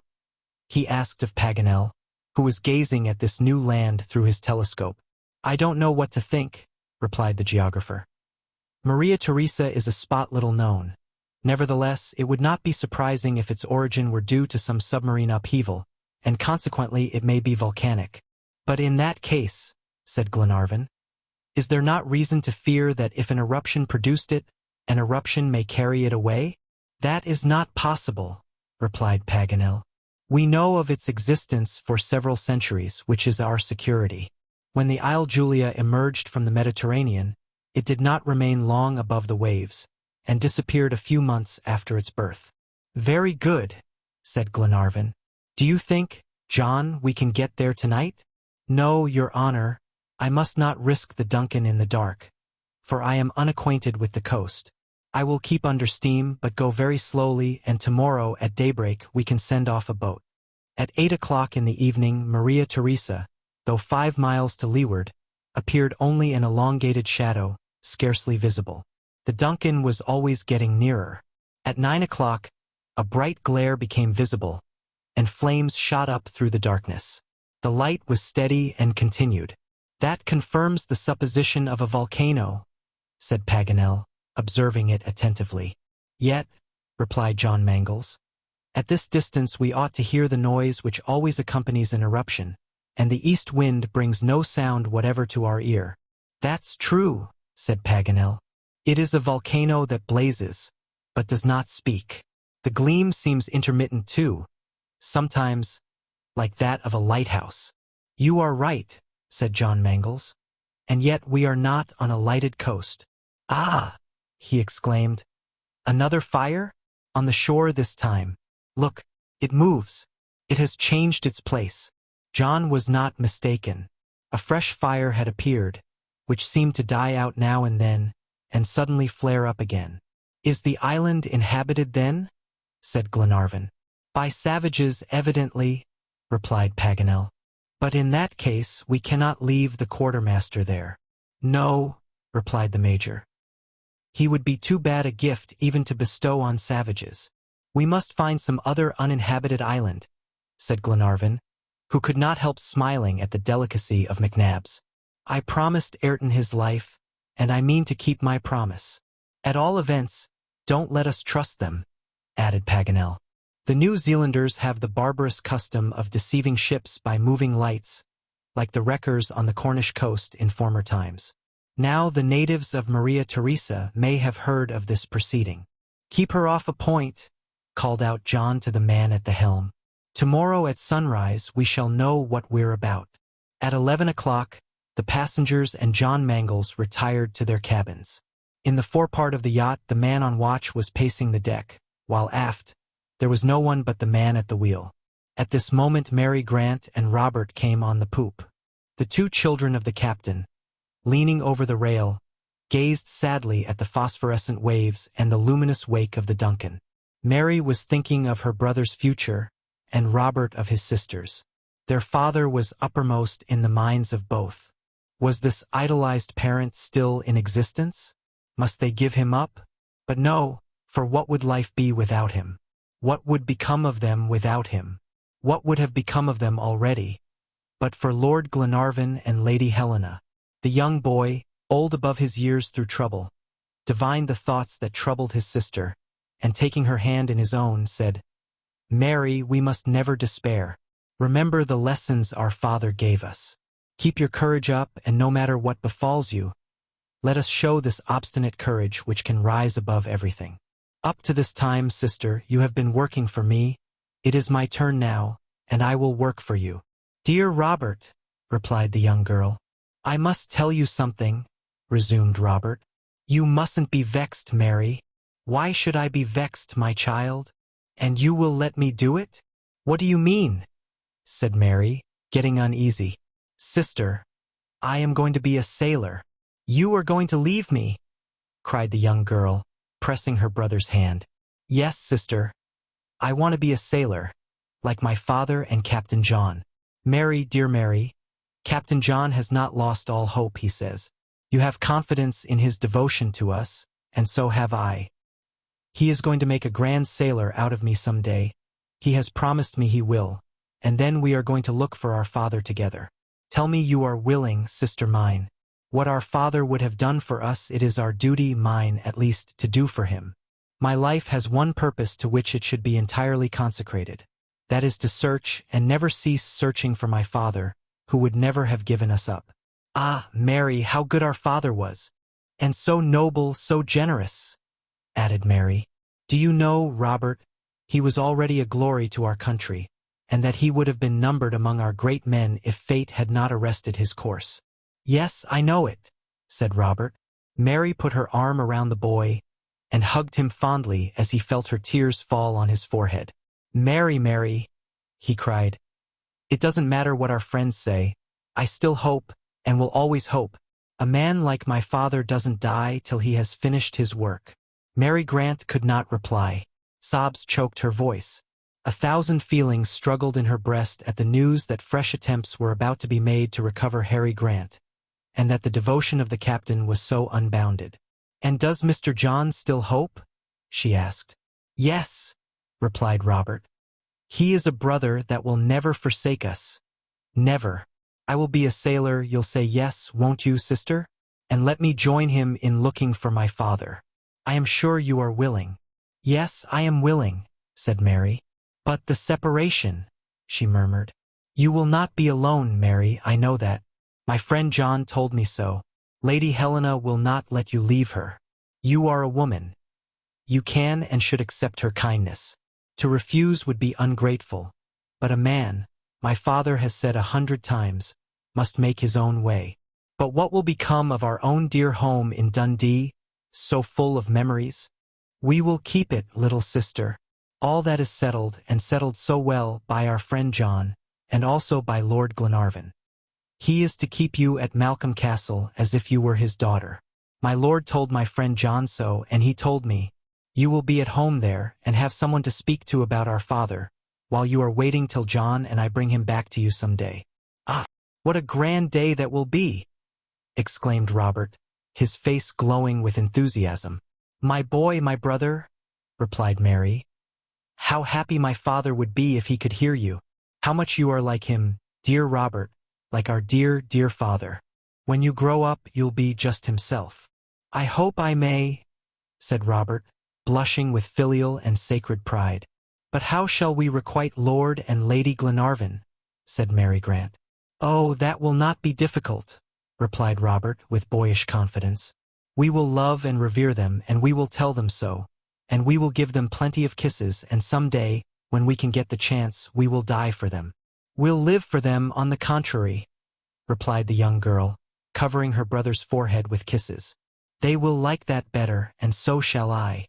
The two children then relapsed into silence, gazing out into the dark night, and giving way to long reveries, interrupted occasionally by a question or remark from one to the other. A long swell undulated the surface of the calm sea, and the screw turned up a luminous furrow in the darkness. A strange and altogether supernatural incident now occurred. The brother and sister, by some of those magnetic communications which link souls mysteriously together, were the subjects at the same time and the same instant of the same hallucination. Out of the midst of these waves, with their alternations of light and shadow, a deep plaintive voice sent up a cry, the tones of which thrilled through every fiber of their being. "Come, come," were the words which fell on their ears. They both started up and leaned over the railing, and peered into the gloom with questioning eyes. "Mary, you heard that? You heard that?" cried Robert. But they saw nothing but the long shadow that stretched before them. "Robert," said Mary, pale with emotion. Yes, I thought as you did that. We must both be ill with fever, Robert." A second time the cry reached them, and this time the illusion was so great that they both exclaimed simultaneously, "My father! My father!" It was too much for Mary. Overcome with emotion, she fell fainting into Robert's arms. "Help!" shouted Robert. "My sister! My father! Help! Help!" The man at the wheel darted forward to lift up the girl. The sailors on watch ran to assist, and John Mangles, Lady Helena, and Glenarvan were hastily roused from sleep. "My sister is dying, and my father is there," exclaimed Robert, pointing to the waves. They were wholly at a loss to understand him. "Yes," he repeated, "my father is there. I heard my father's voice." Mary heard it too. Just at this moment, Mary Grant, recovering consciousness, but wandering and excited, called out, "My father! My father is there!" And the poor girl started up, and leaning over the side of the yacht, wanted to throw herself into the sea. "My lord, Lady Helena!" she exclaimed, clasping her hands. "I tell you my father is there. I can declare that I heard his voice come out of the waves like a wail, as if it were a last adieu." The young girl went off again into convulsions and spasms, which became so violent that she had to be carried to her cabin, where Lady Helena lavished every care on her. Robert kept on repeating, "My father! My father is there. I am sure of it, my lord." The spectators of this painful scene saw that the captain's children were laboring under an hallucination. But how were they to be undeceived? Glenarvan made an attempt, however. He took Robert's hand and said, "You say you heard your father's voice, my dear boy?" "Yes, my lord." There, in the middle of the waves, he cried out, "Come, come." "And did you recognize his voice?" "Yes, I recognized it immediately." "Yes, yes, I can swear to it. My sister heard it and recognized it as well. How could we both be deceived? My lord, do let us go to my father's help." "A boat! A boat!" Glenarvan saw it was impossible to undeceive the poor boy, but he tried once more by saying to the man at the wheel, "Hawkins, you were at the wheel, were you not, when Miss Mary was so strangely attacked?" "Yes, your honor," replied Hawkins. "And you heard nothing, and saw nothing?" "Nothing." "Now, Robert, see?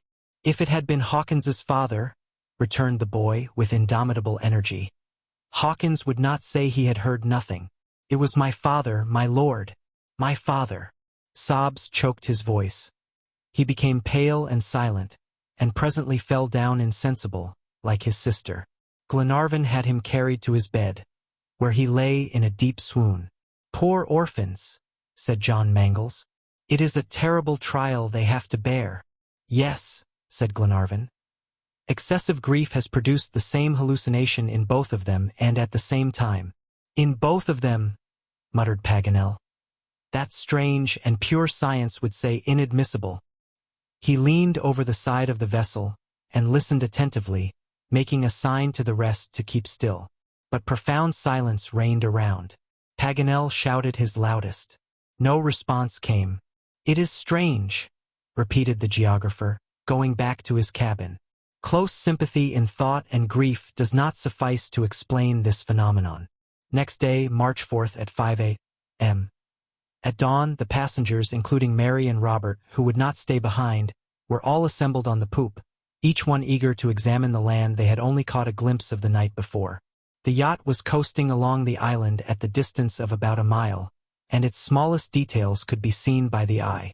Suddenly Robert gave a loud cry, and exclaimed he could see two men running about and gesticulating, and a third was waving a flag.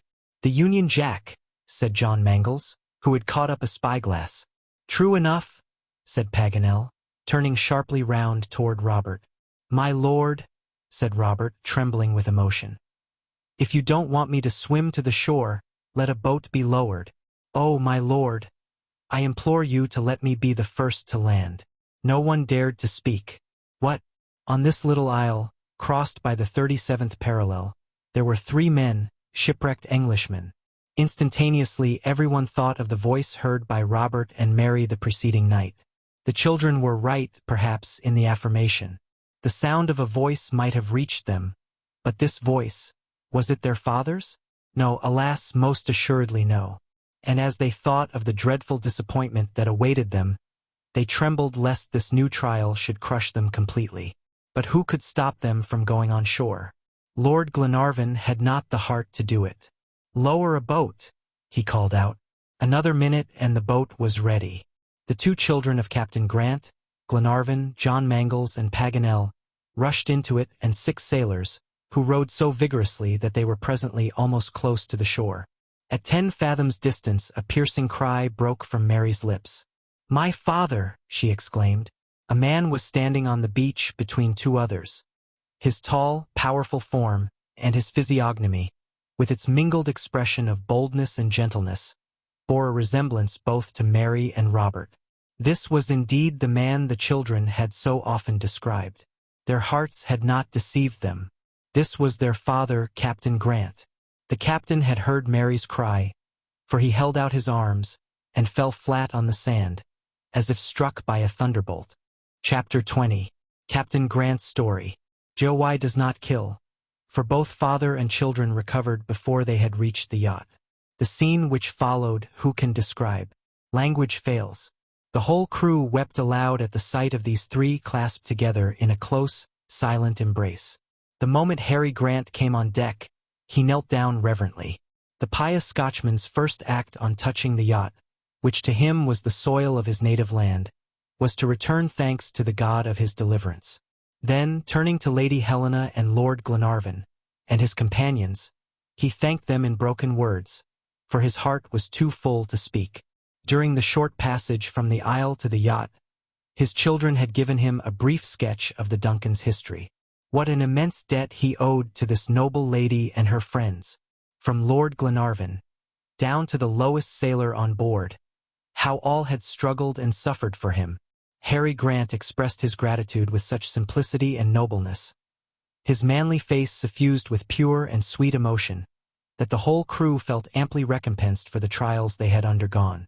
Even the impassible Major himself felt a tear steal down his cheek in spite of all his self-command, while the good, simple Paganel cried like a child who does not care who sees his tears. Harry Grant could not take his eyes off his daughter. He thought her beautiful, charming, and he not only said so to himself, but repeated it aloud, and appealed to Lady Helena for confirmation of his opinion, as if to convince himself that he was not blinded by his paternal affection. His boy, too, came in for admiration. "How he has grown! He is a man!" was his delighted exclamation, and he covered the 2 children so dear to him with the kisses he had been heaping up for them during his 2 years of absence. Robert then presented all his friends successively, and found means always to vary the formula of introduction, though he had to say the same thing about each. The fact was, each and all had been perfect in the children's eyes. John Mangles blushed like a child when his turn came, and his voice trembled as he spoke to Mary's father. Lady Helena gave Captain Grant a narrative of the voyage, and made him proud of his son and daughter. She told him of the young hero's exploits, and how the lad had already paid back part of the paternal debt to Lord Glenarvan. John Mangles sang Mary's praises in such terms, that Harry Grant, acting on a hint from Lady Helena, put his daughter's hand into that of the brave young captain, and turning to Lord and Lady Glenarvan, said, "My lord, and you, madam, also give your blessing to our children." When everything had been said and re-said over and over again, Glenarvan informed Harry Grant about Ayrton. Grant confirmed the quartermaster's confession as far as his disembarkation on the coast of Australia was concerned. "He is an intelligent, intrepid man," he added, "whose passions have led him astray. May reflection and repentance bring him to a better mind." But before Ayrton was transferred, Harry Grant wished to do the honors of his rock to his friends. He invited them to visit his wooden house and dine with him in Robinson Crusoe fashion. Glenarvan and his friends accepted the invitation most willingly. Robert and Mary were eagerly longing to see the solitary house where their father had so often wept at the thought of them. A boat was manned, and the captain and his two children, Lord and Lady Glenarvan, the Major, John Mangles, and Paganel, landed on the shores of the island. A few hours sufficed to explore the whole domain of Harry Grant. It was in fact the summit of a submarine mountain, a plateau composed of basaltic rocks and volcanic debris. During the geological epochs of the Earth, this mountain had gradually emerged from the depths of the Pacific through the action of the subterranean fires, but for ages back the volcano had been a peaceful mountain, and the filled-up crater, an island rising out of the liquid plain. Then soil formed. The vegetable kingdom took possession of this new land. Several whalers landed domestic animals there in passing. Goats and pigs, which multiplied and ran wild, and the three kingdoms of nature were now displayed on this island, sunk in mid-ocean. When the survivors of the shipwrecked Britannia took refuge there, the hand of man began to organize the efforts of nature. In 2 years and a half, Harry Grant and his two sailors had metamorphosed the island. Several acres of well-cultivated land were stocked with vegetables of excellent quality. The house was shaded by luxuriant gum trees. The magnificent ocean stretched before the windows, sparkling in the sunlight. Harry Grant had the table placed beneath the grand trees, and all the guests seated themselves. A hind quarter of a goat, nardoo bread, several bowls of milk, 2 or 3 roots of wild endive, and pure fresh water, composed the simple repast, worthy of the shepherds of Arcadia. Paganel was enchanted. His old fancies about Robinson Crusoe revived in full force. "He is not at all to be pitied, that scoundrel Ayrton," he exclaimed enthusiastically. "This little isle is just a paradise." "Yes," replied Harry Grant, "a paradise to these poor, shipwrecked fellows that heaven had pity on. But I am sorry that Maria Theresa was not an extensive and fertile island, with a river instead of a stream, and a port instead of a tiny bay exposed to the open sea." "And why, Captain?" asked Glenarvan. "Because I should have made it the foundation of the colony with which I mean to dower Scotland." "Ah, Captain Grant, you have not given up the project, then, which made you so popular in our old country?" "No, my lord, and God has only saved me through your efforts that I might accomplish my task. My poor brothers in Old Caledonia, all who are needy must have a refuge provided for them in another land against their misery, and my dear country must have a colony of her own, for herself alone, somewhere in these seas, where she may find that independence and comfort she so lacks in Europe." "Ah, that is very true, Captain Grant," said Lady Helena. "This is a grand project of yours, and worthy of a noble heart. But this little isle—" "No, madam, it is a rock only fit at most to support a few settlers, while what we need is a vast country, whose virgin soil abounds in untouched stores of wealth," replied the captain. "Well, Captain," exclaimed Glenarvan, "the future is ours, and this country we will seek for together." And the two brave Scotchmen joined hands in a hearty grip and so sealed the compact. A general wish was expressed to hear, while they were on the island, the account of the shipwreck of the Britannia, and of the 2 years spent by the survivors in this very place. Harry Grant was delighted to gratify their curiosity, and commenced his narration forthwith. "My story," he said, "is that of all the Robinson Crusoes cast upon an island, with only God and themselves to rely on, and feeling it a duty to struggle for life with the elements. It was during the night of the 26th or 27th of June 1862 that the Britannia, disabled by a 6-day storm, struck against the rocks of Maria Theresa. The sea was mountains high, and lifeboats were useless. My unfortunate crew all perished, except Bob Lurse and Joe Bell, who with myself managed to reach shore after 20 unsuccessful attempts. The land which received us was only an uninhabited island, 2 miles broad and 5 long, with about 30 trees in the interior, a few meadows, and a brook of fresh water, which fortunately never dried up. Alone with my sailors in this corner of the globe, I did not despair. I put my trust in God, and accustomed myself to struggle resolutely for existence. Bob and Joe, my brave companions in misfortune, my friends, seconded me energetically. We began like the fictitious Robinson Crusoe of Defoe, our model, by collecting the planks of the ship, the tools, a little powder and firearms, and a bag of precious seeds. The first few days were painful enough, but hunting and fishing soon afforded us a sure supply of food, for wild goats were in abundance in the interior of the island, and marine animals abounded on the coast. By degrees we fell into regular ways and habits of life. I had saved my instruments from the wreck, and knew exactly the position of the island. I found we were out of the route of vessels, and could not be rescued unless by some providential chance. I accepted our trying lot composedly, always thinking, however, of my dear ones, remembering them every day in my prayers, though never hoping to see them again. However, we toiled on resolutely, and before long several acres of land were sown with the seed off the Britannia. Potatoes, endive, sorrel, and other vegetables besides, gave wholesome variety to our daily fare. We caught some young kids, which soon grew quite tame. We had milk and butter. The nardu, which grew abundantly in dried-up creeks, supplied us with tolerably substantial bread, and we had no longer any fears for our material life. We had built a log hut with the debris of the Britannia, and this was covered over with sailcloth, carefully tarred over, and beneath this secure shelter the rainy season passed comfortably. Many a plan was discussed here, and many a dream indulged in, the brightest of which is this day realized. I had at first the idea of trying to brave the perils of the ocean in a canoe made out of the spars of the ship, but 1,500 miles lay between us and the nearest coast, that is to say the islands of the archipelago of Pomotu.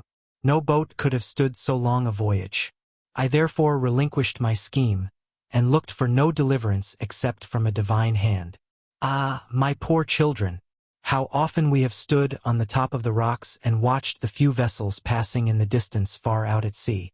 During the whole period of our exile only 2 or 3 vessels appeared on the horizon, and those only to disappear again immediately.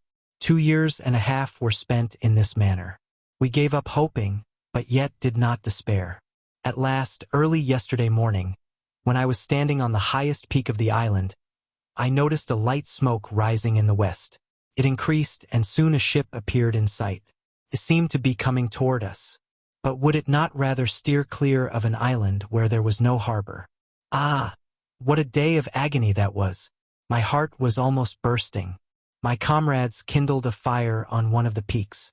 Night came on, but no signal came from the yacht. Deliverance was there, however. Were we to see it vanish from our eyes? I hesitated no longer. The darkness was growing deeper. The ship might double the island during the night. I jumped into the sea, and attempted to make my way toward it. Hope trebled my strength. I cleft the waves with superhuman vigor, and had got so near the yacht that I was scarcely 30 fathoms off, when it tacked about. This provoked me to the despairing cry, which only my 2 children heard. It was no illusion. Then I came back to the shore, exhausted and overcome with emotion and fatigue. My 2 sailors received me half dead. It was a horrible night this last we spent on the island, and we believed ourselves abandoned forever, when day dawned, and there was the yacht sailing nearly alongside under easy steam. Your boat was lowered. We were saved, and oh, wonder of divine goodness, my children, my beloved children, were there holding out their arms to me. Robert and Mary almost smothered their father with kisses and caresses as he ended his narrative. It was now for the first time that the captain heard that he owed his deliverance to the somewhat hieroglyphical document which he had placed in a bottle and confined to the mercy of the ocean. But what were Jacques Paganel's thoughts during Captain Grant's recital? The worthy geographer was turning over in his brain for the 1000th time the words of the document. He pondered his 3 successive interpretations, all of which had proved false. How had this island, called Maria Theresa, been indicated in the papers originally? At last Paganel could contain himself no longer, and seizing Harry Grant's hand, he exclaimed, "Captain, will you tell me at last what really was in your indecipherable document?" A general curiosity was excited by this question of the geographer, for the enigma which had been for 9 months a mystery was about to be explained. "Well, Captain," repeated Paganel, "do you remember the precise words of the document?" "Exactly," replied Harry Grant. "And not a day has passed without my recalling to memory words with which our last hopes were linked." "And what are they, Captain?" asked Glenarvan. "Speak, for our amour propre is wounded to the quick." "I am ready to satisfy you," replied Harry Grant. "But, to multiply the chances of safety, I had enclosed 3 documents in the bottle in 3 different languages. Which is it you wish to hear?" "They are not identical, then?" cried Paganel. "Yes, they are, almost to a word." "Well, then, let us have the French document," replied Glenarvan. "That is the one that is most respected by the waves, and the one on which our interpretations have been mostly founded." "My lord, I will give it you word for word," replied Harry Grant. "Le 27 Juin, 1862, Le Trois Britannia, de Glasgow, est perdu a quinzence luz de la Patagonie, dans el hémisphère austral. Parties à terre, du matelots et le capitaine Grant ont atteint l'île Tabor." "Oh!" exclaimed Paganel. "La," continued Harry Grant, "continuellement en proie un cruel indigence.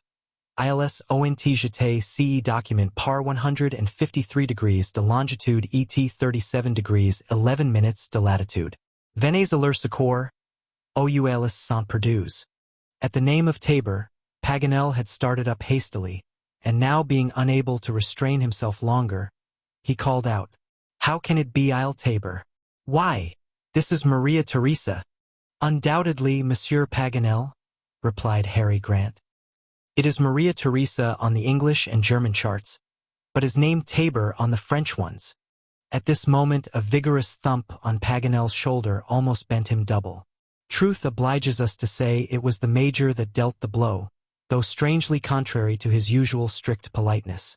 "Geographer," said McNabbs, in a tone of the most supreme contempt. But Paganel had not even felt the Major's hand. What was that compared to the geographical blow which had stunned him? He had been gradually getting nearer the truth, however, as he learned from Captain Grant. He had almost entirely deciphered the indecipherable document. The names Patagonia, Australia, New Zealand had appeared to him in turn with absolute certainty. Continent, at first continent, had gradually reached its true meaning, continuel. Indi had successively signified Indians, indigenes, and at last the right word was found, indigence. But one mutilated word, abor, had baffled the geographer's sagacity. Paganel had persisted in making it the root of the verb aborder, and it turned out to be a proper name, the French name of the Isle Tabor, the isle which had been a refuge for the shipwrecked sailors of the Britannia. It was difficult to avoid falling into the error, however, for on the English planispheres on the Duncan, the little isle was marked Maria Theresa. "No matter?" cried Paganel, tearing his hair. "I ought not to have forgotten its double appellation. It is an unpardonable mistake, one unworthy of a secretary of the Geographical Society. I am disgraced." "Come, come, Monsieur Paganel," said Lady Helena. "Moderate your grief." "No, madam, no. I am a mere ass, and not even a learned one," added the Major by way of consolation. When the meal was over, Harry Grant put everything in order in his house. He took nothing away, wishing the guilty to inherit the riches of the innocent. Then they returned to the vessel, and, as Glenarvan had determined to start the same day, he gave immediate orders for the disembarkation of the quartermaster. Ayrton was brought up on the poop and found himself face to face with Harry Grant. "It is I, Ayrton," said Grant. "Yes, it is you, Captain," replied Ayrton, without the least sign of surprise at Harry Grant's recovery. "Well, I am not sorry to see you again in good health. It seems, Ayrton, that I made a mistake in landing you on an inhabited coast." "It seems so, Captain. You are going to take my place on this uninhabited island. May heaven give you repentance." "Amen," said Ayrton calmly. Glenarvan then addressed the quartermaster. "It is still your wish, then, Ayrton, to be left behind?" "Yes, my lord." "And Tabor meets your wishes?" "Perfectly. Now then, listen to my last words, Ayrton. You will be cut off here from all the world, and no communication with your fellows is possible. Miracles are rare, and you will not be able to quit this isle. You will be alone, with no eye upon you but that of God, who reads the deepest secrets of the heart. But you will be neither lost nor forsaken, as Captain Grant was. Unworthy as you are of anyone's remembrance, you will not be dropped out of recollection. I know where you are, Ayrton. I know where to find you. I shall never forget. God keep your honor," was all Ayrton's reply. These were the final words exchanged between Glenarvan and the quartermaster. The boat was ready and Ayrton got into it. John Mangles had previously conveyed to the island several cases of preserved food, besides clothing and tools and firearms, and a supply of powder and shot. The quartermaster could commence a new life of honest labor. Nothing was lacking, not even books. Among others, the Bible, so dear to English hearts. The parting hour had come. The crew and all the passengers were assembled on deck. More than one felt his heart swell with emotion. Mary Grant and Lady Helena could not restrain their feelings. "Must it be done?" said the young wife to her husband. "Must the poor man be left there?" "He must, Helena," replied Lord Glenarvan. "It is in expiation of his crimes." At that moment the boat, in charge of John Mangles, turned away. Ayrton, who remained standing, and still unmoved, took off his cap and bowed gravely. Glenarvan uncovered, and all the crew followed his example, as if in presence of a man who was about to die, and the boat went off in profound silence. On reaching land, Ayrton jumped on the sandy shore, and the boat returned to the yacht. It was then 4 o'clock in the afternoon, and from the poop the passengers could see the quartermaster gazing at the ship, standing with folded arms on a rock, motionless as a statue. "Shall we set sail, my lord?" asked John Mangles. "Yes, John," replied Glenarvan hastily, more moved than he cared to show. "Go on," shouted John to the engineer. The steam hissed and puffed out. The screw began to stir the waves, and by 8 o'clock the last peaks of Tabor disappeared in the shadows of the night. Chapter 21. Paganel's Last Entanglement. On the 19th of March, 11 days after leaving the island, the Duncan sighted the American coast, and next day dropped anchor in the Bay of Talcahuano. They had come back again after a voyage of 5 months, during which, and keeping strictly along the 37th parallel, they had gone round the world. The passengers in this memorable expedition, unprecedented in the annals of the Travelers' Club, had visited Chile, the Pampas, the Argentine Republic, the Atlantic, the island of Tristan da Cunha, the Indian Ocean, Amsterdam Island, Australia, New Zealand, Tabor, and the Pacific. Their search had not been fruitless, for they were bringing back the survivors of the shipwrecked Britannia. Not one of the brave Scots who set out at the summons of their chief, but could answer to their names. All were returning to their old Scotia.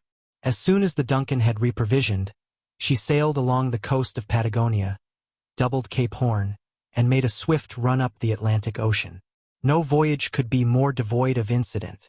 The yacht was simply carrying home a cargo of happiness. There was no secret now on board, not even John Mangles' attachment to Mary Grant. Yes, there was one mystery still, which greatly excited McNabbs's curiosity. Why was it that Paganel remained always hermetically fastened up in his clothes, with a big comforter round his throat and up to his very ears? The Major was burning with desire to know the reason of this singular fashion. But in spite of interrogations, allusions, and suspicions on the part of McNabbs, Paganel would not unbutton. not even when the Duncan crossed the line, and the heat was so great that the seams of the deck were melting. "He is so distrait that he thinks he is at St. Petersburg," said the Major, when he saw the geographer wrapped in an immense greatcoat, as if the mercury had been frozen in the thermometer.